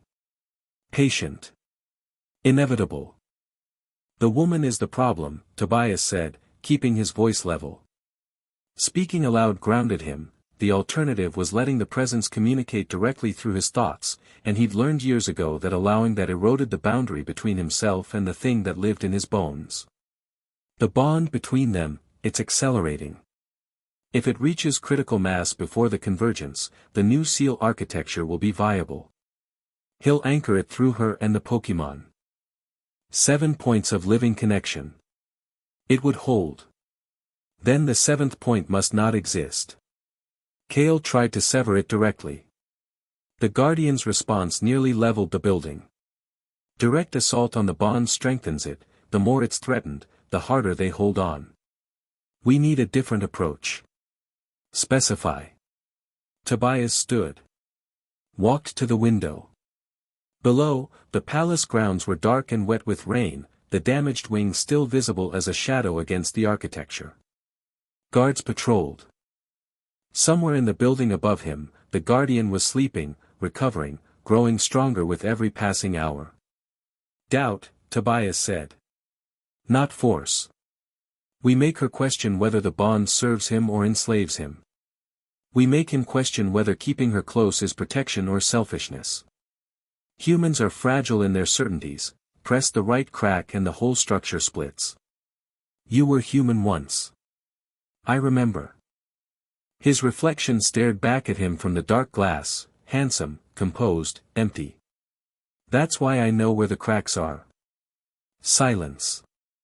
The pressure receded, slowly, like a tide pulling back from shore. The room brightened. Reality settled. Tobias rebuilt his shield. Smoothed his expression. Checked his reflection and adjusted his collar. Became, once again, the charming visitor with the valuable data and the easy smile. He had work to do. The convergence was coming, weeks away now, not months. The autumn equinox would align the seal's remaining nodes in a harmonic convergence that hadn't occurred in 1,000 years, and when it did, either the Guardian would forge a new seal strong enough to hold entropy for another millennium, or the barrier would collapse entirely and the primordial force would pour into a world that had forgotten it existed. Tobias had spent 4 years preparing for this. Mapping the fault lines. Cultivating his legendary bonds. Letting the presence in his bones grow stronger while he maintained the appearance of a man with ambitions rather than a vessel with a purpose. The hunger Ash sensed in him was real. Tobias wanted power, had always wanted power, but it was also the hook. The thing entropy had used to reel him in, years ago, when he was just a talented boy with aura sensitivity and a void where his family should have been. He didn't think of himself as evil. Evil was a word for people who lacked perspective. He thought of himself as practical. The world Aaron built, the world of bonds and connection and the warm illusion of permanence, was a fantasy. Everything ended. Everything decayed. Entropy wasn't the enemy of existence, it was its natural conclusion. And Tobias intended to be standing on the right side of that conclusion when it arrived. The key to everything, the Guardian, the champion, the fragile, strengthening bond between them, was right here in this palace. Growing stronger by the day. He needed to break it before it became unbreakable. Outside, the rain started. Cold, steady, relentless. The kind of rain that washes things clean or wears them away, depending entirely on what they're made of. In his room above, Ash slept with Cynthia's words wrapped around his heart like armor. I'd call it love too. 4 words. 5 syllables. The strongest bond he'd ever felt, acknowledged and accepted, and now the most dangerous secret in the world. Because the darkness knew. And it was coming for them. Chapter 3 and Chapter 4, What Burns Between Us. Cynthia's first aura lesson lasted 11 minutes before she set a bookshelf on fire. They were in the palace library, their library, as Ash had started thinking of it, early morning, the sun barely clearing the eastern mountains. Ash sat cross-legged on the floor facing her, their knees almost touching. Lucario stood behind him like a blue sentinel. Pikachu watched from atop a stack of translated texts with the skeptical expression of a creature who had seen too many training accidents to be optimistic. The first principle is awareness, Ash said. Before you can use aura, you have to feel it. Not your aura, all aura. The ambient energy in the room, the life force of every living thing around you. Close your eyes. She closed them. Her face settled into the focused stillness he'd seen during her deepest research sessions, the look of a mind clearing itself of noise and preparing to receive data. Now breathe. Not with your lungs, with your whole body. Imagine you're expanding. Your awareness is getting larger, pushing outward past your skin, past the air around you. She breathed. For a minute, nothing happened. Then 2 minutes. Ash watched her with his aura senses open, tracking the energy currents around her body. The latent sensitivity was there, he could see it, a web of dormant pathways that had been developing since their bond began forming. Like circuitry that had been installed but never switched on. "I don't feel anything," she said. "You're thinking too hard. You're trying to analyze it before you experience it. Stop being a researcher for 30 seconds and just feel." Telling a researcher to stop analyzing is like telling a Magikarp to stop flopping. "Cynthia." She exhaled. Let go of something, he felt it, a release of tension in her aura field, a softening. And then, like a door opening, her dormant pathways flickered. "Oh," she said. Very quietly. "What do you feel?" "Everything." Her voice was hushed, almost reverent. "The wood in the bookshelves. The paper in the books. Pikachu, he's like a small sun, so much energy in such a compact body. Lucario is deep. Like an ocean. Calm on the surface, immensely powerful underneath." She paused. Her breath caught. "And you? Ash, she opened her eyes. They were wider than he'd ever seen them. "You're enormous," she whispered. "I knew intellectually, the readings, the data, the comparisons to Aaron, but feeling it is different. You're like standing next to a star. How do you contain all of that in a human body?" "Most days, badly." "That's not reassuring." "It wasn't meant to be." He smiled. "Now, the pathways you're feeling, the channels your awareness is flowing through. Those are your aura circuits. They've been developing since our bond started forming. They're not as extensive as mine or even Riley's, but they're real. And they can be trained." "What do I do with them?" "First, you learn to control the flow. Open and close. Right now you're wide open, which is why everything is so intense. You need to learn to regulate, dial it up when you need awareness, dial it down when you need to function normally." She nodded. Closed her eyes again. Reached for the control he was describing. And that's when the bookshelf caught fire. The aura surge came out of nowhere, a spike of uncontrolled energy that burst from Cynthia's body like a shockwave, traveled along the nearest surface, a wooden bookshelf full of irreplaceable medieval texts, and ignited. Not with physical fire. With aura fire. Blue flames crawled up the shelving, and the books began to glow. Down. Ash threw an aura shield over the shelf and smothered the flames before they could spread. The fire died. The books survived, though several now had a faint blue tinge to their covers that probably wasn't going to wash out. Cynthia stared at the scorch marks. Her face cycled through shock, horror, scientific fascination, and embarrassment in rapid succession. "I didn't mean to, nobody means to. The first manifestation is always messy." He extinguished the last embers with a wave of his hand. "When my aura first activated, I blew out every window in the arena. You set one bookshelf on fire. You're actually doing better than me."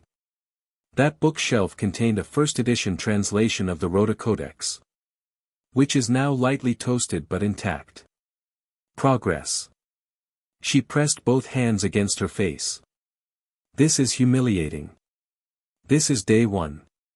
You'll get control. Your analytical mind is actually an advantage. Once you understand the system's logic, you'll manage it better than most natural sensitives ever do. You just need to get past the messy initial phase first." She lowered her hands. Her expression was the one she wore when accepting a challenge, jaw set, eyes sharp, the flat refusal to be defeated by anything, including her own biology. "Again," she said. They practiced for another hour. No more fires, though Cynthia did accidentally send a pulse of aura through the floor that made every Pokémon in the palace wing look up simultaneously.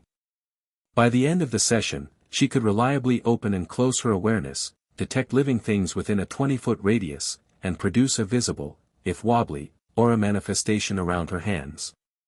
"The blue suits you," Ash said, watching the light flicker across her fingers. "Don't flirt during training." "Who says I'm flirting?" "Your aura signature spikes every time you look at my hands. It's extremely obvious now that I can see it." He felt his face heat. "That's a side effect of the bond." "Aminchim." She extinguished her manifestation and stood, brushing off her trousers. "Same time tomorrow." "Same time tomorrow." She left the library. Ash watched her go and then looked at Pikachu, who was wearing an expression of undiluted amusement. "Not a word," Ash said. "Pika Pika." The mouse was definitely laughing. The aura training continued daily. Cynthia was, predictably, a terrifyingly fast learner. Within 3 days she could maintain a stable awareness field during normal activities, walking, talking, reading, even sleeping. Her range expanded from 20 feet to 50, then 100. She couldn't produce offensive aura techniques, that required a depth of channeling that took years, but she developed something more immediately valuable, a defensive resonance. When her aura field was active and Ash was nearby, their energies synchronized automatically.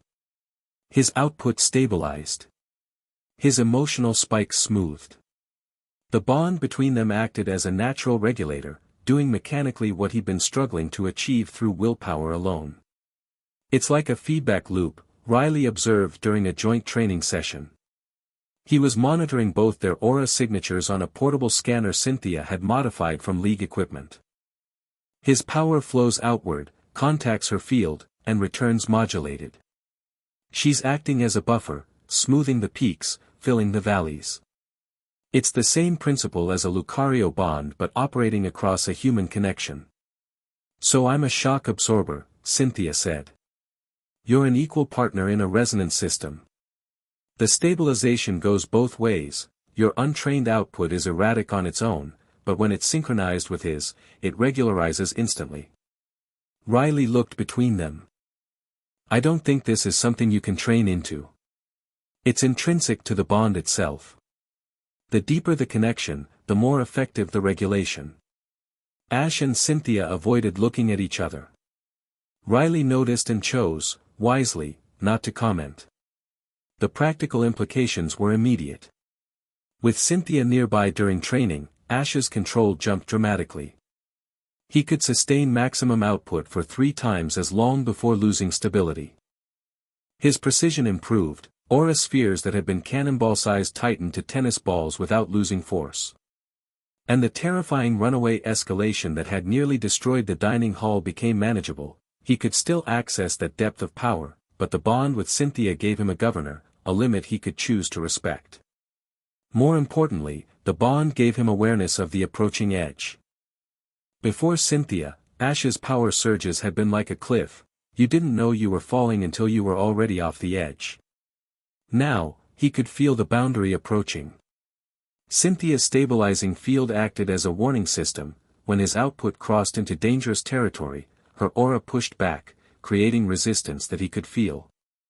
Not stopping him. Warning him.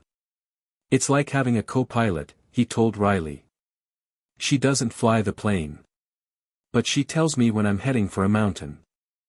A co-pilot who can also set bookshelves on fire. She's learning. She's learning terrifyingly fast. In a year, she'll be more effective than most trained aura users. Her analytical framework gives her an enormous advantage. She doesn't just feel the energy, she understands the principles behind it. She's already developing techniques I haven't seen before." "Like what?" "She's figured out how to use her aura awareness as a research tool. She can feel the internal structure of crystals, detect energy flows in ancient architecture, sense the emotional resonance of artifacts. She's essentially developed psychometric analysis through aura, the ability to read an object's history by touching it." Riley shook his head. "It took me 6 years to develop a cruder version of that ability." She did it in a week because she approached it as a scientific instrument rather than a mystical power. That's Cynthia. That's a woman who's going to rewrite every aura textbook ever written, and she's going to do it while simultaneously saving the world and managing your emotional regulation. Riley paused. Don't lose her, Ash. I don't intend to.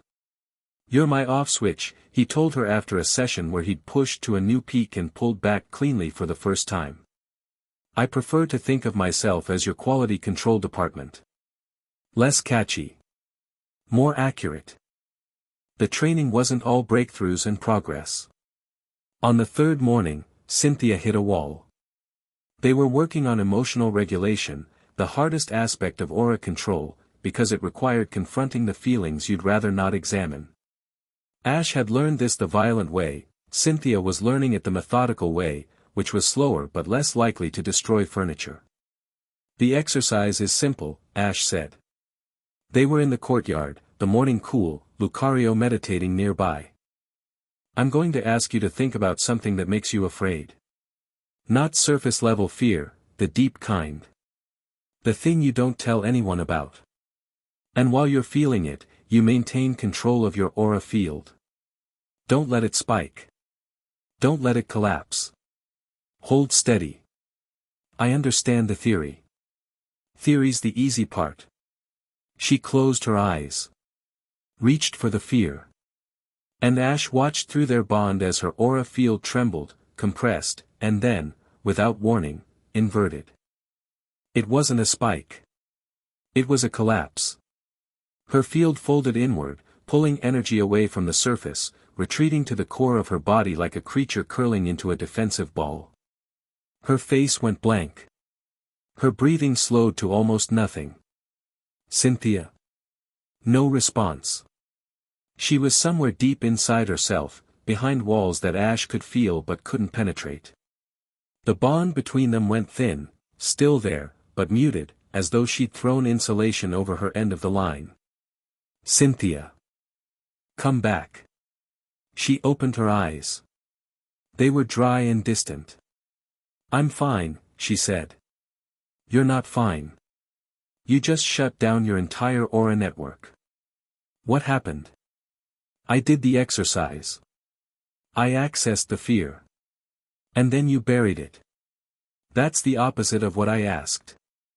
I asked you to feel it and maintain control. You felt it and locked it away. Her jaw tightened. Maybe locking it away is how I maintain control. That's not control. That's suppression.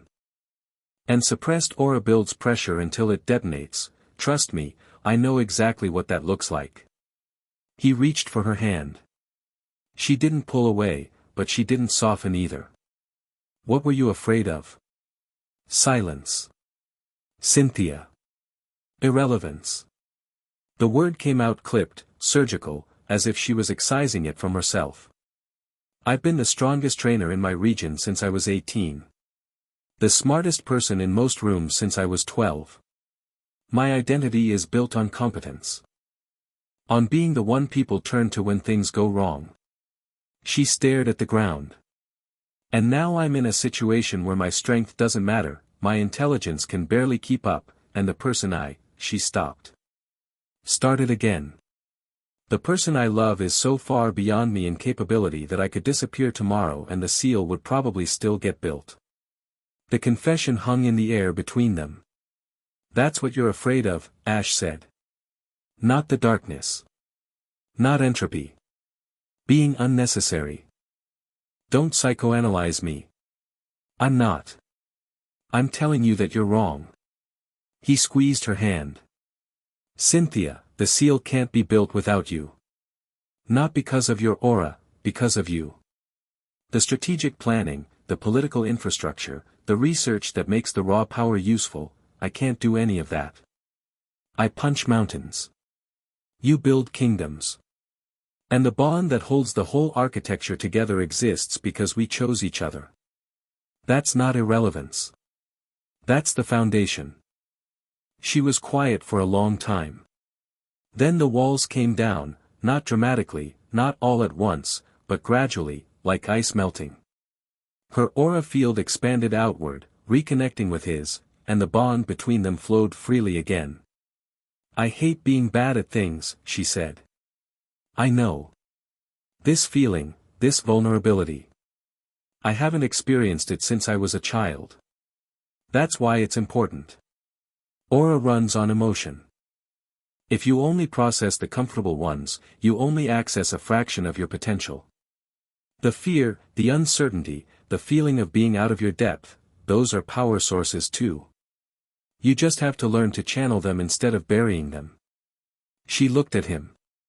Something shifted in her expression, a recalibration, a reframing. The researcher finding a new angle on an old problem. "Again," she said. This time, she didn't collapse. Tobias made his move 3 days before the tree expedition.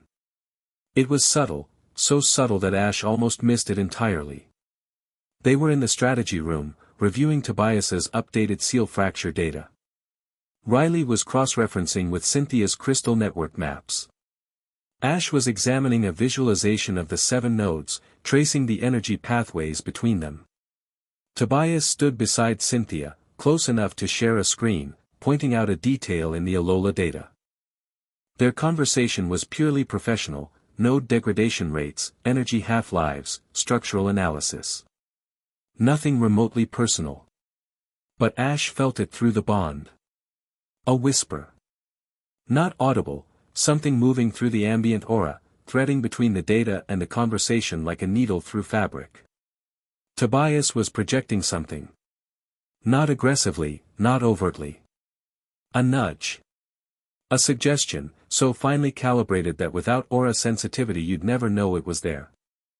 The suggestion was simple: doubt. Not doubt about the data or the plan. Doubt about the bond. A carefully planted seed of uncertainty: is this real, or is the aura creating an illusion of connection? Would you feel this way without the Guardian's influence? Are your emotions your own, or are they a side effect of proximity to power? Ash's blood went cold. It was elegant. Horrifyingly elegant. Tobias wasn't trying to break the bond with force. Kale had proven that direct assault only strengthened it. He was trying to make Cynthia break it herself. To make her question whether what she felt was genuine, to plant the suspicion that the Guardian's aura was influencing her emotions, manipulating her into compliance. If it worked, if Cynthia began to doubt, the 7th anchor would destabilize from the inside. Ash watched Cynthia for signs that the suggestion was landing. She was focused on the data, her expression neutral, her aura field, steady. Stable. The doubt whisper was reaching her, he could see it pressing against her field like wind against a window, but it wasn't penetrating.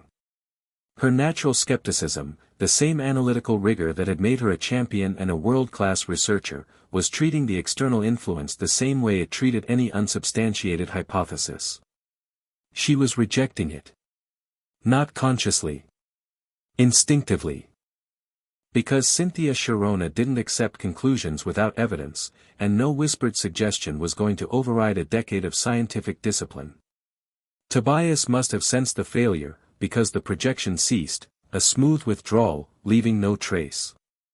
After the session, Ash found a private moment with Cynthia in the corridor. "Did you feel anything unusual in there?" he asked. She considered. "A slight pressure. I assumed it was the palace's ambient aura. The repairs have been disrupting the energy flow through the east wing." "It wasn't the repairs," he told her. Watched her face shift from confusion to comprehension to fury in the space of 3 seconds. "He tried to make me doubt the bond," she said, her voice very flat. Very controlled. The way a bomb is controlled right before someone clips the wrong wire. He projected a suggestion directly at your aura field. Targeted the emotional center of the bond, specifically, the question of whether your feelings are genuine or aura-induced. Subtle enough that someone without training would absorb it unconsciously and start questioning their own emotions. You rejected it, your natural analytical skepticism treated it as an unverified input and discarded it before it could take root. My natural skepticism. She let out a breath that was not quite a laugh. So my pathological need to question everything and demand evidence for every conclusion just saved our relationship from psychic sabotage. Your trust issues are, in this specific context, a legitimate superpower. I am going to kill him. Not yet. We need to understand the full scope of his plan before we move.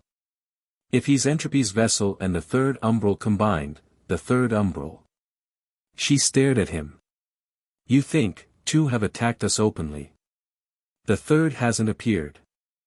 And Tobias has been here the whole time, hidden behind a shield, operating from the inside. The pieces clicked together with sickening clarity. Marin was the ideologue. Kale was the tactician. The third umbral, the one Aaron's memories describe as the most dangerous, was the infiltrator. The one who worked from within. And Tobias is its vessel. Along with entropy itself. Double possession. Or a partnership, the umbral spirit and entropy operating through the same host. Ash's hands clenched. He's been with us from the start. Everything he's done, the data, the help, the strategic advice, all of it was positioning. Getting close enough to attack from the inside. The data was real, though. Real and strategic. He gave us accurate information to build trust, and the information itself was designed to guide our planning toward outcomes he could predict and exploit. Ash felt sick. He's not fighting us. He's directing us. Cynthia's expression hardened. The fury was still there, but it was being channeled now, compressed into the cold, precise anger of a woman who had just realized she'd been played and was already planning how to play back. Then we let him keep directing, she said. We follow his data. We stick to the timeline. But we build contingencies he doesn't know about. Hidden variables in the equation that change the outcome when it matters. Like what? Like the fact that he doesn't know I can feel his projections. Like the fact that you've identified him. Like the fact that our inner circle, you, me, Riley, Lucario, now operates on a closed aura communication network that his shield can't penetrate. She raised her chin. He thinks he's the smartest person in the room. He's about to discover he's not even the smartest person in this corridor. Ash looked at her, this woman who had been a bookshelf-burning novice 2 weeks ago and was now standing here planning counterintelligence operations with the cool precision of a battlefield commander, and felt the bond between them sing. Have I mentioned you're terrifying? You have. I appreciate the consistency. On the 5th day after Kale's attack, Ash returned to the Tree of Beginning. The purpose was dual.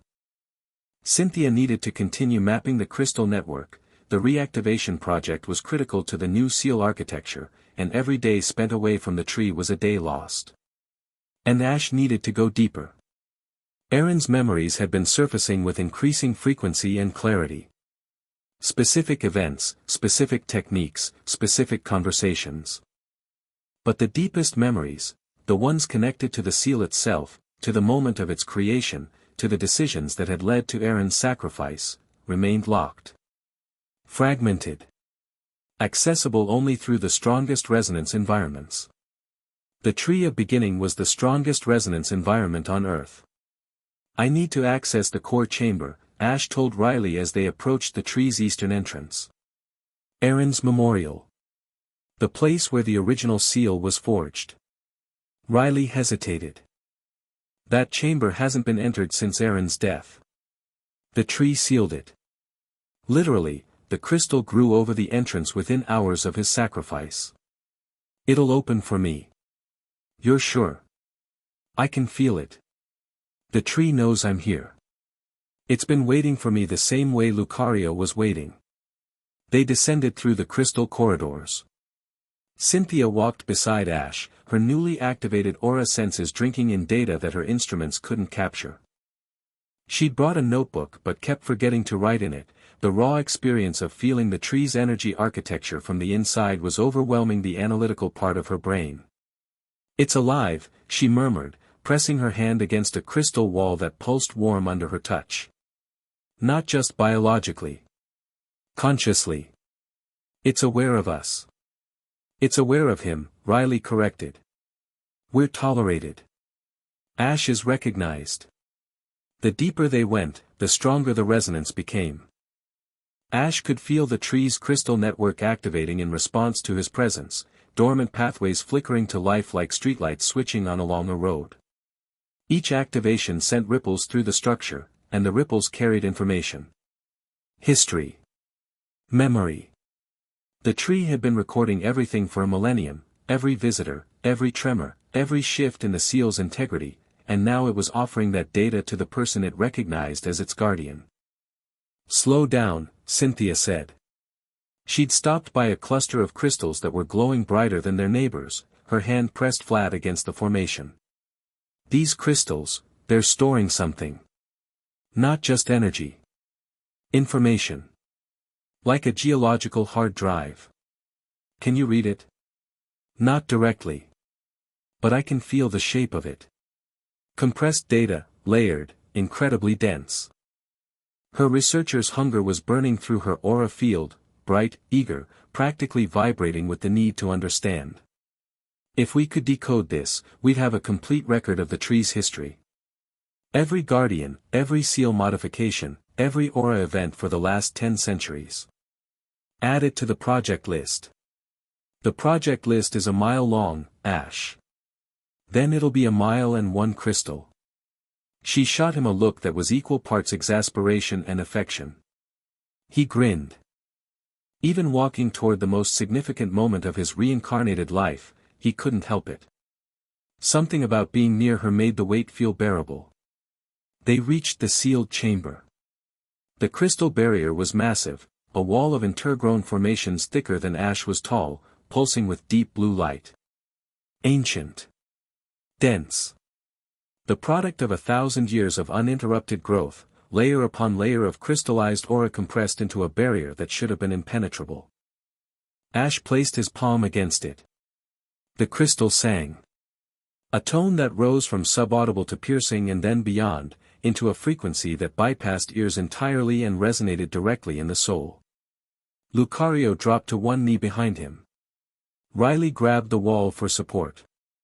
Cynthia swayed but held steady, her hand finding Ash's shoulder. The wall began to glow, first at the point of contact, then spreading outward in branching lines that mapped the crystal's internal structure like veins in a leaf. The pattern was complex, fractal, beautiful in the way that mathematics is beautiful when it manifests in the physical world. Then it opened. Not broke. Not shattered. The crystal reformed, flowing like water, pulling apart to create an archway where solid wall had been. Beyond it, darkness. And in the darkness, a light that pulsed with the rhythm of a heartbeat that had been beating for a millennium.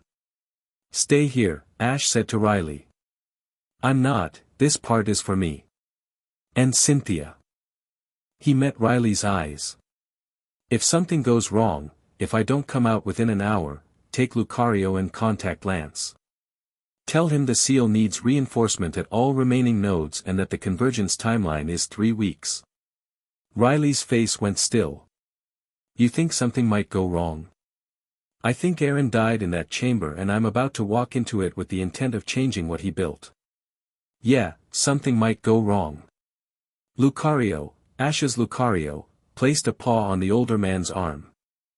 The gesture was gentle but firm. "Trust him." Riley nodded. Stepped back. Ash and Cynthia walked through the archway. The core chamber was vast, a cathedral of crystal, every surface alive with light. The walls curved upward into a dome that seemed to extend far beyond what the mountain's geometry should allow, as though the interior space existed partly in the physical world and partly somewhere else.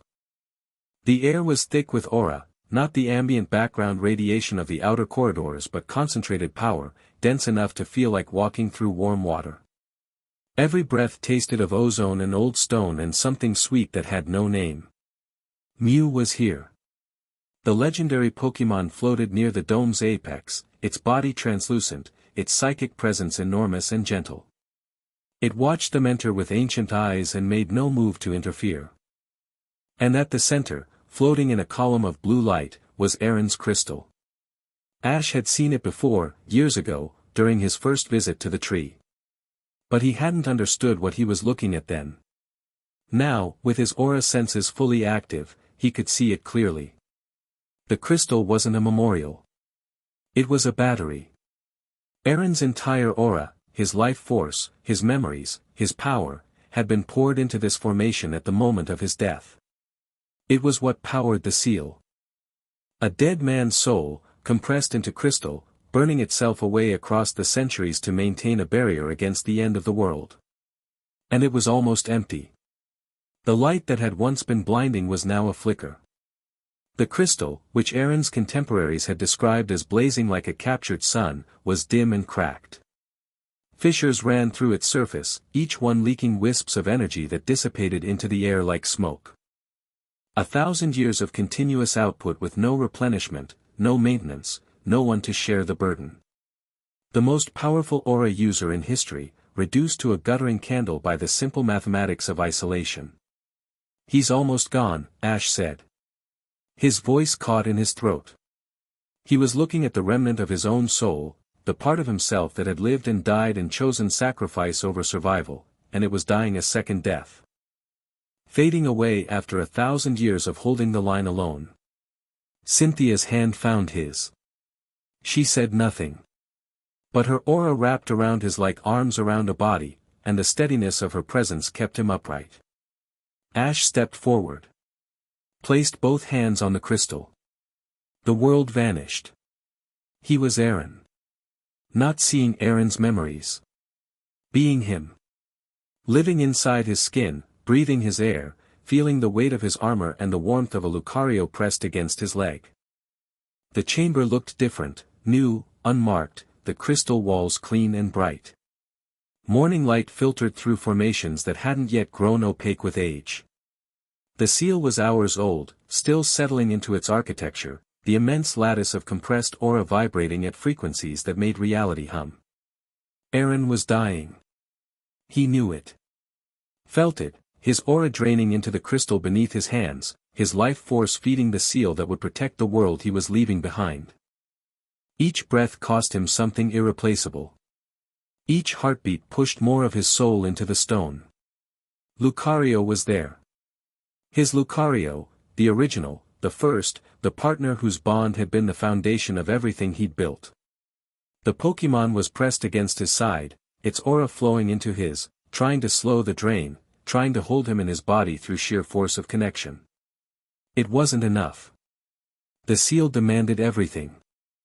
"I need to show you something," Aaron said, and his voice was Ash's voice, and the distinction between them dissolved like salt in water. The memory shifted. Earlier now, weeks before the sacrifice. Aaron stood on a balcony overlooking Rhoda, and beside him stood a woman. Ash felt the recognition like a physical blow. He didn't know her name, Aaron's memories offered it reluctantly, as if the syllables themselves carried pain, but he knew her significance. She was tall, graceful, with hair the color of aged gold and eyes that held the same fierce intelligence Ash had seen in another woman, in another time. Elena. Aaron's partner. His confidant. The person whose bond had been the strongest anchor in his aura network. And the person he'd pushed away. "You can't do this," Elena said. Her voice was steady but her hands were shaking. "The seal doesn't require your death. It requires sustained aura output. There are other ways, there aren't. I've looked. The mathematics are absolute, the seal needs a continuous source of guardian-level power, and the only way to provide that is to fix the source permanently. Lock it in place. Which means locking me in place. Then let me help. My resonance with your aura, it stabilizes you. You know this. If I were part of the architecture, no." The word came out sharp. Harder than he intended. "If you're part of the seal, you die too. I won't, you won't let me choose." Silence. The kind that builds pressure. "Aaron." Elena's voice dropped. The steadiness cracked. "You're not protecting me by excluding me. You're guaranteeing that the seal is built from isolation instead of connection. One source instead of many. A single point of failure. A single point of sacrifice. The same thing, and you know it. He looked at her. This woman who had seen through every wall he'd built, who had loved him not because of his power but despite it, who had spent years standing beside him and asking for nothing except the chance to keep standing there. If I let you in, he said, and it fails, then we fail together. That's what love means, Aaron. It means you don't get to die alone because you think it's noble. He turned away. Looked out over the kingdom. And made the worst decision of his life. I'm sorry, he said. I can't risk you. Elena's face, Ash felt it like a blade, because he recognized the expression. Not anger. Not grief. Disappointment. The particular devastation of someone who had offered everything they had and been told it wasn't worth the danger. Then you'll die alone, she said. And the seal will be built from loneliness. And someday, when it fails, because it will, Aaron, a single point of failure always fails, someone else will stand where you're standing and face the same choice.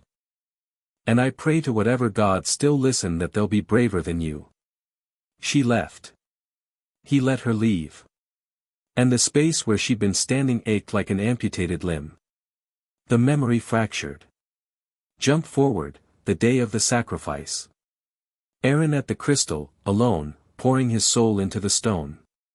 His aura, vast, brilliant, burning with the intensity of a life being compressed into a single purpose, flooding the crystal matrix. But it was wrong. Ash could feel the wrongness from inside Aaron's skin. The architecture was incomplete. 6 Pokemon bonds serving as anchor points, channeling the power, distributing the load. But the 7th position, the human bond, the keystone that would have balanced the whole structure, was empty. The seal formed around the gap. Compensated for it. Aaron poured more power into the empty space, trying to fill it himself, trying to be both the source and the anchor. His body began to disintegrate. His cells couldn't hold the volume of aura flowing through them. Lucario was at his side, howling, the Pokemon's grief a physical force that cracked the chamber walls. Aaron tried to send his partner away, tried to sever the bond to save the Pokemon's life, but Lucario refused. Held on. Poured its own aura into the dying guardian, fighting the inevitable with everything it had. Forgive me, Aaron whispered. To Lucario. To Elena.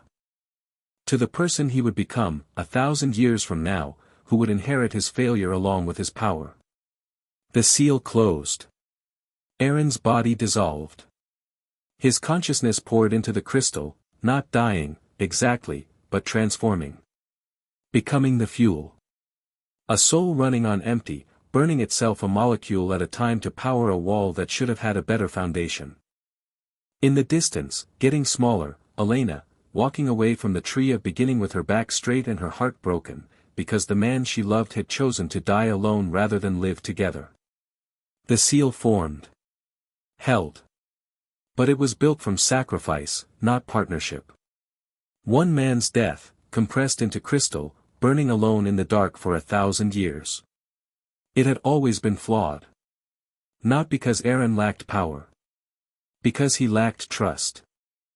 The last thing Aaron's consciousness registered before dissolving into the crystal was a thought, clear, sharp, agonized, she was right. She was right about all of it. And I was too afraid to listen. The memory released him. Ash came back to himself on his knees, both hands still pressed against the crystal, tears streaming down his face. The vision had lasted, he didn't know. Minutes? Hours? The chamber's light had shifted, dimmer now, as though the crystal had spent the last of its reserves to show him what he needed to see. Cynthia was beside him. On the floor, both arms around him, her aura blazing with untrained intensity, she'd been holding him steady through the vision, anchoring him to the present while Aaron's past tried to pull him under.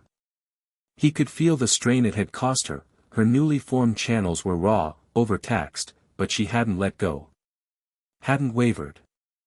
Had held the connection through what must have been terrifying from her end, watching him go rigid, his aura surging wildly, his body going cold while his consciousness traveled through a dead man's final moments.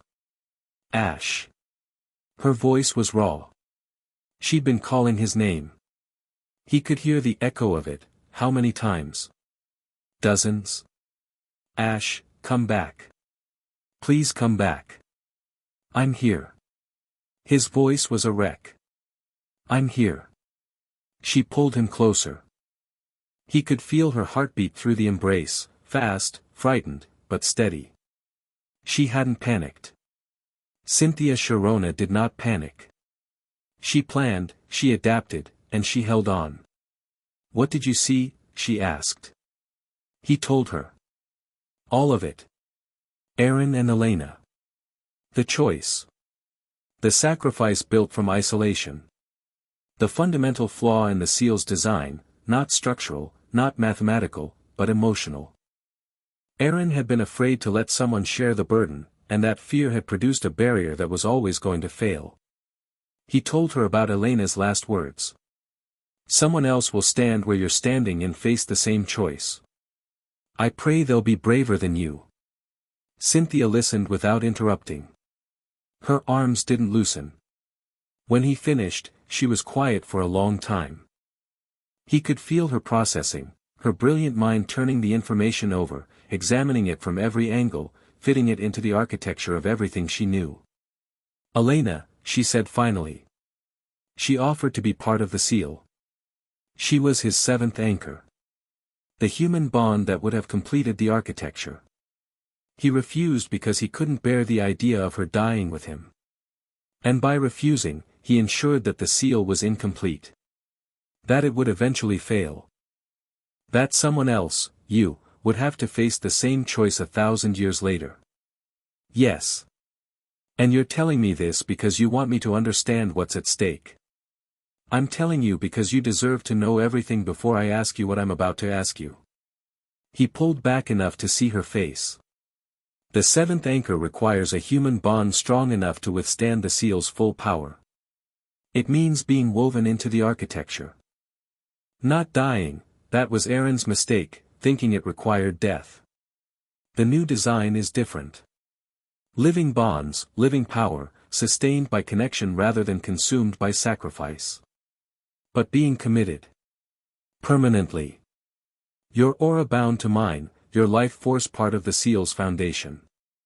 If it works, neither of us can walk away from it. Ever. Ever. The bond becomes structural. Like a load-bearing wall. Remove it and the building falls. Cynthia sat back on her heels. Her face was very still, the expression she wore when processing information that changed the fundamental shape of everything she'd planned for. You're asking me to marry the seal, she said. Despite everything, the tears, the exhaustion, the crushing weight of what he was proposing, Ash laughed. It was a raw, broken sound, but it was real. I'm asking you to be my partner. In the most permanent, most literal, most terrifyingly complete way possible. And I need you to understand what that means before you answer, because this isn't a decision you can undo. I don't undo things. She met his eyes. In the dim blue light of the dying crystal, her face was luminous. I'm a champion, Ash. I committed my life to the League at 15. I committed my academic career to aura research at 18. I don't make choices lightly and I don't make them provisionally. She reached forward and placed her hand on the crystal beside his. The question isn't whether I'm willing. The question is whether the seal can handle what I'm going to demand from it. What are you going to demand? That it works. Permanently. No cracks, no degradation, no 1,000-year countdown to failure. If I'm binding my soul to yours and both of ours to the seal, then the seal had damn well better be worth it. He stared at her. She stared back. You're terrifying, he said. You've mentioned. I love you. The words came out before he could think them through, not a confession but a statement of fact, as natural and unavoidable as breathing. He'd known it since the dining hall, since she'd walked through blue fire to pull him back from the edge. He'd known it since the night she sat at his bedside and called it research. Maybe he'd known it since the first evening in the library, when she'd looked at him across a table of ancient texts and seen the person behind the power. The crystal chamber went absolutely still. Even the ambient hum of the tree quieted, as though the ancient structure was holding its breath. Cynthia's breath caught. A fraction of a second, that was all the vulnerability she allowed.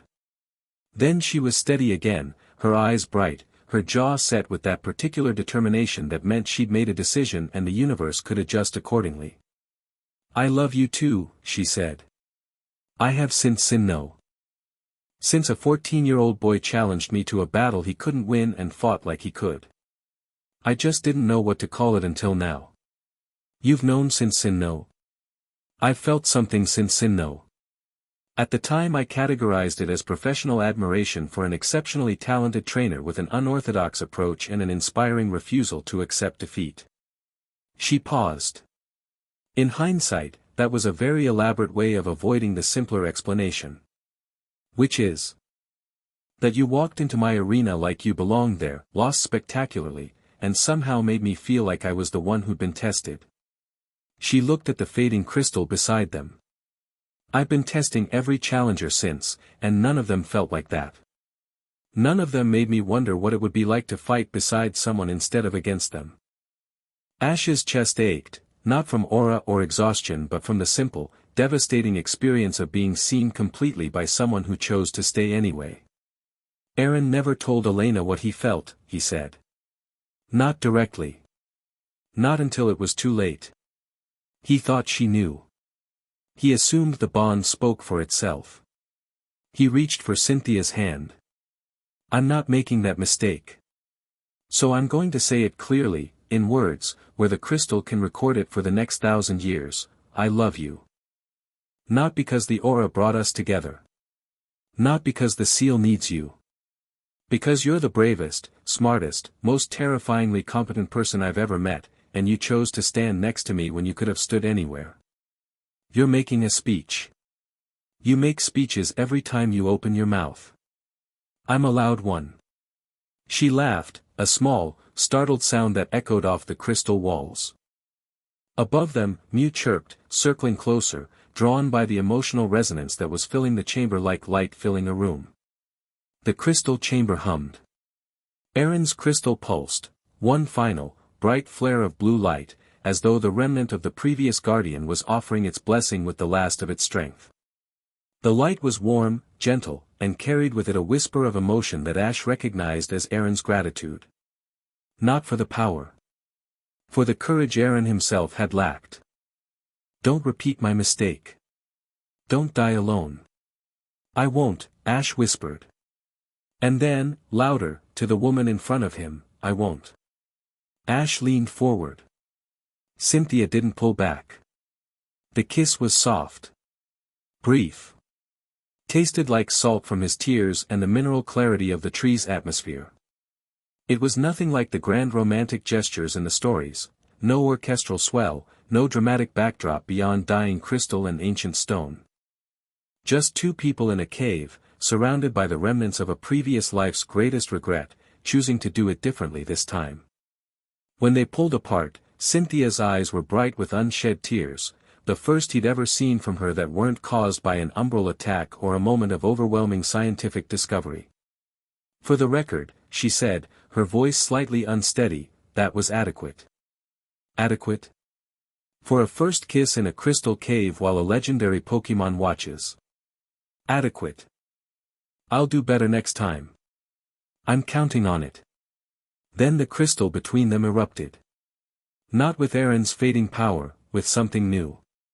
Their combined aura, amplified by the commitment, poured through the crystal matrix. The energy found dormant pathways and reactivated them, node after node igniting like stars switching on in sequence, blue light cascading outward from the core chamber along channels that hadn't carried current in 1,000 years. The tree of beginning sang. A chord that built and built, resonating through the mountain, through the earth, through the foundations of the seal itself. The sound was beyond hearing, felt in the bones, in the blood, in the aura itself. Every crystal in the tree vibrated in harmony, and the combined output created a pillar of blue light that punched through the mountain's peak and reached into the sky. In Rhoda, people stopped in the streets and looked up. The pillar was visible for miles, a column of azure light rising from the mountains like a beacon, steady and brilliant against the evening sky. Children pointed. Elders dropped to their knees. The palace guards scrambled for their stations, until Commander Bryn, who had been briefed on the possibility, waved them down. "It's the Guardian," she said.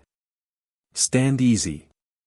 In the ruins of Ulf, a researcher's equipment spiked across every frequency simultaneously. She stared at the readings, then at the walls, where the ancient unowned script was glowing with reflected energy. At Spear Pillar, the columns that had stood silent since Dialga and Pakia's departure vibrated with sympathetic resonance. Stone dust fell from joints that hadn't moved in decades. In the deep ocean near Seafolk Village, something stirred in the underwater node, not the darkness, but the crystal itself, responding to a signal it had been waiting 1,000 years to receive. The seal didn't heal.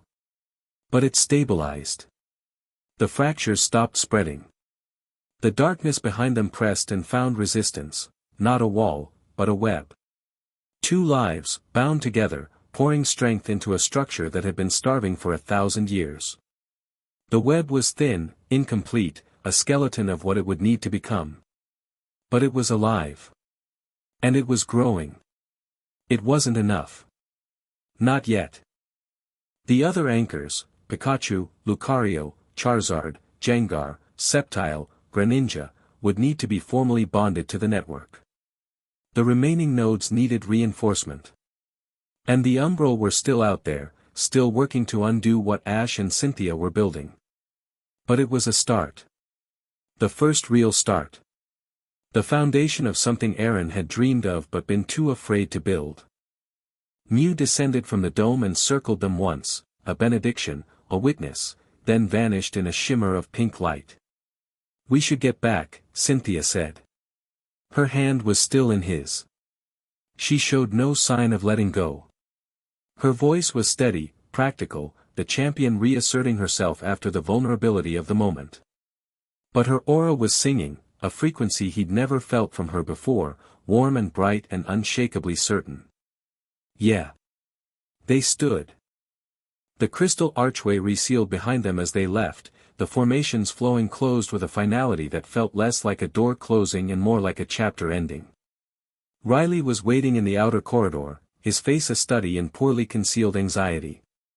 "The entire tree just lit up like a signal flare," he said.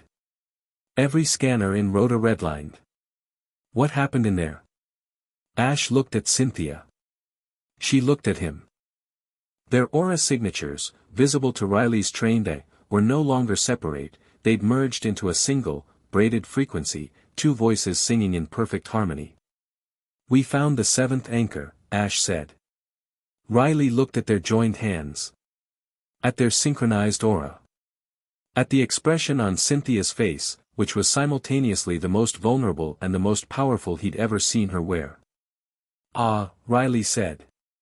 "Right. Of course." He looked like he wanted to ask more, the man was practically vibrating with questions, but something in their expressions told him that the answers would come when they were ready and not before. Riley was learning, slowly, that the Guardian operated on a timeline that didn't always align with other people's curiosity. They emerged from the tree into late afternoon light that felt almost harsh after the chamber's crystalline glow. Ash's body was heavy with exhaustion, the vision had drained him more than he expected, but his aura was steady. More than steady. The connection to the tree's crystal network was active now, a persistent hum in the background of his awareness, like a new sense organ he was still learning to use. He could feel the seal through it. All of it, every node, every fracture, every remaining intact section. The three compromised nodes were dark voids in the network. The four remaining nodes glowed with diminishing power. And at the center, Aaron's crystal was almost dark. But the new architecture was already taking shape. His bond with Cynthia had created a strand of living aura that threaded through the crystal network alongside Aaron's dying infrastructure. One strand where there needed to be 7. Fragile. Insufficient. But present. What now? Riley asked as they walked back toward the palace. Now we bond the rest of the team to the network, Ash said. Pikachu first, tonight, if possible. His bond with me is the oldest and strongest. It'll create the most robust anchor. Then Lucario, Charizard, Gengar, Sceptile, Greninja. Each one connected to a node. Each one channeling living aura into the seal's framework. You'll need to do this at the tree.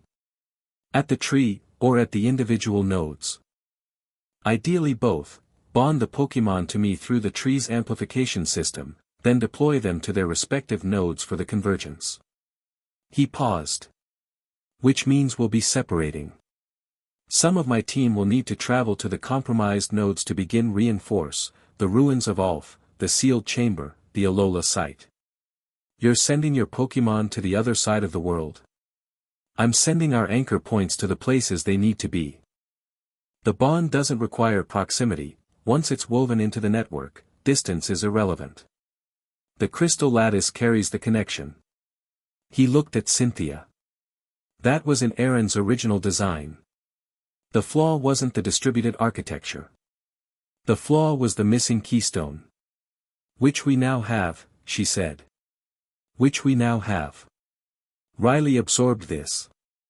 His strategic mind was already working: logistics, transportation, security for the deployed Pokémon, coordination with the regional leagues. I'll start planning the deployment routes. We'll need league cooperation for the international nodes, permits, security escorts, diplomatic clearance. Cynthia's handling league relations. I'll have the authorization ready within 48 hours, she said. Lance has already committed to full cooperation. Stephen Stone is on board as of yesterday. The Alola node is trickier, it's underwater, which means we'll need specialized support. I can reach out to my contacts in the Seafolk village, Riley offered. There's a network of aura-sensitive fishermen who've been monitoring the underwater anomalies. They're not trained, but they're aware. The planning consumed the walk back to the palace. Ash listened, contributed, but half his attention was elsewhere, turned inward, feeling the new architecture, testing its strength, sensing the places where it needed reinforcement. The bond with Cynthia thrummed steadily through the network, a golden thread among the dying blue of Aaron's original infrastructure. It was going to work. He could feel it. For the first time since the arena, the fear that had been living in his stomach began to loosen its grip. Then they entered the palace, and everything shifted. Tobias was waiting when they returned. He stood in the main hall, positioned casually by the window as though he'd been watching the tree's light show with idle curiosity. His expression was pleasant, his posture relaxed, his aura shield locked down tight as always. Nothing about him suggested alarm or anger or the cold calculation that Ash now suspected ran beneath every interaction. Quite the display, Tobias said, nodding toward the mountains. The tree hasn't produced visible emissions in recorded history. I take it the research expedition was productive. Very, Ash said. He didn't elaborate. Tobias's gaze dropped to Ash's hand, still holding Cynthia's. His smile didn't change, same warmth, same easy charm, but something flickered in his eyes. There and gone, faster than a blink. If Ash hadn't been watching for it, he'd have missed it entirely. Frustration. Cynthia, you look radiant, Tobias said, turning his attention to her with the smooth precision of someone redirecting a conversation. The tree's aura clearly agrees with you. It agrees with both of us, she said. Her tone was polite and absolutely impenetrable. Of course. Tobias straightened from the window. I have some updates on the seal fracture analysis, if you have time. There's been a development at the Alola node that I think will interest you. We'll review it tomorrow, Ash said. It's been a long day. Tomorrow, then. Tobias dipped his head and withdrew, moving down the corridor with the unhurried gait of a man who owned his time. Ash watched him go. The hunger was there again, that deep, gravitational wanting, but it was harder now. Sharper. As though something had changed in the equation and Tobias was recalculating. He saw the tree light up, Cynthia murmured once Tobias was out of earshot. He felt it. Whatever he's hiding behind that shield, he has enough sensitivity to know what we did in there. Which means he knows the seventh anchor is active. And he knows that whatever plan he has just became significantly more urgent. They looked at each other. The warmth from the tree's chamber still lingered between them, the bond, the kiss, the commitment, but reality was pressing back in. They just painted a target on their relationship that every enemy could see. We need to tell the others, Cynthia said. Riley, Eileen, Bryn. The inner circle needs to know the seal architecture and where we stand. Agreed. And I need to formally bond my team to the network. Pikachu first, he's the strongest connection. Then Lucario, then the rest. Timeline. As fast as possible. The convergence is, he reached for Aaron's knowledge. The equinox. The alignment. The mathematics of cosmic timing that governed when the seal's nodes would be simultaneously vulnerable. 3 weeks. Maybe less. When the equinox hits, the nodes align and the seal either gets reinforced or collapses. We need all 7 anchors active and bonded before then. 3 weeks to build a structure that Aaron spent years planning. Aaron didn't have you. She squeezed his hand. No. He didn't. They went inside. The palace was quiet, evening settling in, the staff moving through their routines, the repairs to the dining hall and east wing still ongoing. Normal life continuing around the edge of extraordinary events, the way it always does. A maid curtsied as they passed. A guard nodded. Somewhere in the kitchens, dinner was being prepared. The ordinariness of it felt surreal against the magnitude of what they'd just committed to. Ash stopped at the base of the main staircase. Something was pulling at his attention, a thread of wrongness in the palace's ambient aura, subtle enough that he wouldn't have caught it a week ago. But his senses had been sharpened by the tree's resonance chamber, amplified, refined, operating at a resolution he hadn't possessed before entering the core chamber. And now he felt it clearly. Tobias's room was directly below theirs. And through the floor, through stone and crystal and the palace's ancient architecture, Ash could feel what the man's shield was hiding. Not a trace of aura sensitivity. Not the minor gift of a naturally talented trainer. A void. Black and vast and hungry. The same frequency as the darkness behind the seal. The same resonance as entropy itself. A matching signature, not adjacent, not similar, identical. As though the thing behind the seal and the thing inside Tobias were the same entity, looking at itself through 2 different windows. Tobias wasn't an unchained. Tobias was a vessel. The realization hit Ash with the force of a physical blow. He staggered, one hand catching the banister. Cynthia felt the spike in his aura, alarm, cold and sharp, the taste of metal, and her newly trained senses reached instinctively for the source. Followed his awareness downward. Through the floor. Through the stone. Into the room below. She found it. Her face went white. Oh, she breathed. Don't react, Ash murmured, his lips barely moving. He doesn't know the tree amplified my senses. He doesn't know we know. Not yet. Ash, if he's been, I know. Every day he's been here. Every piece of data. Every strategy session he sat in on. The implications cascaded through his mind like dominoes.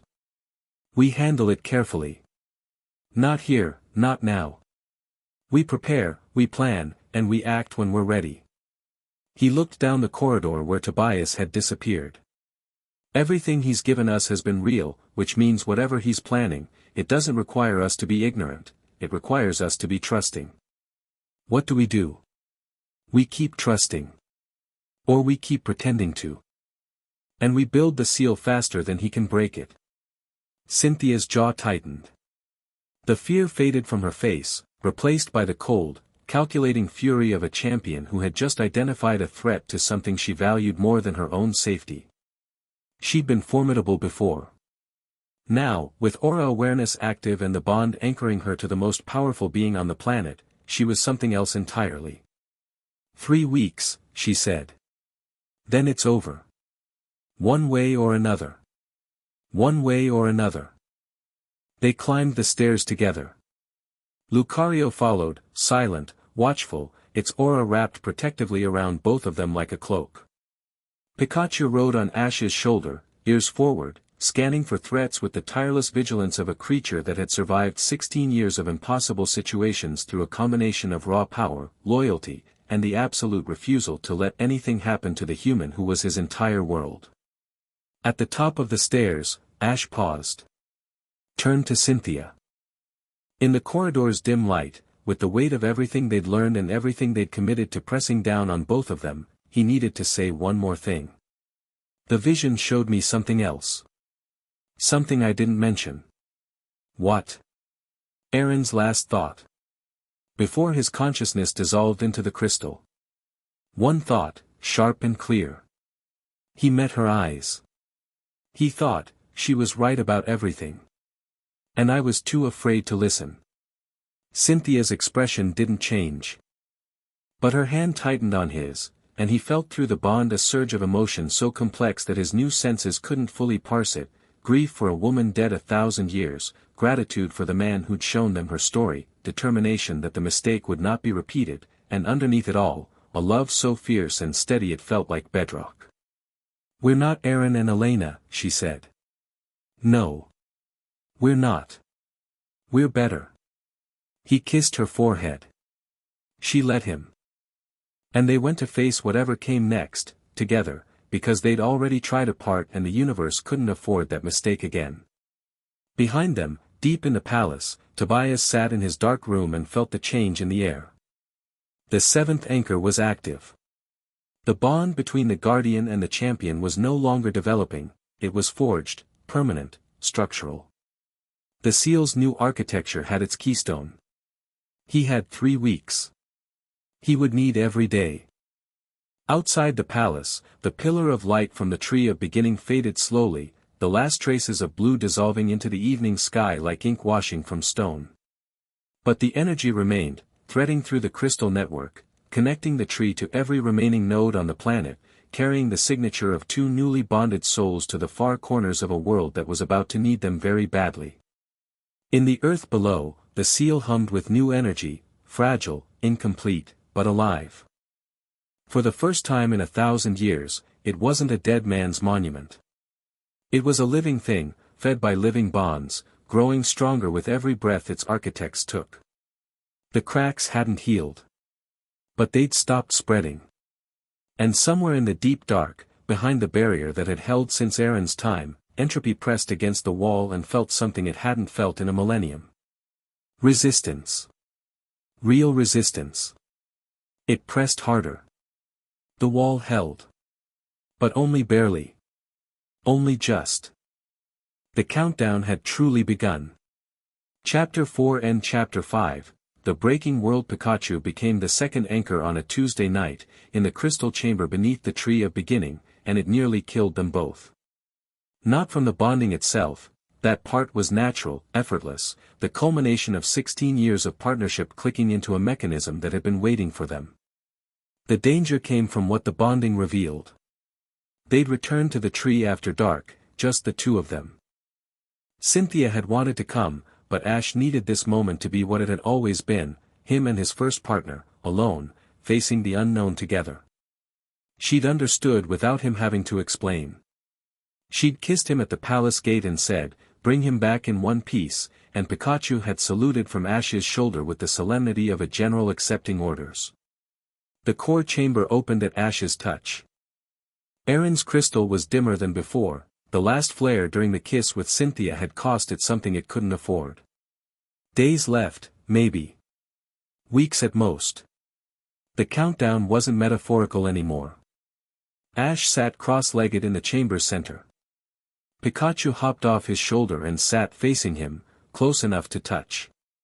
The mouse's black eyes were steady, calm, trusting in a way that went beyond training or experience. This was the Pokémon who had refused to enter a Pokeball, who had shocked him on the first day out of sheer defiance and then walked beside him every step since. Every victory. Every loss. Every region, every rival, every moment that had built Ash Ketchum into whoever he was becoming. "You know what this is," Ash said. "Pika." "Of course.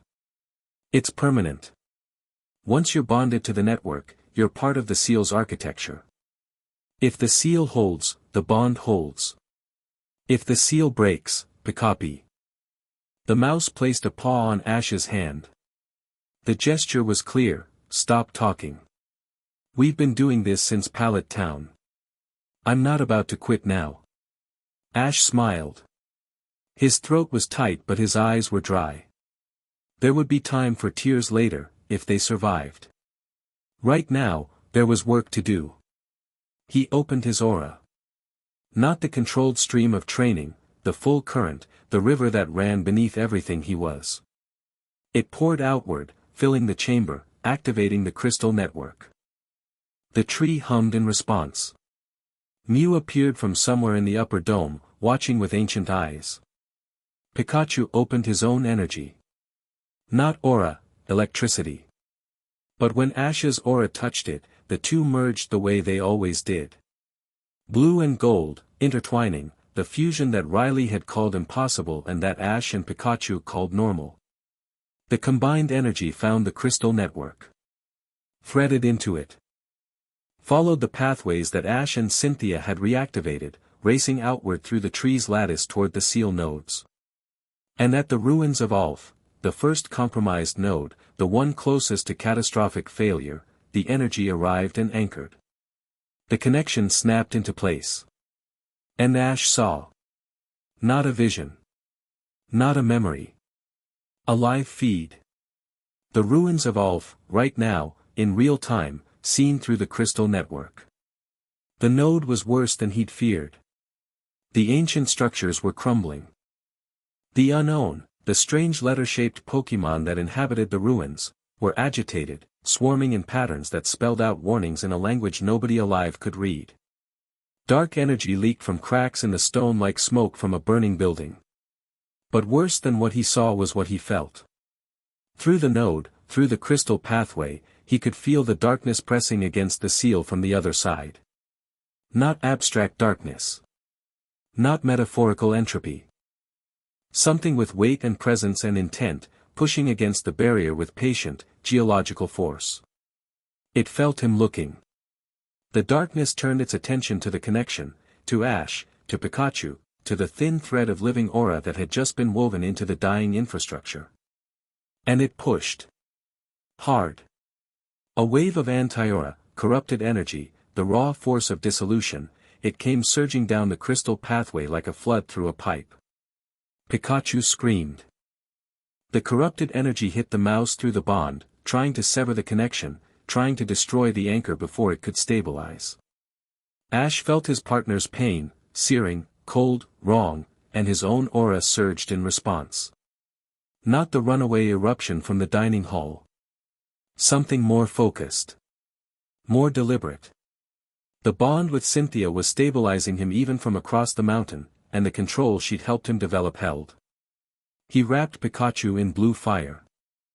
Poured his aura through the bond, meeting the corrupted energy head-on, burning it away the same way he'd purified Lucario after Marin's attack. The darkness fought back. It was strong, staggeringly, terrifyingly strong, and for a moment Ash felt the balance tipping, felt the corruption gaining ground. Then Pikachu did what Pikachu had always done when the odds were impossible and the stakes were everything. He got angry. The mouse's voltage spiked beyond anything Ash had ever measured. Lightning and aura fused into a single blast of blue-gold power that detonated through the crystal network, hit the corrupted energy like a wall of light and drove it back. Not gently. Not gradually. A thunderclap of combined force that slammed the darkness behind the seal node and held it there. The anchor locked.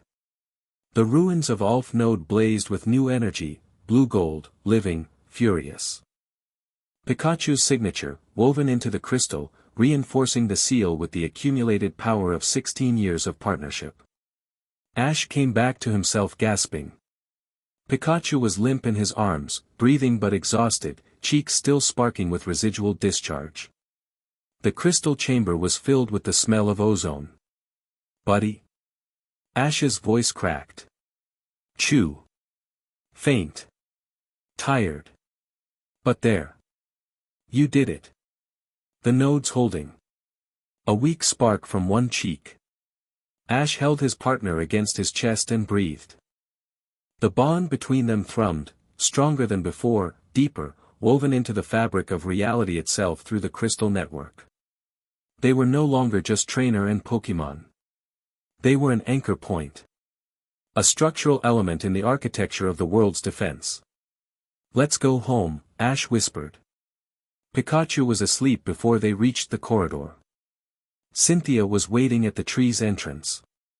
She didn't ask how it went, she could feel the answer through the bond. Instead, she took Pikachu from Ash's arms with a gentleness that made his chest ache, cradled the mouse against her chest, and said, "There's soup in the archive room. Eat before you collapse."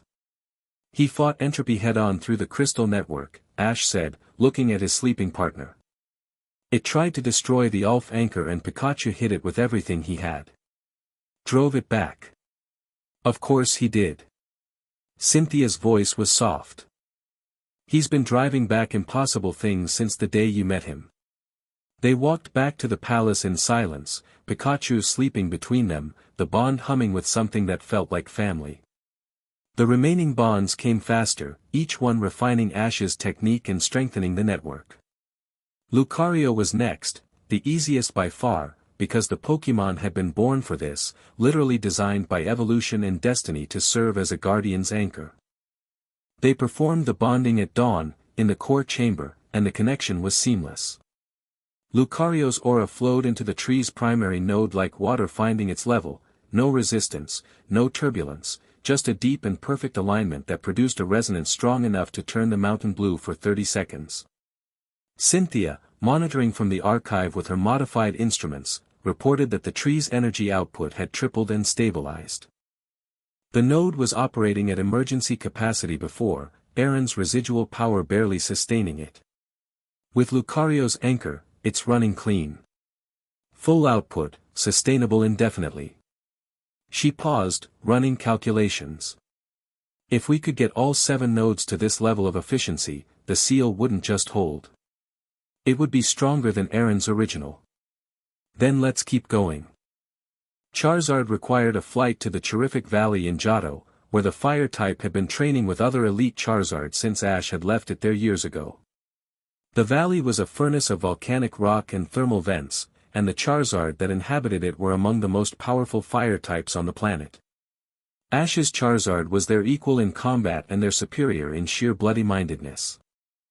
The dragon landed when Ash called, dropping from a thermal with the casual grace of a creature that owned the sky and merely tolerated gravity. It studied him with ancient amber eyes that had seen more battles than most trainers fought in a lifetime, and it saw the change. The aura. The power. The weight of what Ash was carrying. Charizard snorted. A plume of flame that would have scorched anyone standing closer. Then it lowered its head and pressed its snout against Ash's chest, over his heart, and the gesture was so similar to how Lucario had first bonded that Ash's eyes stung. "I need you," Ash said. "Not for a battle. For something permanent." Charizard listened. Ash explained, the seal, the anchors, the bonding, the permanence. When he finished, the dragon pulled back, considered, and then folded its wings and knelt. In dragon body language, it was the deepest form of acceptance. Not submission, commitment. A warrior choosing its war. The bonding channeled through the crystal network and into the sealed chamber in Hoenn, the second compromised node. The ancient stone formation that housed the Regi Trio's seal was crumbling, corrupted energy leaking from every crack. Charizard's fire aura hit it like a cleansing inferno. The corruption burned away. The node blazed with red-gold light, fire and aura fused, burning hot enough to forge stone, sustaining the chamber's ancient architecture through sheer thermal force. Jengar was weird. The ghost type emerged from Ash's shadow while he was eating breakfast the next morning. It had apparently been following him through the palace's shadow network for days, because Jengar was fundamentally incapable of being where people expected it to be. The bonding produced a node connection that Riley described as deeply unsettling and possibly in violation of several laws of physics. The ghost energy fused with aura in ways that made the crystal network behave unpredictably, phasing in and out of normal detection, existing simultaneously in the physical world and whatever dimension ghosts called home. But it worked. The Alola underwater node stabilized, Jengar's ghost-type energy proving particularly effective at sealing dimensional boundaries. The ghost could literally stitch reality closed. Sceptile was clinical. The grass-type arrived from Professor Oak's lab via teleportation relay, assessed the situation with the cool detachment of a reptile that had survived in competitive battling through intelligence rather than raw power, and submitted to the bonding with quiet efficiency. Its connection anchored the spear pillar node, and the ancient columns stopped their weeks-long vibration. Sceptile's grass aura wove through the mountain's root system, reinforcing the node from below, turning the geological foundation itself into a living anchor. Greninja was the hardest. The water type's bond with Ash had always been unique, the battle bond phenomenon that had allowed them to achieve a synchronized form no other trainer Pokémon pair had replicated.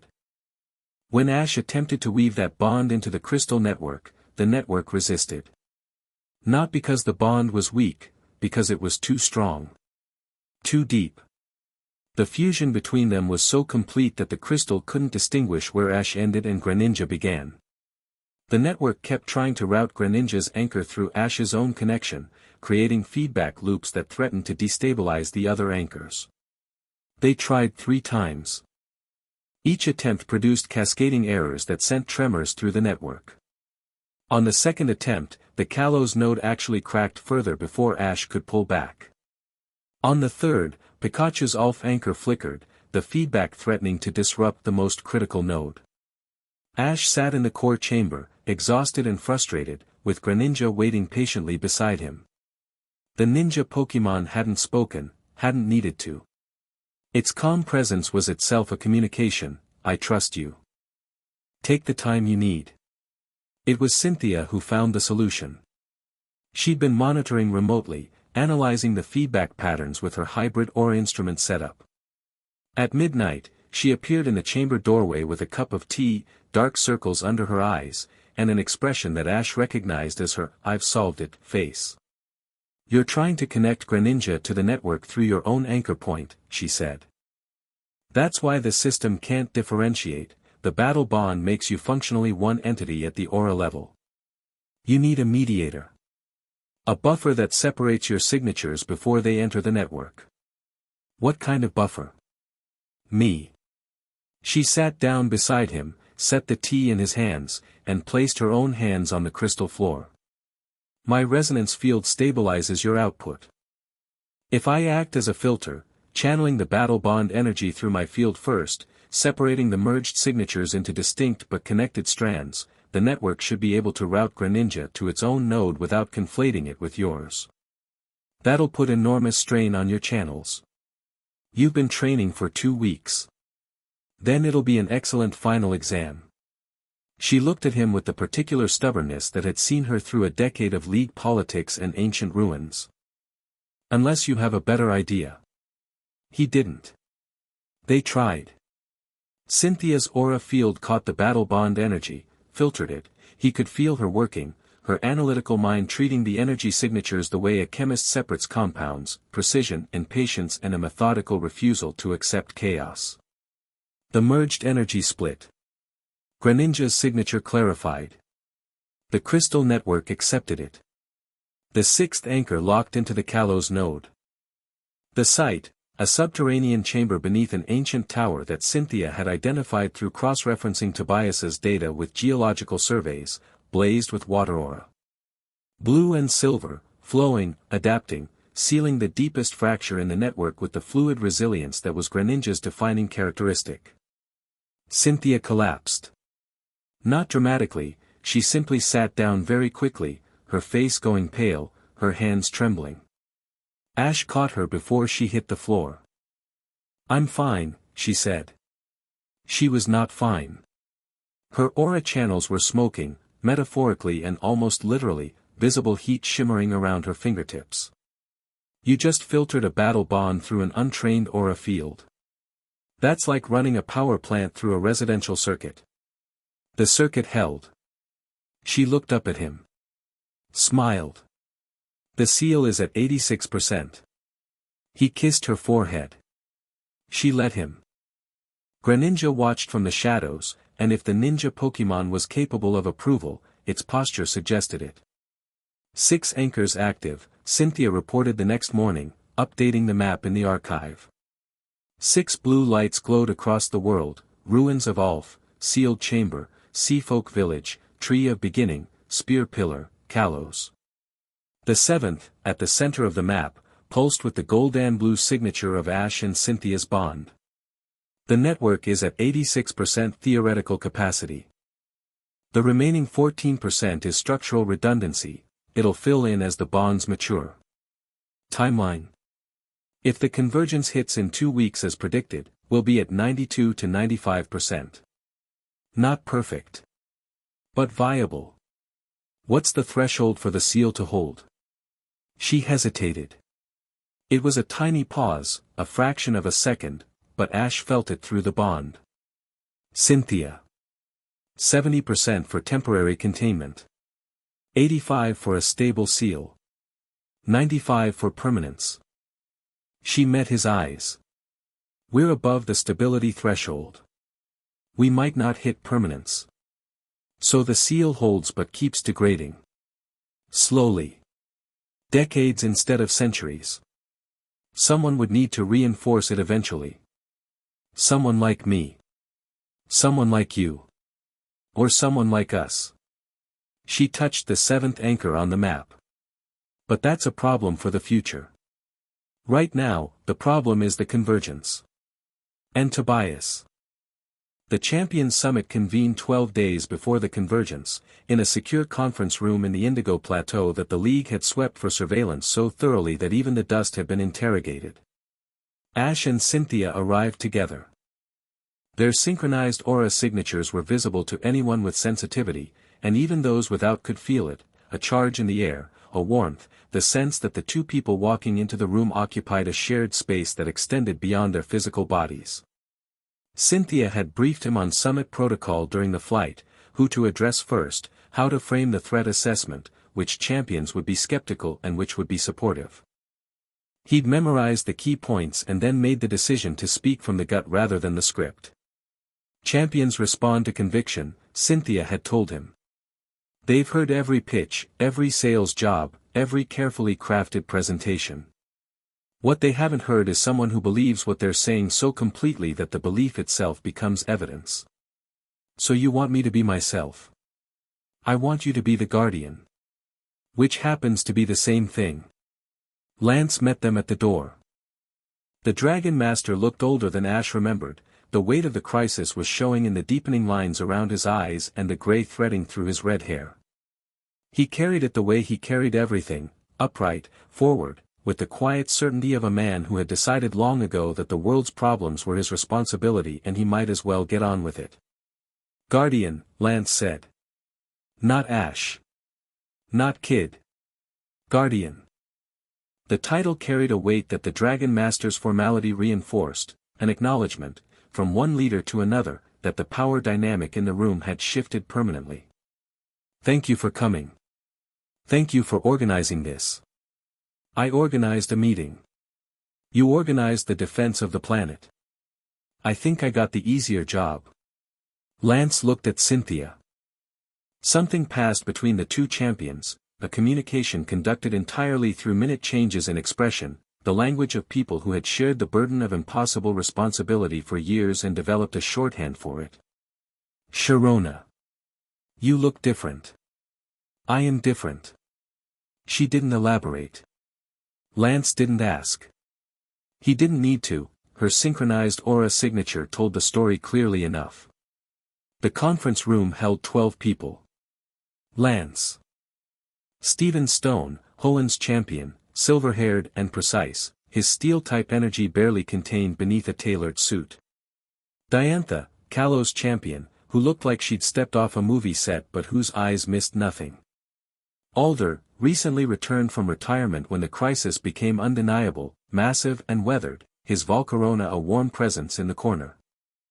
Leon, Gaylor's undefeated champion, younger than the rest but radiating a confidence that Ash recognized because he'd built his own from the same material. Iris, Unova's champion, who caught Ash's eye and grinned with the particular delight of someone who'd always known he was destined for something ridiculous. And around the table's edges, League intelligence officers, regional defense coordinators, a Pokemon Ranger commander named Kellen who'd been tracking the anomalies from the field. The room was full of the most powerful people in the Pokemon world, and every one of them was looking at Ash. He'd expected that. What he hadn't expected was the quality of the attention. Not suspicion. Not skepticism. Fear. These were people who understood power, who'd wielded it their entire careers, and they were afraid of what was coming. "I'll keep this brief," Ash said. Cynthia had coached him on Summit Protocol, but he'd decided to throw most of it away. These people needed clarity, not ceremony. The seal that's been protecting the world for 1,000 years is failing. It was built by the previous Aura Guardian as a single-point system powered by his death. That system is reaching end of life. If it collapses completely, a force called entropy, a primordial energy that exists to dissolve bonds and unmake structures, will pour into the physical world. He projected a map through his aura, a technique he developed in the past week, using the crystal network to create visible light constructs. The 7 nodes appeared in the air above the table, connected by glowing lines, the compromised nodes pulsing red, the stabilized ones blue. "We've built a replacement. A living seal powered by bonds rather than sacrifice, anchored at 7 points worldwide." He indicated each node. "My Pokemon team serves as 6 anchors. The 7th is a human bond." He didn't look at Cynthia. He didn't need to. The new seal is at 86% capacity and rising. It needs to be above 90 by the convergence, an astronomical alignment 12 days from now that will temporarily weaken all nodes simultaneously. "What happens at 90? Stephen asked. His voice was calm. Analytical. The mind behind it was running calculations. "The seal holds. Below 90, there's a risk of partial collapse, containment but not stability. Below 70. Ash paused. "Below 70, the seal fails entirely." Silence. "What do you need from us?" Lance asked. 3 things. First, regional defense. When the convergence hits, the weakened seal will leak corrupted energy. Not the full force of entropy, the seal will contain that, but spillover. Expect anomalous Pokemon behavior, environmental disturbances, potential dimensional instability near the nodes. Each region needs to be prepared. Second, node security. I have Pokemon stationed at 6 of the 7 nodes, but they need support. The enemy, a group called the Umbral, ancient corrupted aura users, will try to disrupt the anchors during the convergence. Each node needs a champion-level defender. He looked around the table. Cynthia takes Spear Pillar, it's in her region, she knows the terrain. Lance, I need you at the ruins of Ulf. Stephen, the sealed chamber. Leon, the Kalos node. Diantha, Alola, the underwater node requires specialized coordination with the local aura-sensitive community. Iris, you're our reserve, mobile response to wherever the pressure is greatest. And the tree of beginning? Alder asked. That's mine. The tree is the network's hub. If it falls, everything falls. I'll be there with my Lucario and... He paused. Decided that honesty was the only viable strategy. And with the primary umbral threat. A man named Tobias, who's been operating inside our planning structure as an intelligence asset. He's a vessel for entropy, the force behind the seal. He'll make his move at the convergence. The room erupted. Questions, objections, demands for details. Ash let it run for 60 seconds, then raised his hand. Blue light flickered from his palm, not threatening, but unmistakably powerful. The room went quiet. I know it's a lot. I know it sounds insane. 12 days ago, I was a trainer who could throw blue energy around. Now I'm asking the most powerful people in the world to trust me with a plan that involves ancient magic, corrupted ghosts, and a seal most of you didn't know existed. He let the light fade. But I'm not asking you to trust me on faith. I'm asking you to trust the evidence. Cynthia has compiled a briefing document with every piece of data we have: crystal network analysis, seal integrity reports, Tobias's background investigation, umbral combat profiles. Read it. Verify it. Ask questions. Then decide. Cynthia distributed the briefings, 400 pages of meticulous research condensed into actionable intelligence. She'd been working on it for days, turning her archive into a command center, translating the impossible into the practical with the same precision she brought to everything. The summit lasted 6 hours. By the end, every champion had committed. Not because they were convinced the plan would work. Stephen, in particular, had reservations about the crystal network's theoretical stability, but because the alternative was doing nothing, and none of them had become champions by accepting inaction. Lance walked them to the door afterward. One question, he said, his voice low enough that only Ash and Cynthia could hear. The corridor outside the conference room was empty. Lance had cleared it. The human bond. The seventh anchor. It's Cynthia. Yes. And you're sure it's strong enough? Ash looked at the woman beside him, the champion who had rewritten her entire life in the space of 3 weeks, who had learned aura from nothing, who had stood in front of possessed warriors and psychic sabotage in an unraveling world and refused to flinch. It's the strongest thing I've ever built, he said. Lance studied them both. His expression was unreadable, the mask of a man who had led the Pokémon League through a dozen crises and understood the difference between hope and certainty. I watched the two of you in there, he said. The way you communicate. The way she fills in your blind spots and you anchor her risk-taking. It's not just chemistry. It's architecture. He paused. I've been doing this job for 15 years. I've never seen two people operate as a more effective unit. She's better at this than me, Ash said. You're better at the part she's not, Lance corrected. That's the point. He offered his hand. We'll hold the line, Guardian. You hold the center. Ash shook it. Behind them, the conference room was emptying, champions dispersing to their assignments, the quiet efficiency of powerful people accepting impossible tasks with professionalism and grace. Stephen caught Ash in the corridor. The Hoenn champion was precise in everything, including his concerns.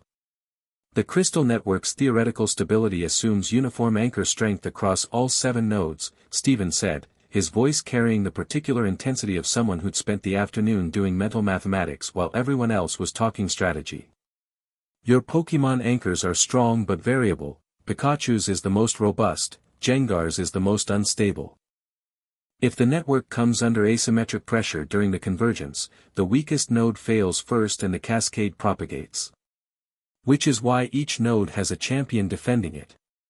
You contain the local pressure while the network handles the global load. And if the champion isn't enough?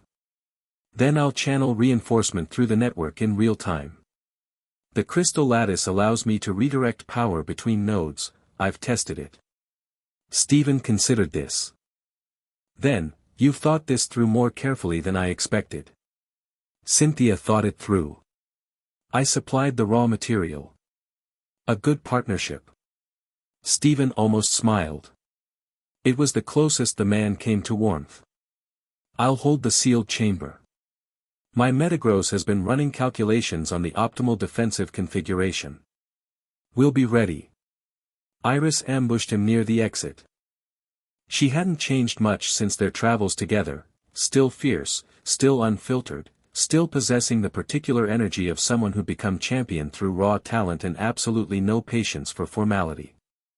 "So you're the guardian now," she said, grinning. "Apparently.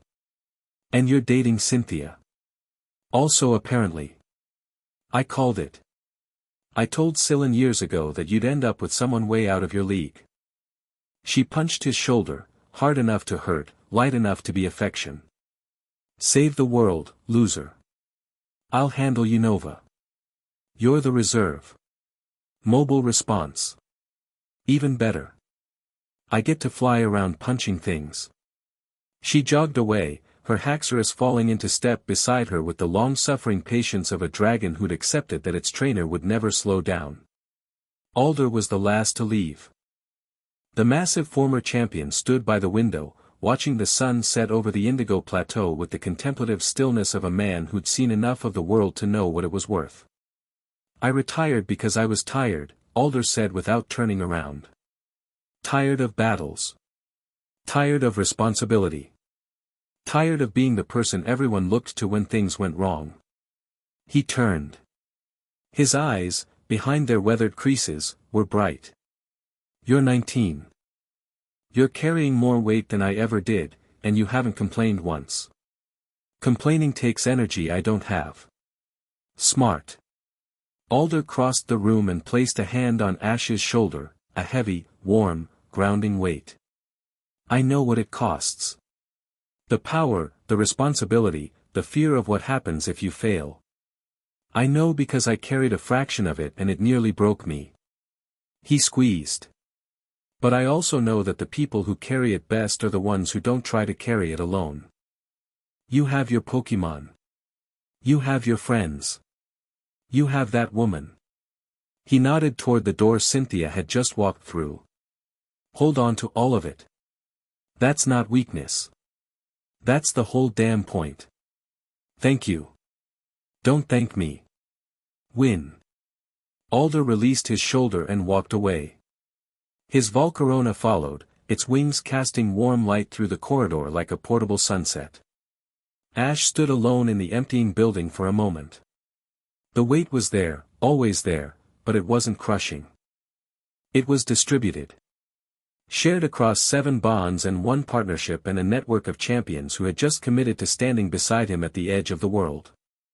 He found Cynthia waiting by the transport. She was on her phone, coordinating with 3 different league offices simultaneously, her voice shifting between languages with the fluid ease of someone who'd been navigating international diplomacy since before Ash had his first Pokemon. She hung up when she saw him. "Steven wants to run stress tests on the sealed chamber node. Diantha is requesting underwater aura equipment for the Alola deployment. And Iris says, and I quote, 'Tell the Guardian his girlfriend is scary, and I mean that as a compliment.' Sounds about right." She studied his face. "Read what she found there. You're worried about Tobias. He wasn't at the summit. He wasn't at the palace when we left. He's gone underground. Which means he's preparing. For the convergence. Or for something before it." Ash met her eyes. "He knows the seal is nearly complete. He knows his window is closing. If he's going to act, it'll be soon. Then we prepare too." She took his hand. Their synchronized aura flared briefly, visible in the fading light, a pulse of blue gold that a passing guard noticed and pretended not to see. Together. Together. 8 days before the convergence, Tobias made his move. Not against Ash. Against Cynthia. It happened at Spear Pillar. Cynthia had traveled to the Sinnoh node to conduct preliminary defense preparations, mapping the site's energy layout, establishing communication links with the Crystal Network, coordinating with the local league garrison. Ash had wanted to go with her, but the bonding schedule demanded he remain at the tree. They'd separated with a promise that she would check in every 4 hours through their bond, a pulse of aura that crossed any distance, confirming she was alive and safe. The first pulse came on time. The second came on time. The third didn't come. Ash felt the absence like a missing heartbeat. One moment the bond was humming, steady, Cynthia's signature a warm constant in the background of his awareness. The next moment, silence. Not severance. Silence. As if someone had thrown a blanket over the signal, muffling it without cutting it. He was on his feet before conscious thought caught up to instinct. Lucario was already at the door, sensing the change through its own connection to the network. Riley.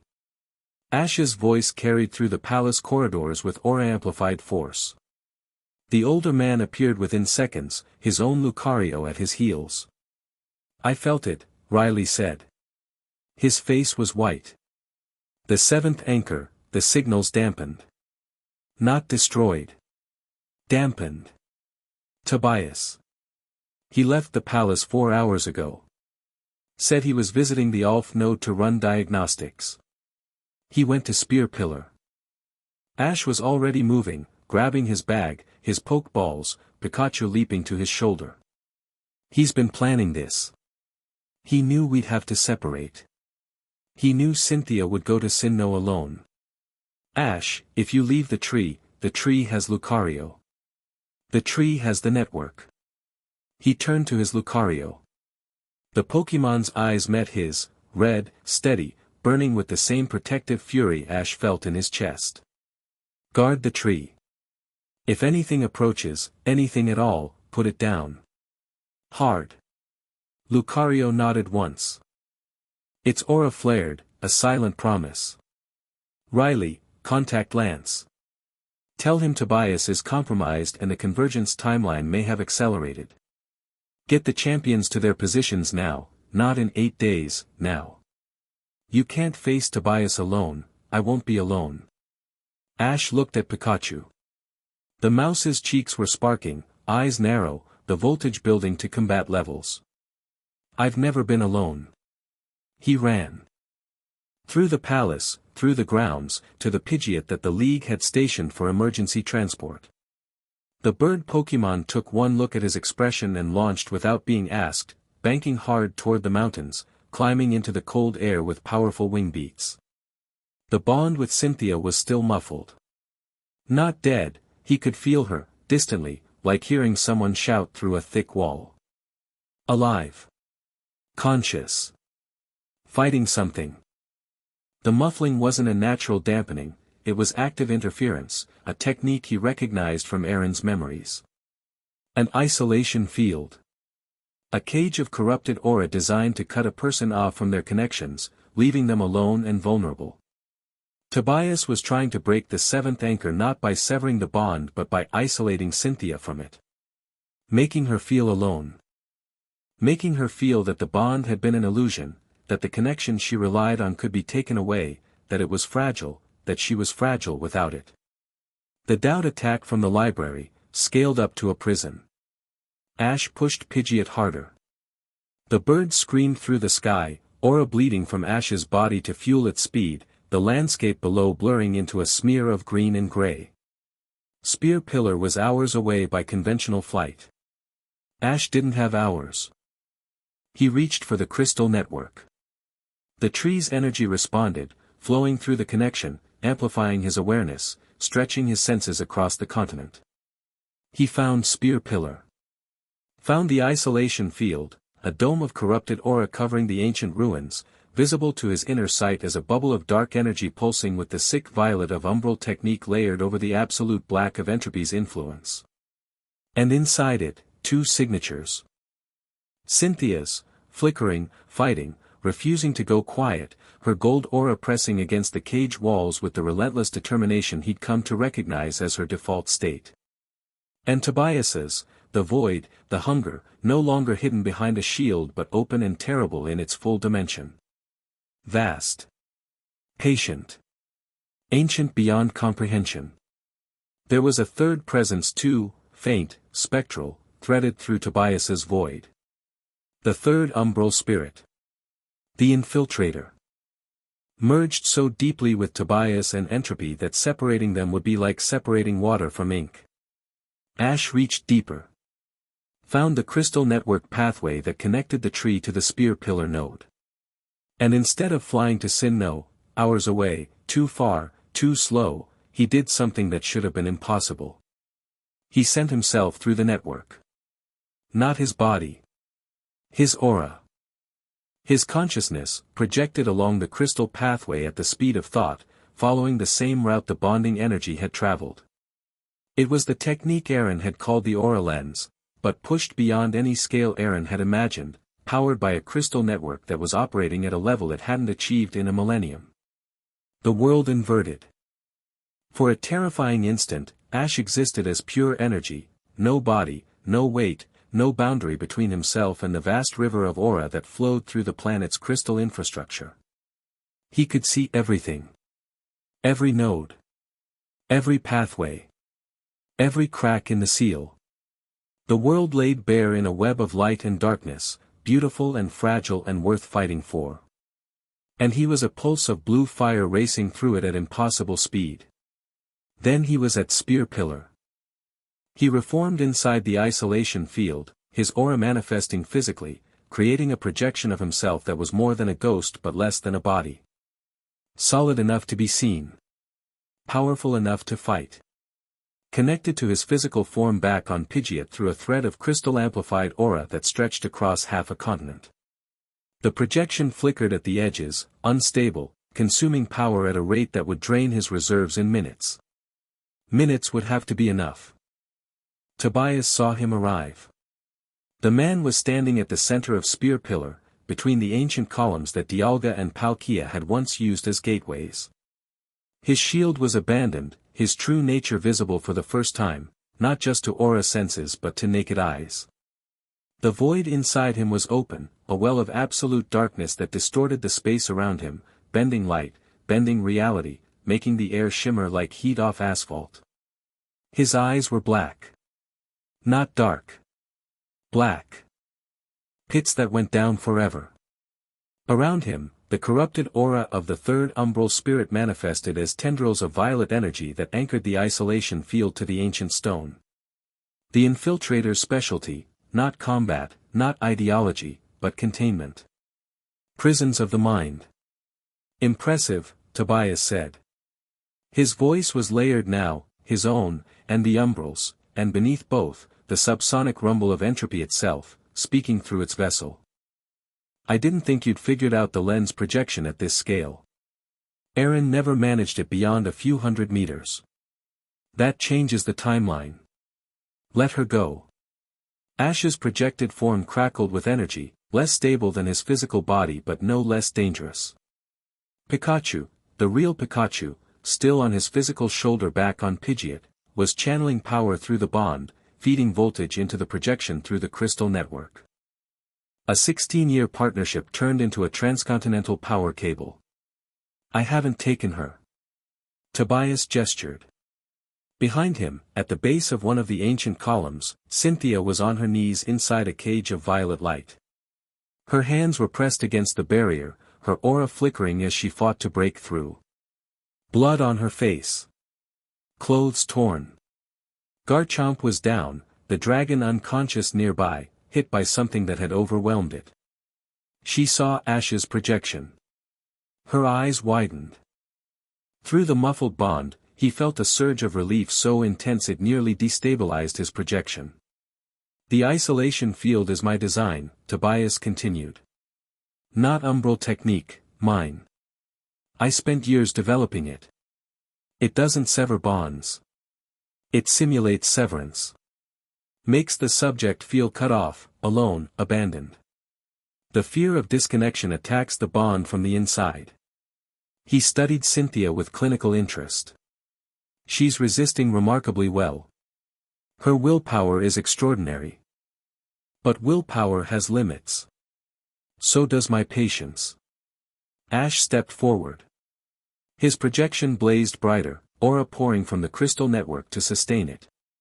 You've been hiding for weeks, Tobias. Pretending to be an ally. Feeding us real data to build trust while you positioned yourself for this moment. Why? Why not attack openly like Marin and Kale? Because Marin and Kale were instruments. Blunt tools. Marin believed in the ideology, entropy as evolution, dissolution as transcendence. She attacked you because she genuinely thought she was saving the world. Kale was a weapon, point and fire, no philosophy, no nuance. They served their purpose by testing your defenses and revealing your capabilities. Tobias's expression was calm, professorial, the voice of someone explaining a strategy to a student. I served a different purpose. I was the one who got close enough to understand what you were building and find the flaw. Because the data served both purposes. Every piece of information I gave you was accurate, the seal fractures, the node locations, the convergence timing. You needed it to build your seal. And I needed you to build your seal. Ash stopped. What? Tobias smiled. It was the first genuine expression Ash had ever seen on the man's face, and it was terrible, a smile of absolute certainty, of a plan reaching fruition. Your new seal is brilliant. Living bonds instead of dead sacrifice. 7 anchors channeling sustainable power through the crystal network. It addresses every flaw in Aaron's original design. He paused. It also creates a single, catastrophic vulnerability that Aaron's seal didn't have. The realization hit Ash like a physical blow. The 7th anchor, he breathed. The human bond. The keystone. In Aaron's seal, the power source was a crystal, inert, non-sentient, impossible to manipulate. Your seal's power source is a person. A person who can feel fear, doubt, isolation. A person who can be broken. Cynthia can't be broken. Everyone can be broken, Guardian. It's just a matter of finding the right pressure. Tobias's eyes, those terrible black wells, turned to Cynthia. I don't need to kill her. I don't even need to sever the bond. I just need to damage it enough that the 7th anchor destabilizes during the convergence. One crack. One moment of doubt. And the entire seal collapses inward. You planned this from the beginning. I've been planning this since before you were born. Since a boy with aura sensitivity found a crack in the world and something on the other side whispered through it. The smile faded. What replaced it was worse, a calm, absolute peace. Entropy showed me the truth, Ash. Everything ends. Every bond breaks. Every seal fails. The only question is whether you face dissolution with your eyes open or closed. You're wrong. Aaron thought so too. His seal lasted 1,000 years, impressive, by mortal standards. A blink, by entropies. And now here you are, rebuilding the same delusion with better materials, and you think the result will be different. He shook his head. It won't. Your seal will degrade. Your bonds will weaken. And in another 1,000 years, another guardian will stand where you're standing, having this same conversation with another vessel. Maybe. And maybe that guardian will have bonds too. And the one after that. And the one after that. Maybe the seal doesn't need to be permanent. Maybe it just needs to be renewable. Tobias blinked. It was the first crack in his certainty Ash had ever seen. You're proposing a cycle, Tobias said. Not a single seal but a tradition of seals. Each generation building on the last. I'm proposing that bonds aren't a one-time construction. They're a practice. Something living that gets rebuilt and reinforced by every person who chooses connection over isolation. Ash's projection flared. You think entropy wins because everything ends. But everything also begins. Every ending is followed by a start. Every dissolution makes space for new bonds. That's not weakness. That's the other half of the equation you're ignoring. Philosophy, Tobias said. While the woman you love kneels in a cage. He had a point. Ash dropped the philosophy and attacked. His aura projection struck the isolation field with everything the crystal network could channel. Blue fire hit violet barriers. The impact generated a shockwave that cracked the ancient columns of Spear Pillar and sent tremors through the mountain. Tobias countered, the void inside him expanding outward, consuming the aura projection's energy, trying to devour it the way a black hole devours light. But Ash wasn't fighting alone. Through the crystal network, his Pokémon responded. Pikachu's electricity surged through the bond. Lucario's stabilizing energy anchored his projection. Charizard, Gengar, Sceptile, Greninja, each anchor point channeled its power through the network, feeding Ash's projection with the combined strength of 6 bonds forged across a lifetime of battles and trust. And Cynthia. Inside the isolation cage, the 7th anchor burned. Not blue. Gold. Her own aura, manifesting at a level she'd never achieved before, fueled not by technique, she barely had any, but by something more fundamental. Fury. The fury of a woman who had been told she was a vulnerability, a weakness, a crack in the armor, and who had spent her entire life proving that she was the armor. Her hands pressed against the cage's barrier, and the barrier cracked. Not metaphorically. The violet energy that formed the cage's wall fissured under her palms, lines of gold light spreading from the points of contact like fractures in ice. The isolation field that Tobias had spent years designing, the technique he'd called his masterwork, was being broken from the inside by a woman who'd been training in aura for 3 weeks. That's not possible, Tobias said. For the first time, real alarm crossed his face, a crack in the void's composure, the ancient intelligence behind his eyes recalculating. The field is designed to suppress aura resonance.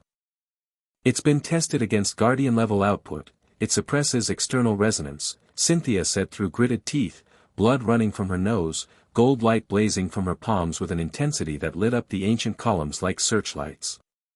It can't suppress what's already inside me. What I built myself. What I chose. She pushed. The cage didn't just crack, it detonated. Gold light exploded outward, the isolation field's architecture collapsing inward like a building losing its supports. The violet energy dissipated. The third umbral spirit's containment technique, centuries of refinement, designed to imprison guardian-level beings, fell to pieces around a woman whose only weapon was the unconditional refusal to accept defeat. Cynthia stood. Her aura was a beacon, golden, fierce, untrained but undeniable. Not a guardian's power. Not the vast, overwhelming force that Ash channeled. Something different. Something new. The amplifying resonance that made his power controllable, now operating independently, self-sustaining, feeding back into the crystal network and filling the 7th anchor position with a strength that was entirely, irrevocably her own. She looked at Tobias with an expression that champions usually reserved for trainers who had deeply underestimated them. You spent years designing a cage to hold a guardian's partner. You assumed the partner would be passive. Dependent. A reflection of someone else's power. She straightened. Blood on her face, gold light in her hands, the Sinnoh champion in every line of her body. You should have done better research. Tobias looked from Cynthia to Ash's projection to the network of light connecting them across a continent. The hunger in his void-black eyes was still there, but it was joined now by something he hadn't felt in years. Doubt. This changes nothing, he said. But his voice had lost its certainty. The convergence is in 8 days. I have 8 days to, you have nothing. Ash's projection stepped forward, blazing with the combined power of 7 anchors. You've shown your hand. Every champion in the world is mobilizing. The seal is at 90% and climbing. And the woman you tried to break just shattered your prison with raw willpower. He leaned forward. The dual voice resonated, Ash and Aaron, past and present, the guardian lineage speaking with a unified certainty that rang through the crystal network and was felt at every node on the planet. Run, Tobias. Take what's left of your plan and go. Because when the convergence comes, I'm going to build a seal that makes Aaron's look like a garden fence. And there won't be a crack left for you to whisper through. Tobias stared at him. The void churned. The entropy within him pressed outward, vast and ancient, considering its options with the patience of a force that had existed before time had a name. Then Tobias dissolved. The void collapsed inward, taking his body with it, folding space around him in a way that violated every law of physics Cynthia had ever studied.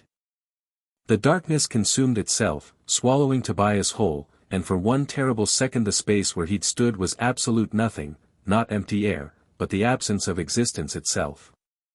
Then reality snapped back like a rubber band, and he was gone.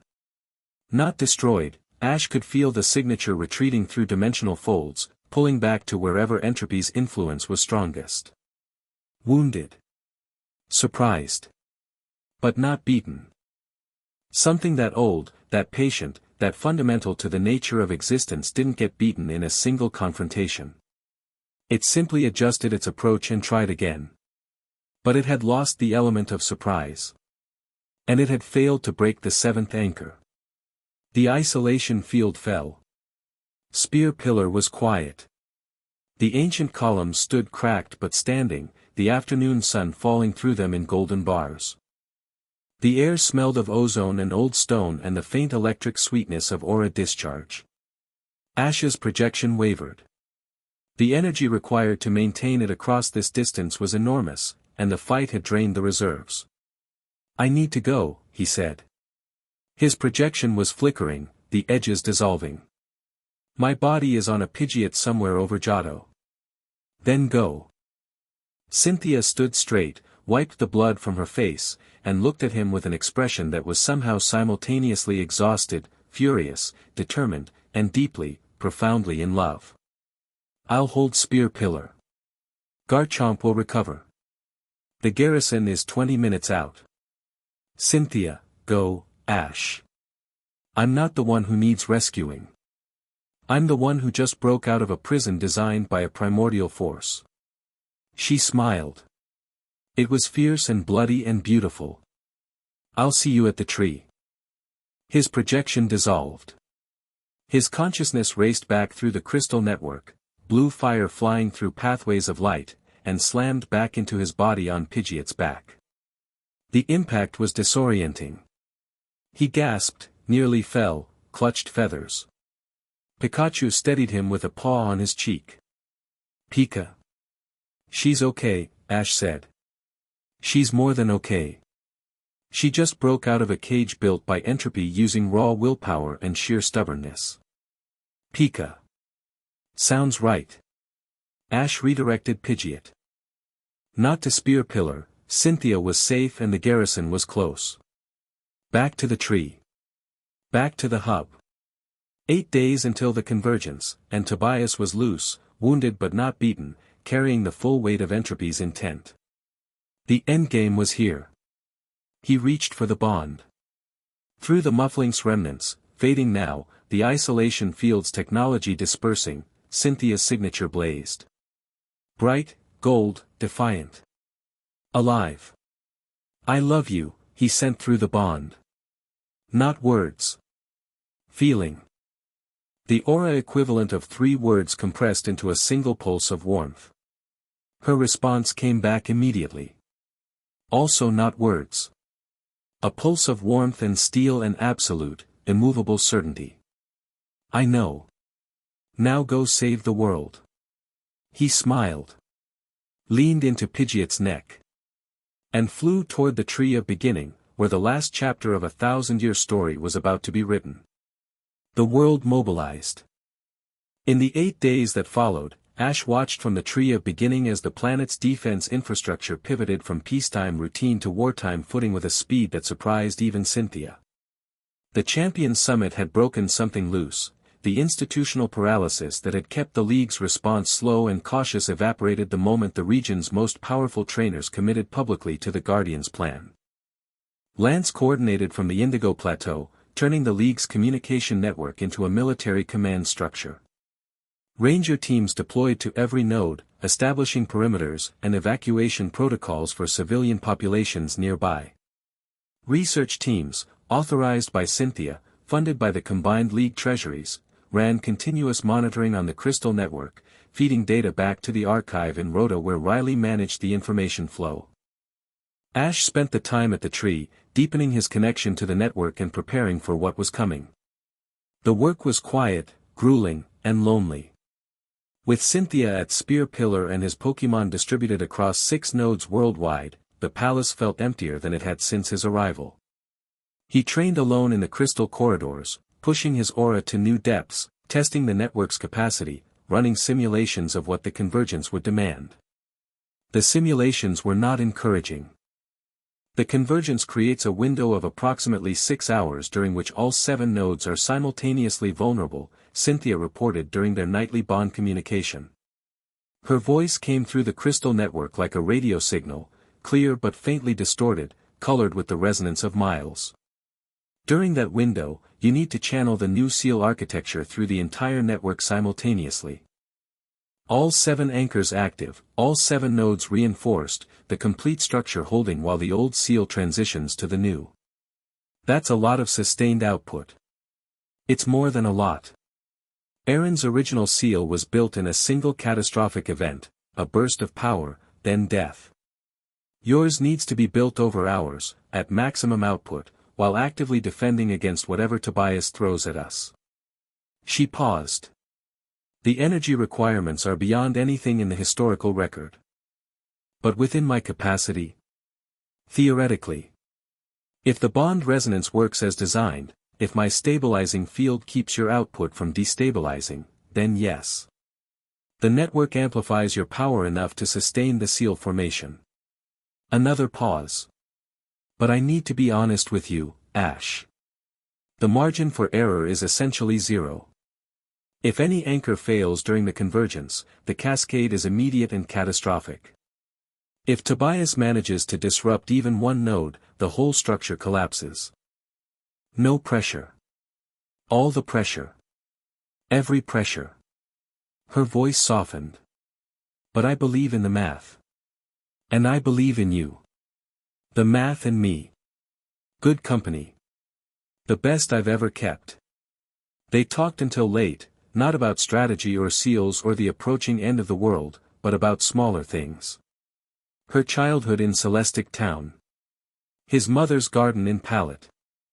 The Pokemon they'd loved and the battles they'd fought and the ridiculous, ordinary moments that had built the lives they were now risking for the sake of a world that didn't fully understand what was at stake. These conversations were, Ash realized, the 7th anchor being reinforced. Not through technique or training but through the simple, irreducible act of 2 people knowing each other deeply enough that the bond between them was proof against doubt. He told her about his father, a topic he rarely discussed with anyone. Not the absence itself, which was old enough to have scarred over, but what the absence had taught him. That people leave. That bonds break. That the fear of losing someone could become so overwhelming that you stopped forming connections at all, because how do you commit to something you know might end? Aaron had that fear, Ash said. That's what drove his decision with Elena. Not nobility. Fear. And you? Cynthia asked. I had it too. For years. I kept moving, new region, new journey, new people. I cared about all of them, but I never stayed. Never let the roots go deep enough to hurt if they got pulled up. He paused.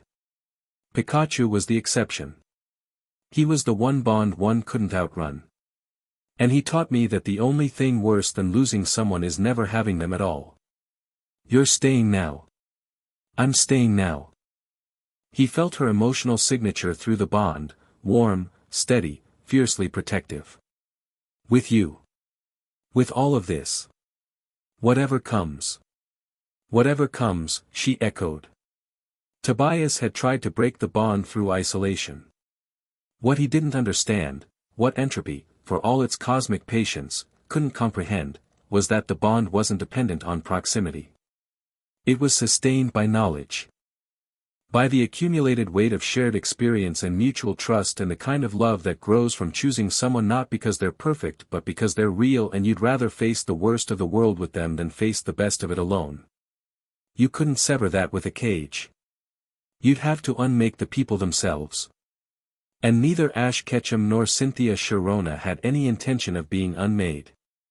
3 days before the convergence, Cynthia returned to the tree.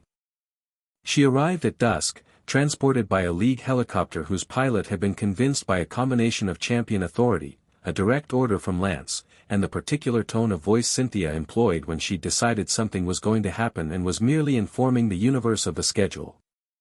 She stepped out into the mountain air looking tired. The spear pillar deployment had been physically and emotionally demanding, the node defense preparations complex, the aftermath of Tobias's attack requiring diplomatic management that would have overwhelmed anyone with less experience, but her eyes were bright and her aura signature blazed with the gold-blue fire that had become her hallmark. Ash was waiting at the palace gate. He'd felt her approaching through the bond for the last hour, a growing warmth in his chest, like dawn light filling a dark room, like the first day of spring after a long winter. She walked toward him. He walked toward her. They met in the middle of the courtyard, and the kiss was nothing like the first one in the core chamber. This one was sure. Confident. The kiss of two people who had already decided and were simply confirming what both of them knew. When they pulled apart, the palace staff were pretending very hard not to watch. Riley, standing by the corridor entrance, had suddenly become intensely interested in the architectural details of the ceiling. "The node is secure," Cynthia said, still holding his jacket. "Septile's anchor is stable. The League garrison is in position. Stephen ran his stress tests on the sealed chamber and says, and I'm paraphrasing his 17-page report, adequate." From Stephen, that's a standing ovation. "All champions are in position or en route. Iris is mobile. The ranger teams are deployed." She released his jacket. Smoothed the lapel. "We're as ready as we're going to be." "And Tobias?" "No sign since Spear Pillar. The network hasn't detected his signature.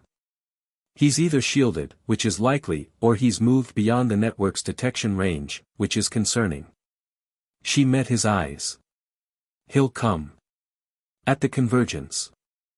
He has to, it's his last window." "I know.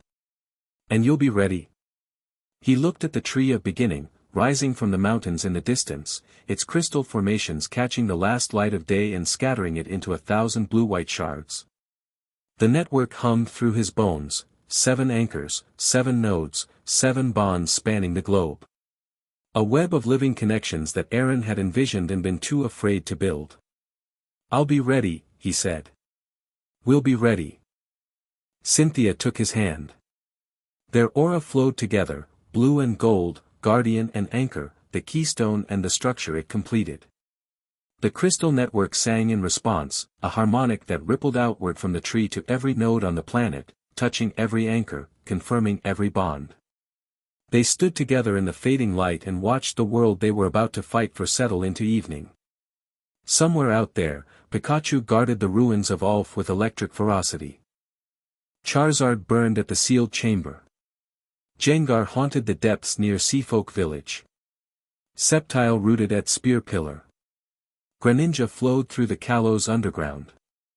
And Lucario stood sentinel in the tree, the first and deepest bond, waiting for its guardian to come home.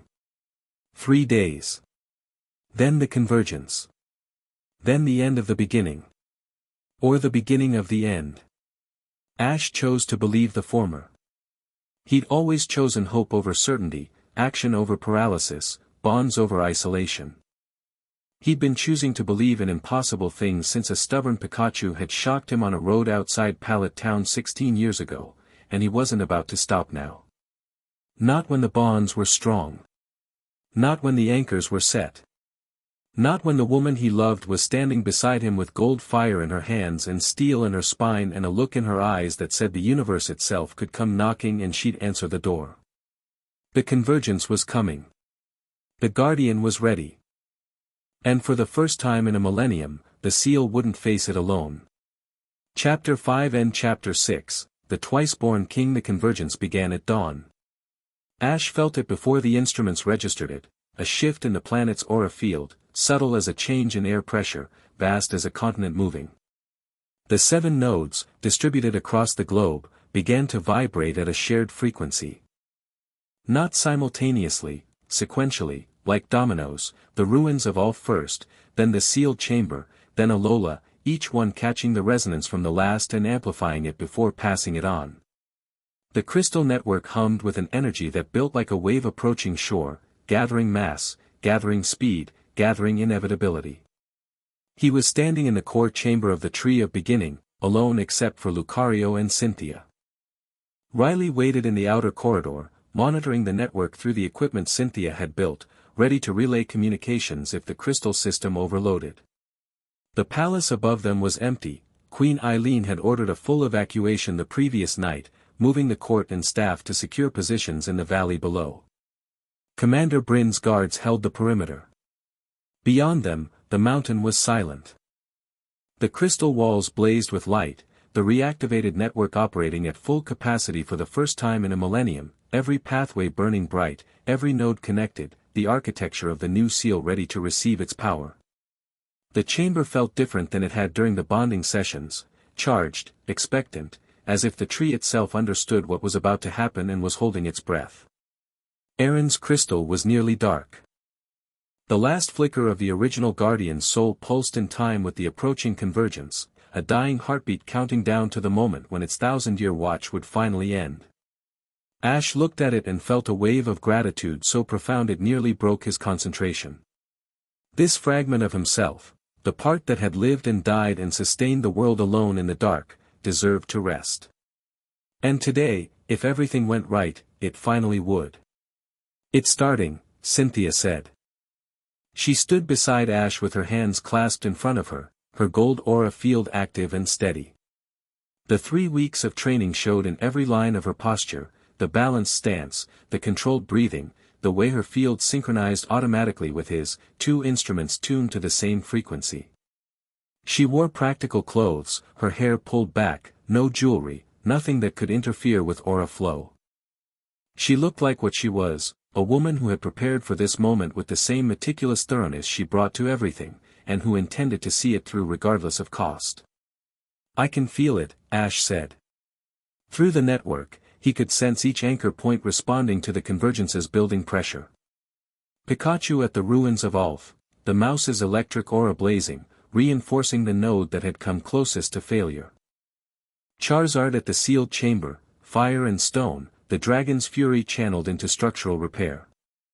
Jengar at the Alola underwater node, ghost energy sealing dimensional boundaries with spectral thread. Sceptile at spear pillar, roots and crystal, the grass type's connection to the earth itself serving as a living foundation. Greninja at the Kalos node, water and shadow, the ninja's adaptive energy filling cracks as fast as they formed. And at each node, a champion. Lance with his Dragonite army at the ruins. Steven's steel wall at the sealed chamber. Diantha's coordinated defense at Alola. Leon's undefeated determination at Kalos. Iris, mobile and lethal, patrolling the spaces between. Sceptile held Spear Pillar with the League garrison, the node Cynthia had personally fortified before returning to the tree. "Status from the champions," Cynthia said, reading from the crystal integrated communication system she'd helped Riley build. "All nodes report ready. No hostile contact. The seal fractures are stable but the convergence alignment is increasing pressure uniformly. Riley estimates 6 hours until peak alignment. And then every node is simultaneously at maximum vulnerability. The old seal will be at its weakest. The new architecture needs to be fully active and channeling before that peak, or the transition window collapses and we lose the chance to replace the seal entirely." "How long to build the new seal once I start channeling?" "Based on the network simulations, 4 hours of sustained maximum output. Possibly 5, depending on resistance from the corrupted energy behind the seal. 4 to 5 hours. At a power level that would make the arena incident look like a candle flame. With Tobias out there somewhere, waiting for his moment to strike." "Then we start now," Ash said. "Before the peak. Build the seal early, lock it in, and be at full strength when the vulnerability window opens." Cynthia looked at him. "That means 6 hours of maximum output instead of 4. Can you sustain that? With you here?" "Yes." He met her eyes. "Without you, I'd burn out in 2. With you, the bond regulates the output. I can run hot indefinitely as long as the resonance holds. Then the resonance holds. She said it the way she said everything, as a statement of fact, not a hope. As if the universe had been presented with her terms and could either comply or explain itself. Ash reached for the network. The channeling began as a whisper and became a hurricane. Ash planted his feet on the crystal floor of the core chamber, opened his aura to its full extent, and poured everything he had into the network. Blue fire erupted from his body, not the uncontrolled surges of the arena or the dining hall, but a sustained, directed stream of guardian-level power flowing through the crystal lattice with precision and purpose. The tree of beginning responded. Every crystal in the massive structure began to glow, the light building from soft blue to blinding white blue, the resonance climbing until the mountain itself vibrated. The sound was beyond hearing, felt in the marrow, in the aura, in the soul. A chord that hadn't been played in 1,000 years, building toward a crescendo that would reshape the world. Through the network, Ash could feel his anchors responding. Pikachu received the power first, the oldest bond, the strongest channel. The mouse at the ruins of Ulf blazed like a sun, his electricity and aura fused into a pillar of blue-gold light that punched through the ancient ceiling and reached for the sky. The corrupted energy at the node, the darkness that had been leaking through the seal's cracks for months, recoiled from the light. Where it had been pressing forward, it now retreated, forced back by the combined force of a guardian's power and a 16-year bond. Charizard came next. The sealed chamber in Hoenn erupted with aura fire, red gold flames that burned through the corruption like acid through cloth, purifying the stone, reinforcing the crystal structure, sealing cracks that had been spreading for decades.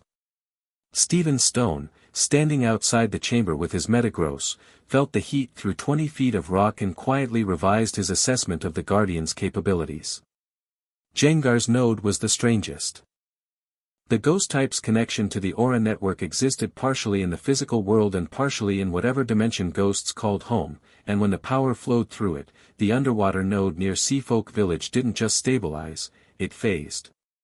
For a brief, impossible moment, the node existed in both dimensions simultaneously, the seal reinforced from 2 sides of reality at once. Diantha reported that the ocean around the node had gone perfectly still, every wave, every current, frozen for 30 seconds before resuming. Septile's anchor at Spear Pillar drove roots of green-gold aura deep into the mountain's geology, literally growing the seal into the earth. The ancient columns, which had been cracking for weeks, fused with new crystal growth, organic and mineral combined, living stone that pulsed with the steady rhythm of a plant drawing water from deep soil. Greninja's Kalos node was the most critical, positioned above the deepest fracture in the seal, where entropy pressed hardest.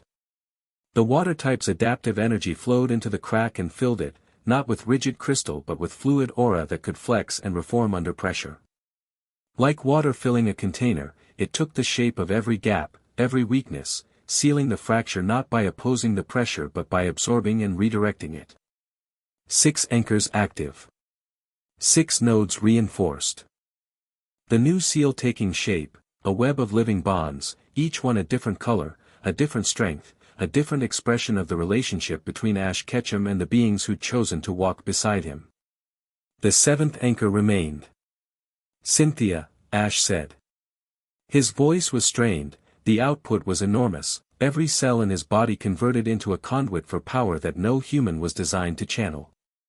Sweat ran down his face. His veins glowed blue beneath his skin. I need you. She stepped forward.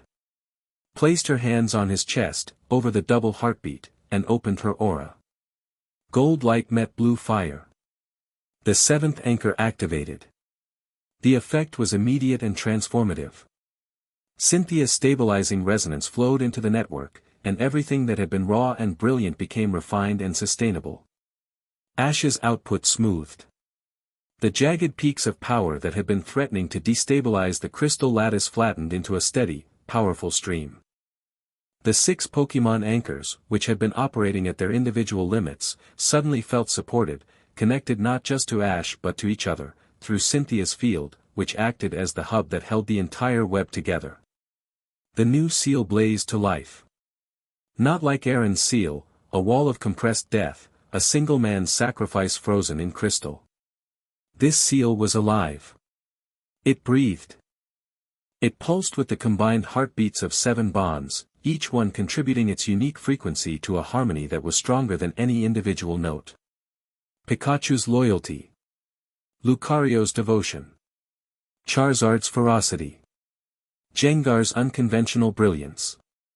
Sceptile's quiet strength. Greninja's adaptive trust. And at the center, binding them all, Cynthia's love, the bond that had been forged not by aura or destiny or ancient prophecy, but by the simple, extraordinary choice of 2 people who had looked at the end of the world and decided to face it together. The seal spread through the crystal network like dawn spreading across a dark landscape. Node by node, the old infrastructure was replaced, Aaron's dying energy giving way to living power, 1,000-year-old crystal yielding to new growth that was stronger, more flexible, more deeply rooted. The transition was seamless, almost beautiful, like watching winter surrender to spring, each dying structure replaced by something green and vital and growing. As the new seal locked into place, Aaron's crystal in the core chamber dimmed further, its burden finally being lifted. The remnant consciousness within it stirred one last time, sensing the change, recognizing that what it had sustained alone for a millennium was now sustained by many. The relief that radiated from the dying crystal was palpable, a warmth, a release, the cosmic equivalent of a man who had been holding a door shut for 1,000 years finally feeling someone else take the weight. 1 hour passed. The seal was at 30%. Ash's body trembled with the sustained output, every muscle in his frame converting metabolic energy to aura with an efficiency that human physiology wasn't designed for. Sweat soaked through his clothes. His heartbeat, both beats, hammered against his ribs. But the bond with Cynthia held him steady, her gold resonance smoothing every spike, regulating every surge, keeping the power flowing clean and constant. 2 hours. 45%. The compromised nodes were healing visibly, the crystal network's monitoring system showed the ruins of Alf's fractures closing, the sealed chamber's corruption retreating, the Alola node's dimensional boundaries solidifying.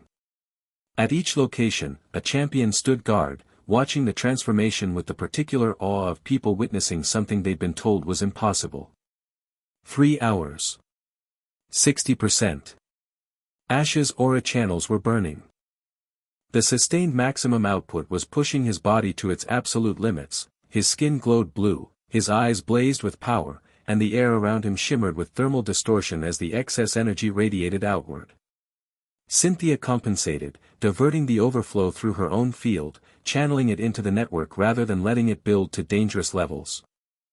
Her role had evolved beyond stabilization, she was actively managing the seal's formation, directing power where it was needed, balancing the load across 7 nodes with the precision of an orchestra conductor. 4 hours. 70%. And that was when Tobias came. Tobias came at the 4-hour mark.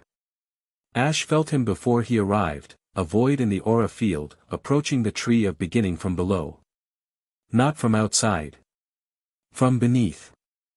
Through the root system, through the geological infrastructure, through the ancient tunnels that connected the tree's lower chambers to the deep earth where the planet's aura currents ran like underground rivers.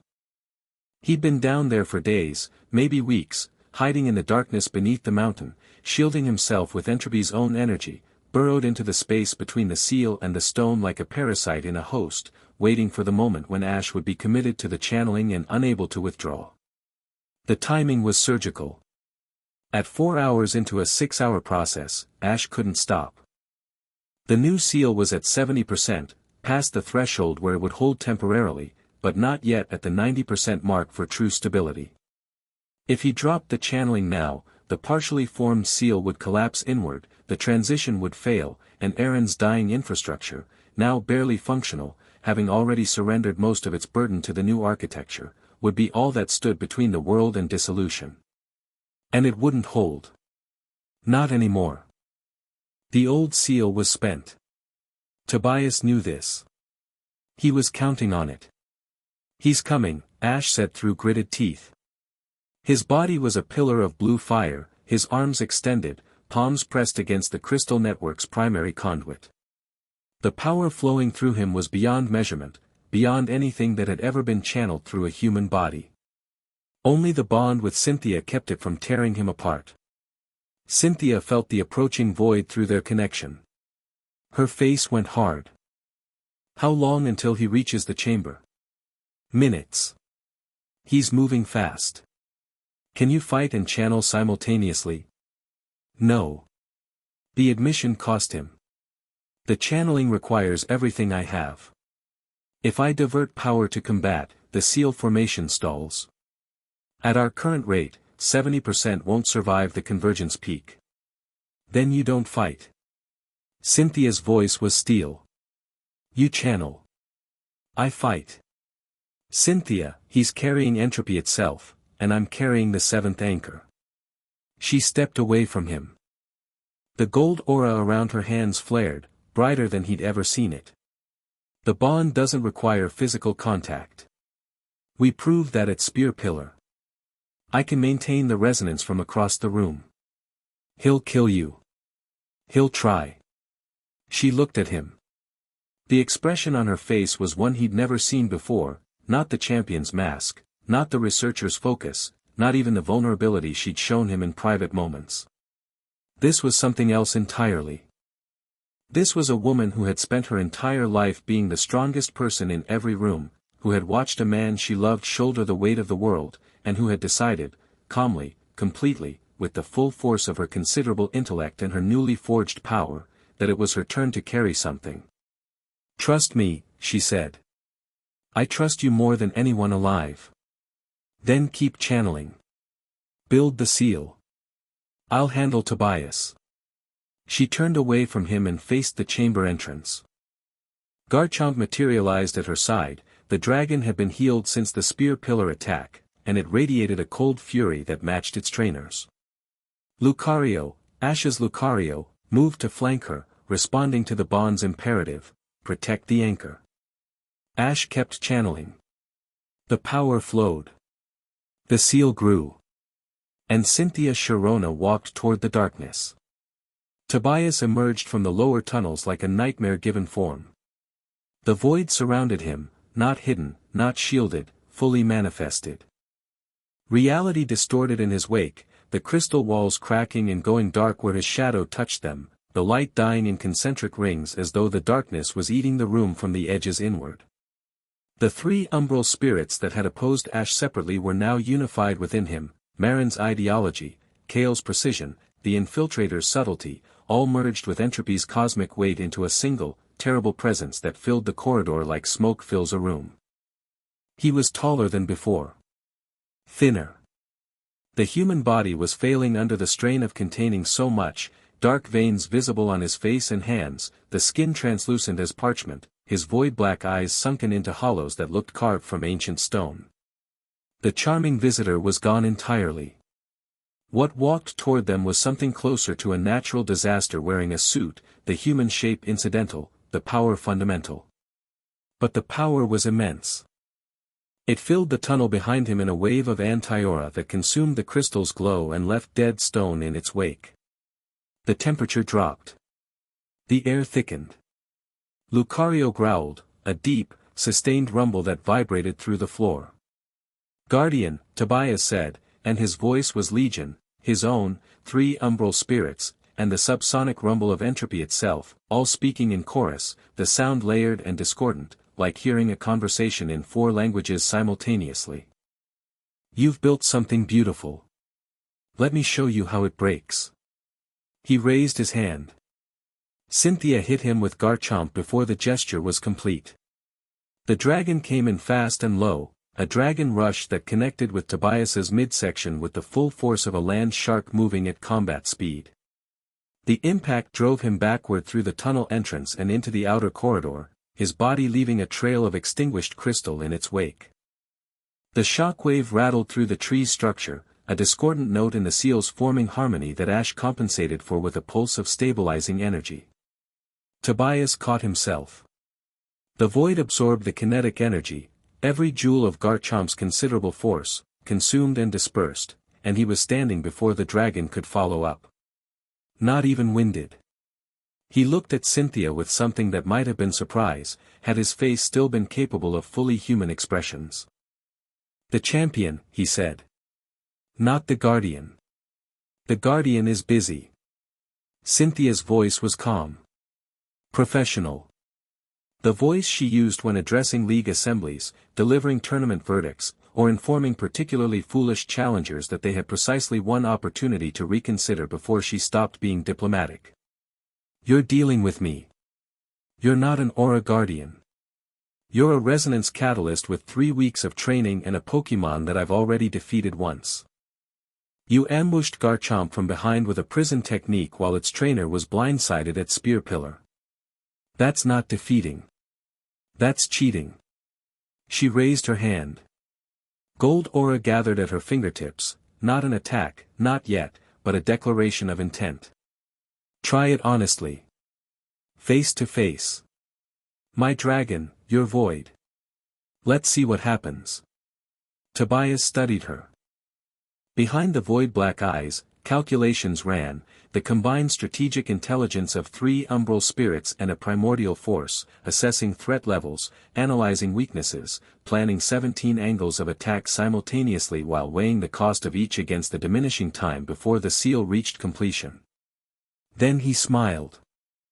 It was the worst thing Ash had ever seen, a human expression on a face that was no longer entirely human, joy sourced from a place beyond emotion, beyond reason, beyond the spectrum of feeling that separated people from the things that lived in the dark between stars. "I accept," Tobias said. He attacked. The void expanded outward in a wave of anti-aura, the same corrupted energy the umbral had deployed individually, but unified and amplified to a scale that made Marin's assault look like a firecracker. It swept through the corridor, consuming light, consuming warmth, consuming the crystal's glow and leaving dead, dark stone in its wake. Cynthia stood her ground. Her gold field expanded to meet the wave, not opposing it directly, because she couldn't match its raw power, but deflecting it. Redirecting it. Using the same stabilizing principles that made her the seal's keystone to create channels in the corrupted energy, funneling it past her rather than through her. It was brilliant. It was also barely working. The void pressed harder. Tobias advanced, step by deliberate step, and with each step the anti-aura intensified. Cynthia's gold field flickered. Cracked. Healed. Cracked again. Garchomp charged. The dragon's attacks were devastating. Dragon Claw, Earthquake, Draco Meteor called down from a gap in the crystal ceiling that its earlier Dragon Rush had created. Each hit connected. Each hit was absorbed by the void, consumed, converted into more anti-aura that pressed against Cynthia's defenses. "You can't hurt me with conventional attacks," Tobias said, walking through a dragon claw that should have severed his arm. "Entropy is the natural state. Energy flows toward it, not away from it. Every attack you throw adds to my reserves." "Good thing I'm not attacking," Cynthia said. She was stalling. Every second she held Tobias in the corridor was a second Ash spent building the seal. 72%. 75. The new architecture growing, strengthening, spreading through the network while Cynthia bled time from the clock with intelligence, positioning, and the absolute refusal to die. Lucario struck from the flank. The Pokemon's aura-infused attacks were different from Garchomp's, they carried the Guardian's frequency, channeled through a bond that was specifically designed to oppose corrupted energy. The bone rush connected with Tobias's shoulder and he staggered. Not much. But visibly. The first hit that had actually landed since the fight began. "Interesting," Tobias said, touching the impact site. Where the aura had struck, the void was diminished, a patch of normal flesh visible beneath the darkness, the human body that still existed somewhere inside the corruption. "The Guardian's Pokemon can touch me. But the Guardian himself is occupied." He looked past Cynthia, through the corridor, toward the core chamber where blue fire blazed. "How long can you keep this up, champion?" How long before your field fails and the void reaches him? Longer than you think. Cynthia's nose was bleeding again. Her gold aura was guttering at the edges. But her eyes were steady and her feet were planted and she was still standing, which was more than anyone should have managed against the combined force of entropy and 3 umbral spirits. She wasn't just stalling, Ash realized through the bond. She was learning. Every second of the fight, her analytical mind was processing, cataloging the void's patterns, identifying its rhythms, finding the weaknesses in a force that was supposed to be weakness itself. 80%. 82. Garchomp, Cynthia said. Stone edge. The floor. The dragon slammed its blade arms into the crystal floor. The impact shattered the corridor's surface, sending spikes of crystal erupting upward around Tobias, not hitting him, not trying to. Creating a cage of crystal that the tree's network immediately energized. Blue light blazed through the crystal spikes, and for a moment, just a moment, the void inside Tobias was contained. He broke free in seconds. The crystal shattered. But those seconds cost him. The network's energy had burned at the corruption, peeled back another layer of the void, and Tobias's form flickered. Human skin beneath the darkness. Human eyes beneath the black. You're still in there, Cynthia said. Not to entropy. Not to the umbral. To Tobias. The real Tobias, the boy who'd once had aura sensitivity and a hunger that something ancient had exploited. The void is wearing a person. And the person is in pain. The person chose this, Tobias said, but his voice was less unified. Fractured. The chorus slipping. I chose power. I chose certainty. I chose the side that doesn't lose. You chose to be consumed by something that doesn't care if you live or die. That's not power. That's surrender. Philosophical arguments. The void surged. While your guardian builds his wall. It's not a wall. Cynthia raised her hands. The gold aura gathered, not for defense this time. For something she'd never tried. Something she'd theorized about during those long nights of study, scribbled in her notebooks beside equations and translations, the idea that had formed when she realized that her power wasn't offensive or defensive but catalytic. She didn't attack the void. She resonated with it. The gold field expanded outward, not pushing against the anti-aura but vibrating at its frequency. Matching it. Harmonizing with it the way she harmonized with Ash's power, finding the rhythm, finding the pattern. The void hesitated. Because entropy had a frequency. Everything did. Even dissolution had a structure, a mathematical certainty, a pattern of decay that followed rules as predictable as any natural law. And Cynthia Sharona, who had spent her life finding patterns in ancient texts and forgotten languages and the deep structures of power, had found this one too. She sang to it. Not with her voice, with her aura. A gold note that matched the void's frequency and then shifted it, incrementally, precisely, the way a tuning fork can bring a discordant instrument back into alignment. Not opposing entropy. Not fighting it with force it could consume. Redirecting it. Turning the force of dissolution against its own vessel. It was the technique of a researcher. The approach of a woman who had spent her life studying systems, finding their patterns, understanding their rules, and then using those rules to reshape the system from within. Entropy operated by dissolving bonds. Cynthia's resonance created a bond with entropy itself, a temporary, controlled connection that gave her access to its internal structure. And once she was inside the pattern, she could change it. She couldn't destroy entropy. Nobody could. You couldn't destroy a fundamental force of the universe any more than you could destroy gravity or time.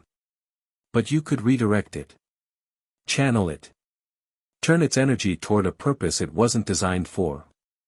The gold resonance shifted entropy's frequency by a fraction of a degree. That fraction was enough. Tobias screamed. The void contracted, not retreating but compressing, folding in on itself, the antiaura turning inward with the devastating efficiency of a fire that had run out of fuel and started consuming its own structure. The three umbral spirits within him shrieked as the energy they'd been feeding on reversed polarity and began to consume them instead. The infiltrator went first, the weakest of the three, the spirit whose power depended on external manipulation rather than internal strength. Its spectral presence burned away like frost in sunlight, dissolving into motes of light that the crystal network absorbed and converted. Kale followed, the tactician's calculated consciousness unable to adapt quickly enough to the changed conditions, his precision useless against an attack that operated on a level his strategies couldn't model. He dissolved with a sound like breaking glass. Marin lasted longest. The ideologue's conviction sustained her even as the void ate her from the inside. She genuinely believed in what she was, genuinely believed that dissolution was evolution, and that belief gave her a stability the others lacked. But conviction without connection is just stubbornness, and stubbornness breaks under sufficient pressure. Entropy doesn't evolve, Cynthia told her, gold light blazing from every pore, her voice carrying the absolute authority of someone who had studied this topic more thoroughly than the ancient spirit had lived it. It doesn't grow. It doesn't create. It only ends things. And endings aren't evolution. They're just endings. Marin screamed one final time, a sound that carried a millennium of corrupted ideology, and then she was gone. Burned away by the void she'd worshipped, consumed by the force she'd believed would set her free. The void remained. Entropy itself, not the servants who'd channeled it, but the primordial force, the cosmic constant of dissolution, vast and patient and fundamentally indifferent to the drama of the mortals who tried to wield it. It pressed outward from Tobias's body, seeking escape, seeking new vessels, seeking anything to consume. Ash felt it through the network. The seal was at 89%. Almost there. Almost. Cynthia. Now. She understood. Through the bond, she felt his intent and matched it.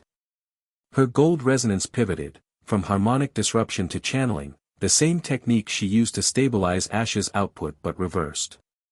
Instead of smoothing his power, she gathered the void's dispersing energy and directed it. Downward. Into the tree's crystal floor. Through the network. Into the seal. Not as corruption. As raw energy. Entropy was, at its most fundamental level, just energy, energy in its most disorganized, most chaotic form. And the new seal, unlike Aaron's rigid crystalline wall, was designed to be flexible. Adaptive. A living architecture that could process chaotic energy and convert it to ordered power. The void hit the network and transformed. Dark energy entered the crystal lattice and emerged as blue light. Corruption went in and stability came out. The seal processed entropy's own power and used it to reinforce itself. 90%. 92. 95. The seal was feeding on the thing it was built to contain. In the core chamber, Aaron's crystal flickered one final time. The last remnant of the original guardian, the soul fragment that had sustained the world for 1,000 years through nothing but stubbornness and sacrifice, sensed what was happening. The new seal was taking hold. The old one could finally let go. Well done, whispered the memory. Both of you. Aaron's crystal went dark. 1,000 years of burning finally ended. Not in failure. In succession. 97%. 98. Tobias collapsed. The void drained out of him, siphoned through Cynthia's resonance, channeled through the network, converted to seal energy. His body hit the crystal floor, human again, small, broken, the terrible power that had filled him gone like a fever breaking. What remained was a young man, barely older than Ash, curled on cold stone, shaking, the afterimage of entropy's presence fading from his eyes like smoke clearing from a room. 99%. 100. The seal completed. The tree of beginning detonated with light. Not destructive, transcendent. A pillar of blue-gold energy that punched through the mountain's peak and reached for the sky, splitting the dawn clouds, visible from 100 miles in every direction. The crystal network sang, not the single note of the convergence's beginning but a chord, a harmony of 7 frequencies bound together by a resonance that was deeper than any of its individual components. It was the sound of completion. The sound of 1,000-year wrong being set right. The sound of bonds holding under the weight of everything that had ever tried to break them. The light was warm. Even at the periphery, miles from the tree, it carried warmth, not physical heat but emotional heat, the accumulated affection of 7 relationships poured through a crystal amplifier and broadcast to the world. People felt it. In Rhoda, citizens emerged from their evacuation shelters and looked up at the sky with expressions of bewildered peace, tears on faces they couldn't explain, a warmth in their chests that had no physical source. In Pallet Town, Delia Ketchum stepped onto her porch, pressed her hand to her heart, and knew, without understanding how, with the absolute certainty that mothers possess about the things that matter most, that her son was alive and had done something extraordinary. Mr. Mime stood beside her, sensing it too, and for the first time in weeks, the Pokémon stopped staring at the walls and smiled. Around the world, the champions felt it too. Lance stood at the ruins of Ulf, his hand on Dragonite's neck, watching Pikachu's node blaze with triumphant blue-gold energy. The ancient walls around him were healing, cracks sealing, stone regenerating, the unknown swirling in joyous spirals overhead. His Dragonite rumbled, and Lance realized the dragon was purring. He'd never heard Dragonite purr. Well, Lance said to nobody in particular. The kid did it. Stephen Stone stood at the sealed chamber, his instruments registering readings that rewrote every model he'd ever built, his metagross computing at speeds that made the supercomputer look like an abacus. The chamber's ancient seals, the ones that had held the Reggie trio for millennia, were reinforced beyond anything the original builders had achieved. Stephen removed his glasses, cleaned them, put them back on, and confirmed that the readings were, in fact, real. Adequate, he said. And then, quietly, to himself, more than adequate. Remarkable. Diantha treaded water near the Alola underwater node, her Gardevoir maintaining a psychic bubble around them as the ocean glowed blue for miles in every direction. Schools of Pokémon gathered at the light's edge, Wylord, Milotic, Wishiwashi in their school form, drawn by the energy like moths to a flame. The node beneath her was whole. Complete. The dimensional boundaries that had been thinning for months were now solid enough to anchor ships to. Leon stood at the Kalos node with Greninja beside him, watching the water type's anchor pulse with quiet, self-sustaining power. The former Galar champion, who had built his career on never losing, recognized what he was looking at, a victory so complete that the concept of defeat had been rendered irrelevant. Champion time, he murmured, his cape fluttering in the energy wind. Then he grinned. His champion time. Iris was in the sky, airborne on her Haxorus, patrolling the spaces between nodes, scanning for threats that never came. She watched the pillars of light erupt from 6 points across the globe and converge on a single mountain in the heart of Rhoda, and she whooped so loudly that Haxorus flinched. I knew it, she shouted at the sky. I knew he was going to do something completely ridiculous and save the whole world. That's my friend. Haxorus sighed. Iris had been like this since they were children. The dragon had long since accepted that its trainer operated at a volume the rest of the world found exhausting and that nothing was going to change that. The convergence peaked. The vulnerability window opened, 6 hours of maximum exposure, the moment when the old seal would have been at its weakest, when the darkness would have pressed through every crack and poured into a world that had forgotten what lived behind the barrier. The new seal didn't flinch. Didn't waver. Didn't crack. It held. 6 hours. The window closed. The convergence passed. And the seal stood, complete, stable, permanent. Built not from the death of a man who was afraid to share his burden, but from the living bonds of people who had chosen to carry the weight together. In the core chamber, Aaron's crystal went dark. One final pulse, warm, grateful, at peace, and then stillness. 1,000 years of lonely burning, ended. Not in failure but in succession. The original Guardian's watch was over, and the soul that had sustained the world could finally rest. Ash felt it go. Through the bond, through the network, through the ancient connection between his consciousness and the life that had come before. He felt Aaron's relief. His gratitude. His peace. And one last whisper, fading like sunlight through clouds, "Well done. Both of you. All of you." Then silence. Clean, complete, earned silence.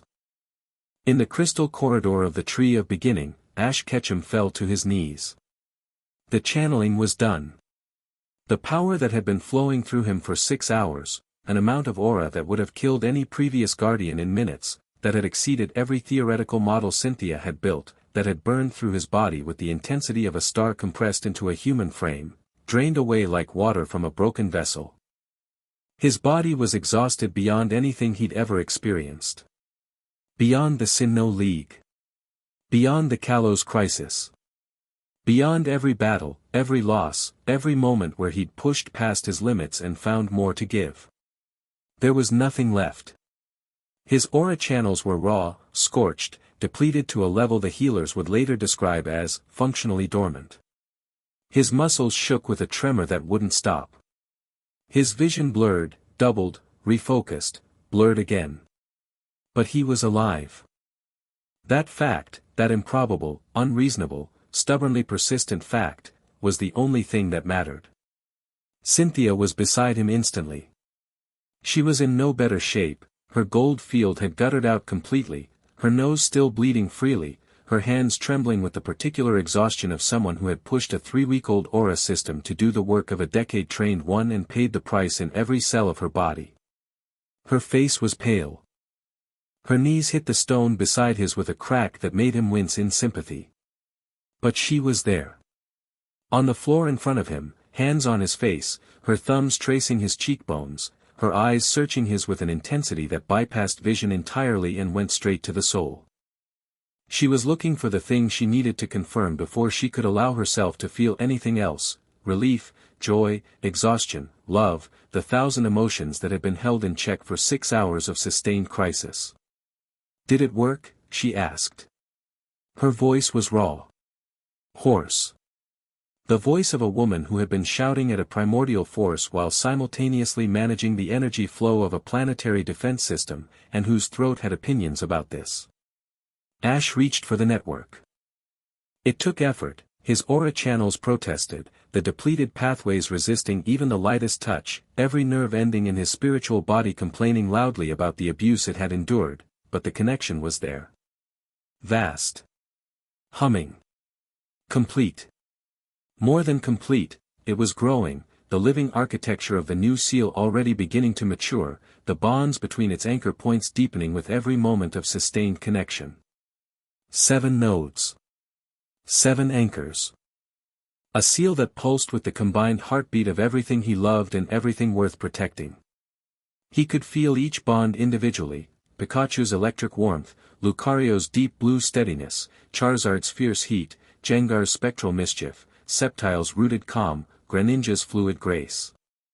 And at the center, binding them all, Cynthia's gold resonance, the keystone, the stabilizer, the bond that made every other bond possible. Behind the seal, the darkness pressed. Still there. Still vast. Still patient. But contained. Held back not by sacrifice but by the accumulated weight of connections forged across a lifetime of choices. Each one a strand in the web. Each one contributing to a whole that was greater, immeasurably greater, than the sum of its parts. It worked, he said. Cynthia exhaled.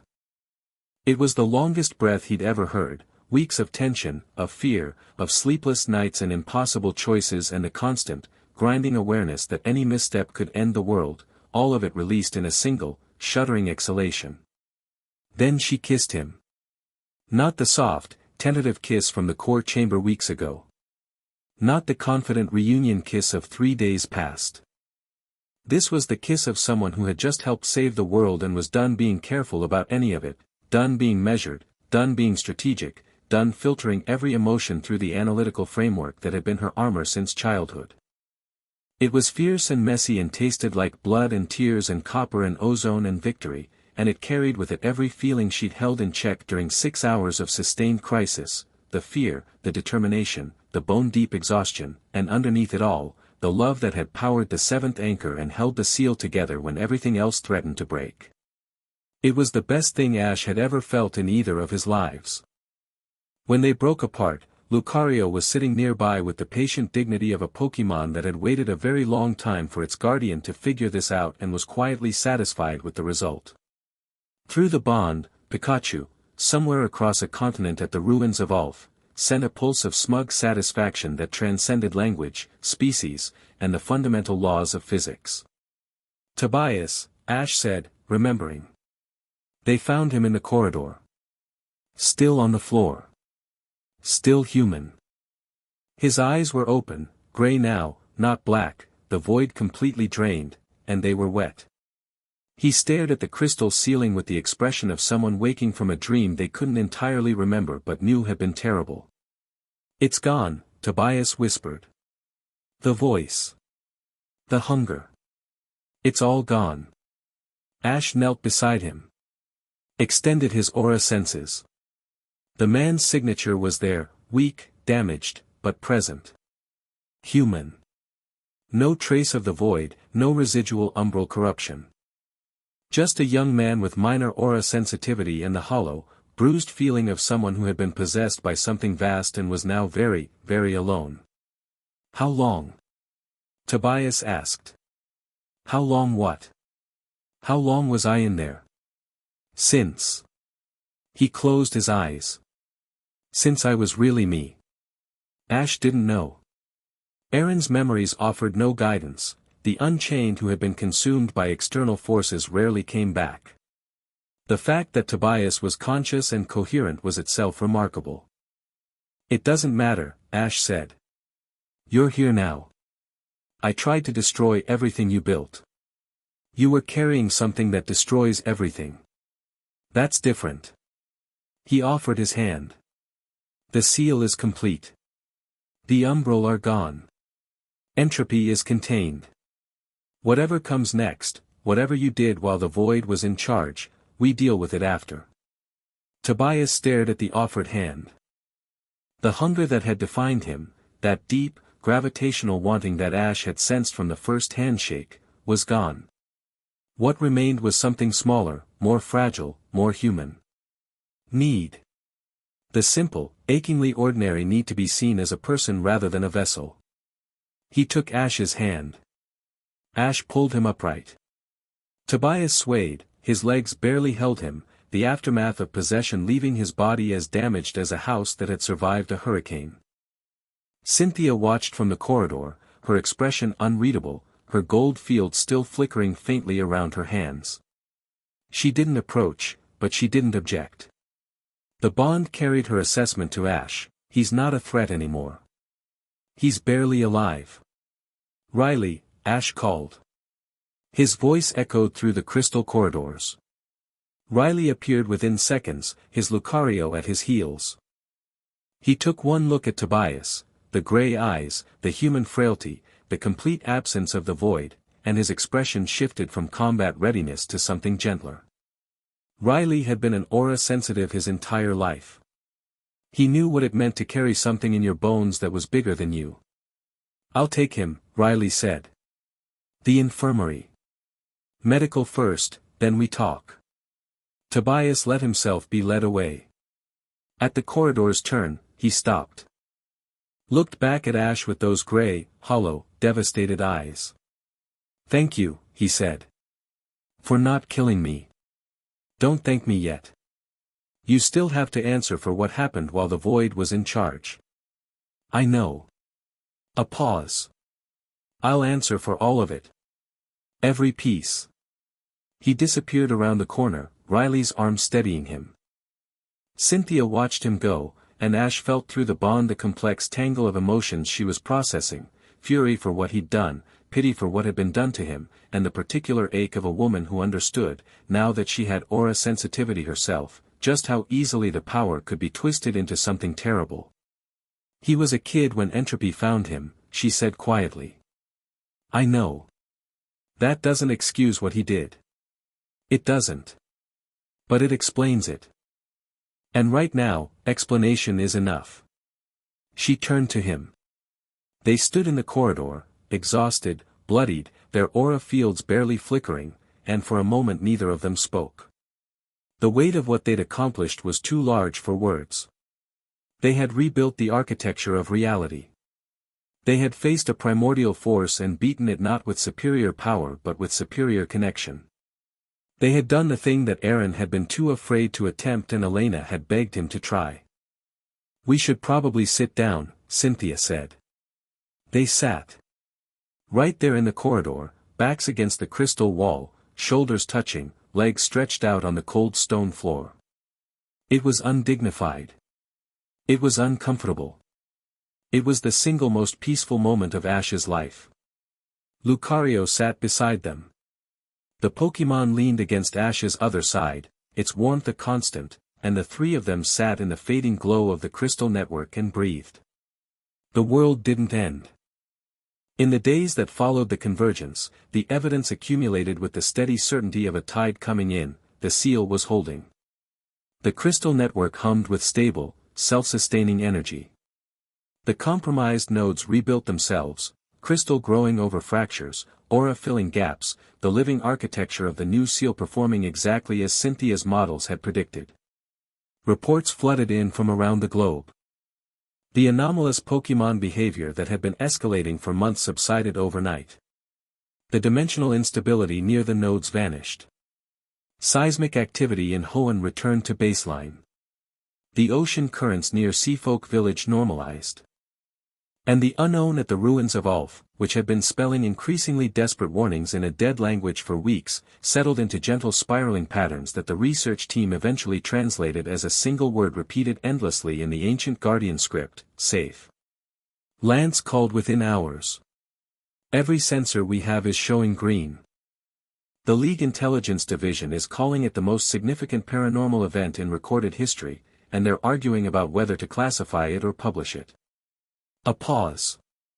My recommendation is publish. The world deserves to know what just happened and who did it. Cynthia can draft the report, Ash said from the infirmary bed where his body had deposited him approximately 4 minutes after the corridor floor became insufficient. She's better with words. She's better with most things, from what I've observed. Hold on to that one, Guardian. Everyone keeps telling me that. I was planning to. Ash spent 3 days in bed. Not by choice, his body simply refused to function at anything above minimum capacity. The 6-hour channeling had burned through his aura reserves so completely that he couldn't maintain basic sensory enhancement, let alone combat techniques. His channels were raw, inflamed, the aura equivalent of muscles torn by overexertion. The palace healers, supplemented by a medical team from the Pokémon League that arrived on the second day, prescribed rest, hydration, and what amounted to, stop using your supernatural powers for at least a week, we're begging you. Cynthia was in similar condition. She occupied the adjacent room and communicated primarily through the bond, which operated at a level below conscious aura use and required no effort to sustain. It had become, in the weeks since the core chamber, as natural as breathing, a constant awareness of the other person's emotional state, their proximity, their well-being. Not intrusive. Intimate. The difference between reading someone's diary and sharing their heartbeat. How are you feeling? He sent on the second morning. Like I was hit by a truck that was itself hit by a larger truck carrying a piano. A pause. But alive. Very specifically, persistently, stubbornly alive. Same. The League wants a debrief. The League can wait. Lance says that's not how institutional obligations work. Tell Lance I'll debrief when I can stand without my knees having a philosophical crisis about whether they want to continue being knees. I told him something to that effect. He said, fair enough. Cynthia. Yes. Thank you. For what you did in the corridor. The resonance technique, turning entropy's own energy against itself. I couldn't have done that. Nobody else could have done that. A long pause. Her emotional signature through the bond was complex: pride, exhaustion, the particular warmth she reserved for moments when he said something that caught her off guard. I had a good teacher. Riley. You idiot. He smiled at the ceiling.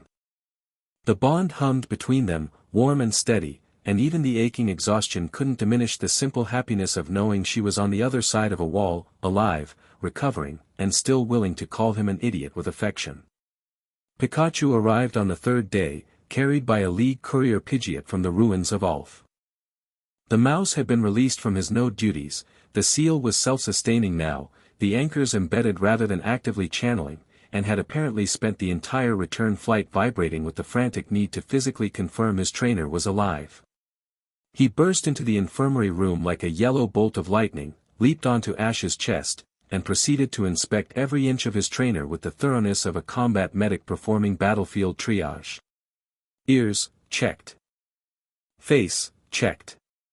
Heartbeat, checked, both of them. Aura channels, sniffed, prodded, and apparently deemed acceptable. When he was satisfied that Ash was intact, Pikachu curled up on the pillow, pressed his cheek against Ash's face, and went to sleep. His electrical field, even at rest, sent tiny comforting pulses through Ash's depleted aura channels, not enough to heal, but enough to remind his body that the power was still there, waiting to return. Ash stroked the mouse's fur and cried. Not from sadness or relief or exhaustion, though all of those were present in abundance, but from the simple, overwhelming gratitude of being alive and having this. This bond. This partner. This ridiculous, stubborn, extraordinary creature who had been there from the very beginning, from a dirt road outside Pallet Town, from a Pikachu who wouldn't enter a Pokeball and a boy who wouldn't give up, and who would be there until the very end. Pikachu murmured in his sleep. Yeah, buddy, Ash whispered. We did it. The other Pokemon returned over the following days. Lucario had never left, it had stood guard outside the infirmary for 72 hours straight, refusing food, refusing rest, a blue sentinel that the palace staff learned to navigate around rather than argue with. Charizard arrived from Hoenn with singed wings and the satisfied expression of a dragon that had burned something very large. Gengar materialized from under Ash's bed on the fourth morning, because of course it had been there the entire time. Sceptile was delivered by Ranger Escort, stoic as always. Greninja appeared in the palace fountain, startling a gardener into dropping a watering can. They gathered in Ash's infirmary room, all 6 of them, plus Pikachu, and the combined aura of 7 bonded Pokemon and their guardian filled the small space with a warmth that the healers later reported had accelerated everyone's recovery by approximately 40%. The team was together. The seal was complete. The world was safe. For now. And now was enough. 1 week after the convergence, Ash stood on the balcony of Rhoda's palace and watched the sun rise over the mountains. The tree of beginning was quiet in the distance, its crystal formations catching the early light and scattering it into prismatic patterns across the valley. Not dormant, he could feel it through the network, a low steady hum of energy flowing through the lattice like blood through a healthy body. The seal pulsed beneath it, vast and complete, 7 anchors contributing their unique frequencies to the harmony that held the world together. It would need maintenance. Cynthia had confirmed this in her preliminary analysis. The living seal was significantly stronger than Aaron's original, but it required periodic reinforcement. The bonds that powered it needed refreshing through continued connection. Every few years, Ash would return to the tree, reconnect with the network, and ensure the architecture remained sound. It's not a burden, Cynthia had explained, sitting up in her infirmary bed with a notebook balanced on her knees, because even 3 days of prescribed rest couldn't keep Cynthia Sharona from working. It's a practice.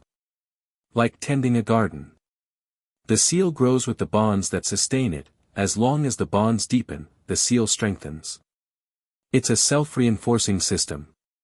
And if the bonds weaken, then we strengthen them. That's what bonds are for, they're not static artifacts. They're living things. They require attention and care and the ongoing choice to maintain them. She'd looked at him over the notebook with an expression that carried the weight of everything they'd survived and the lightness of everything that waited on the other side. Sound familiar? It did. Cynthia joined him on the balcony now. She moved carefully, her aura channels were healing but the deep fatigue still clung to her like a second shadow, but her eyes were clear and her presence at his side felt like the most natural arrangement of atoms in the universe. She carried 2 cups of tea, because of course she did. There was a library waiting for them downstairs. Research to compile. A world that needed to understand what had happened and what it meant for the future. A League report that would become the founding document of a new era of aura scholarship. But that could wait. For a few minutes, on a quiet morning, with the sun painting the mountains gold, it could wait. Tobias is cooperating with the League investigation, she said, handing him a cup. Full testimony, entropy's influence, the umbral recruitment methodology, the corrupted aura sites he discovered during his years as a vessel. Intelligence is using it to identify other potential vulnerability points we might have missed. How is he? Broken. Healing. Slowly. She sipped her tea. Riley's been working with him. The genuine aura sensitivity beneath the damage is still there, and Riley believes it can be rehabilitated with time and care. Years of work. Years we have now. Years we have now. She paused. The champions have filed their reports. The League has formally recognized the Aura Guardian as a standing global defense position, permanent, funded, with institutional backing and direct access to every regional authority. You have resources, Ash. Real ones. I just wanted to be a Pokemon master. You are a Pokemon master. You're also the person who rebuilt the fundamental defensive architecture of reality using the power of friendship and a mouse with anger issues. She set down her tea. Which, I realize, when stated aloud, sounds like the premise of a children's adventure story. Maybe the most important truths always do. She made a sound that was half laugh, half sigh, the particular exhale of a woman who had built her career on rigorous academic methodology and was now required to accept that the power of love was a measurable, reproducible, peer-reviewable phenomenon. My grandmother is going to ask when we're getting married, she said. My mother already asked. She sent another letter yesterday. He paused. She also sent a recipe for your favorite cake, which raises the question of how she knows your favorite cake. I may have written back to her first letter. You've been corresponding with my mother. She's a warm and perceptive woman. She asked thoughtful questions about aura resonance dynamics that demonstrated a surprisingly sophisticated intuitive grasp of bond mechanics. She asked if you liked me. She asked if I loved you. I confirmed the finding. Cynthia picked up her tea with the absolute composure of a woman who had declared her love to her partner's mother via postal service and considered this a perfectly rational course of action. She was very moved. Then she sent the recipe. It's a very good recipe. Ash stared at her. Then he laughed, deep and full and free, the kind of laugh that comes from a place beyond humor, from the sheer improbable joy of being alive and in love and surrounded by the absurd, beautiful chaos of people who cared about each other. The sound echoed off the palace walls and drifted out over the kingdom. Somewhere in the distance, at the tree of beginning, the crystal network caught the emotional resonance and amplified it. A ripple of warmth spreading through the web of bonds that held the world together, touching every node, every anchor, reminding the seal that the people who'd built it were still here and still choosing each other. Because that was the truth of it, the thing Aaron had been too afraid to understand, the lesson entropy could never learn, the answer that had been hiding in plain sight since a boy from Pallet Town had set out on a road with a Pokemon who didn't like him and made it work anyway. The seal wasn't powered by sacrifice. It wasn't sustained by death or duty or the grim acceptance of cosmic responsibility. It was powered by this. Tea on a balcony. Letters from home. A Pikachu asleep on a pillow. A woman who had set a bookshelf on fire during her first lesson and broken out of a prison built by a primordial force 3 weeks later. A mother who sent recipes across a continent because she understood that love was a thing you fed. The world was saved by the same thing that had always saved it. Not by power. Not by prophecy. Not by the chosen one or the twice-born king or any of the grand titles that the histories would assign to the man standing at the center of the storm. By bonds. By the choice to form them and the courage to maintain them and the stubborn, beautiful, terrifying refusal to let them break. Ash Ketchum leaned against the balcony railing, shoulder to shoulder with the love of his life, and watched the sunrise paint the mountains gold. He was 19 years old. He had the power of an ancient order humming through his bones, a seal to tend, a world to protect, and a future to build with the most extraordinary person he'd ever met. He had a team of Pokemon who had walked through fire for him and would do it again without being asked. He had friends scattered across the globe who had stood at their posts and held the line when the darkness came. He had a mother who sent letters and a rival who would probably challenge him to a battle the moment the crisis was officially over, and a world that was going to need him again, someday, because the seal was living and living things required care. It was a very good morning to be alive. Pikachu appeared on the balcony railing, having navigated his way from the infirmary through a combination of palace ventilation shafts and the sheer bloody-minded determination that had defined him since the day he'd agreed to stop electrocuting Ash and start walking beside him instead. The mouse settled between them, stole a sip of Ash's tea, because some things were sacred, and gazed out at the mountains with the proprietary satisfaction of a creature surveying a world he'd personally helped save. "Pikapi," he said. Ash smiled. Cynthia smiled. And the seal hummed beneath them all, alive, growing, sustained by every heartbeat, every choice, every quiet morning that began with tea and ended with the simple, extraordinary decision to face another day together. The story of the Aura King had ended.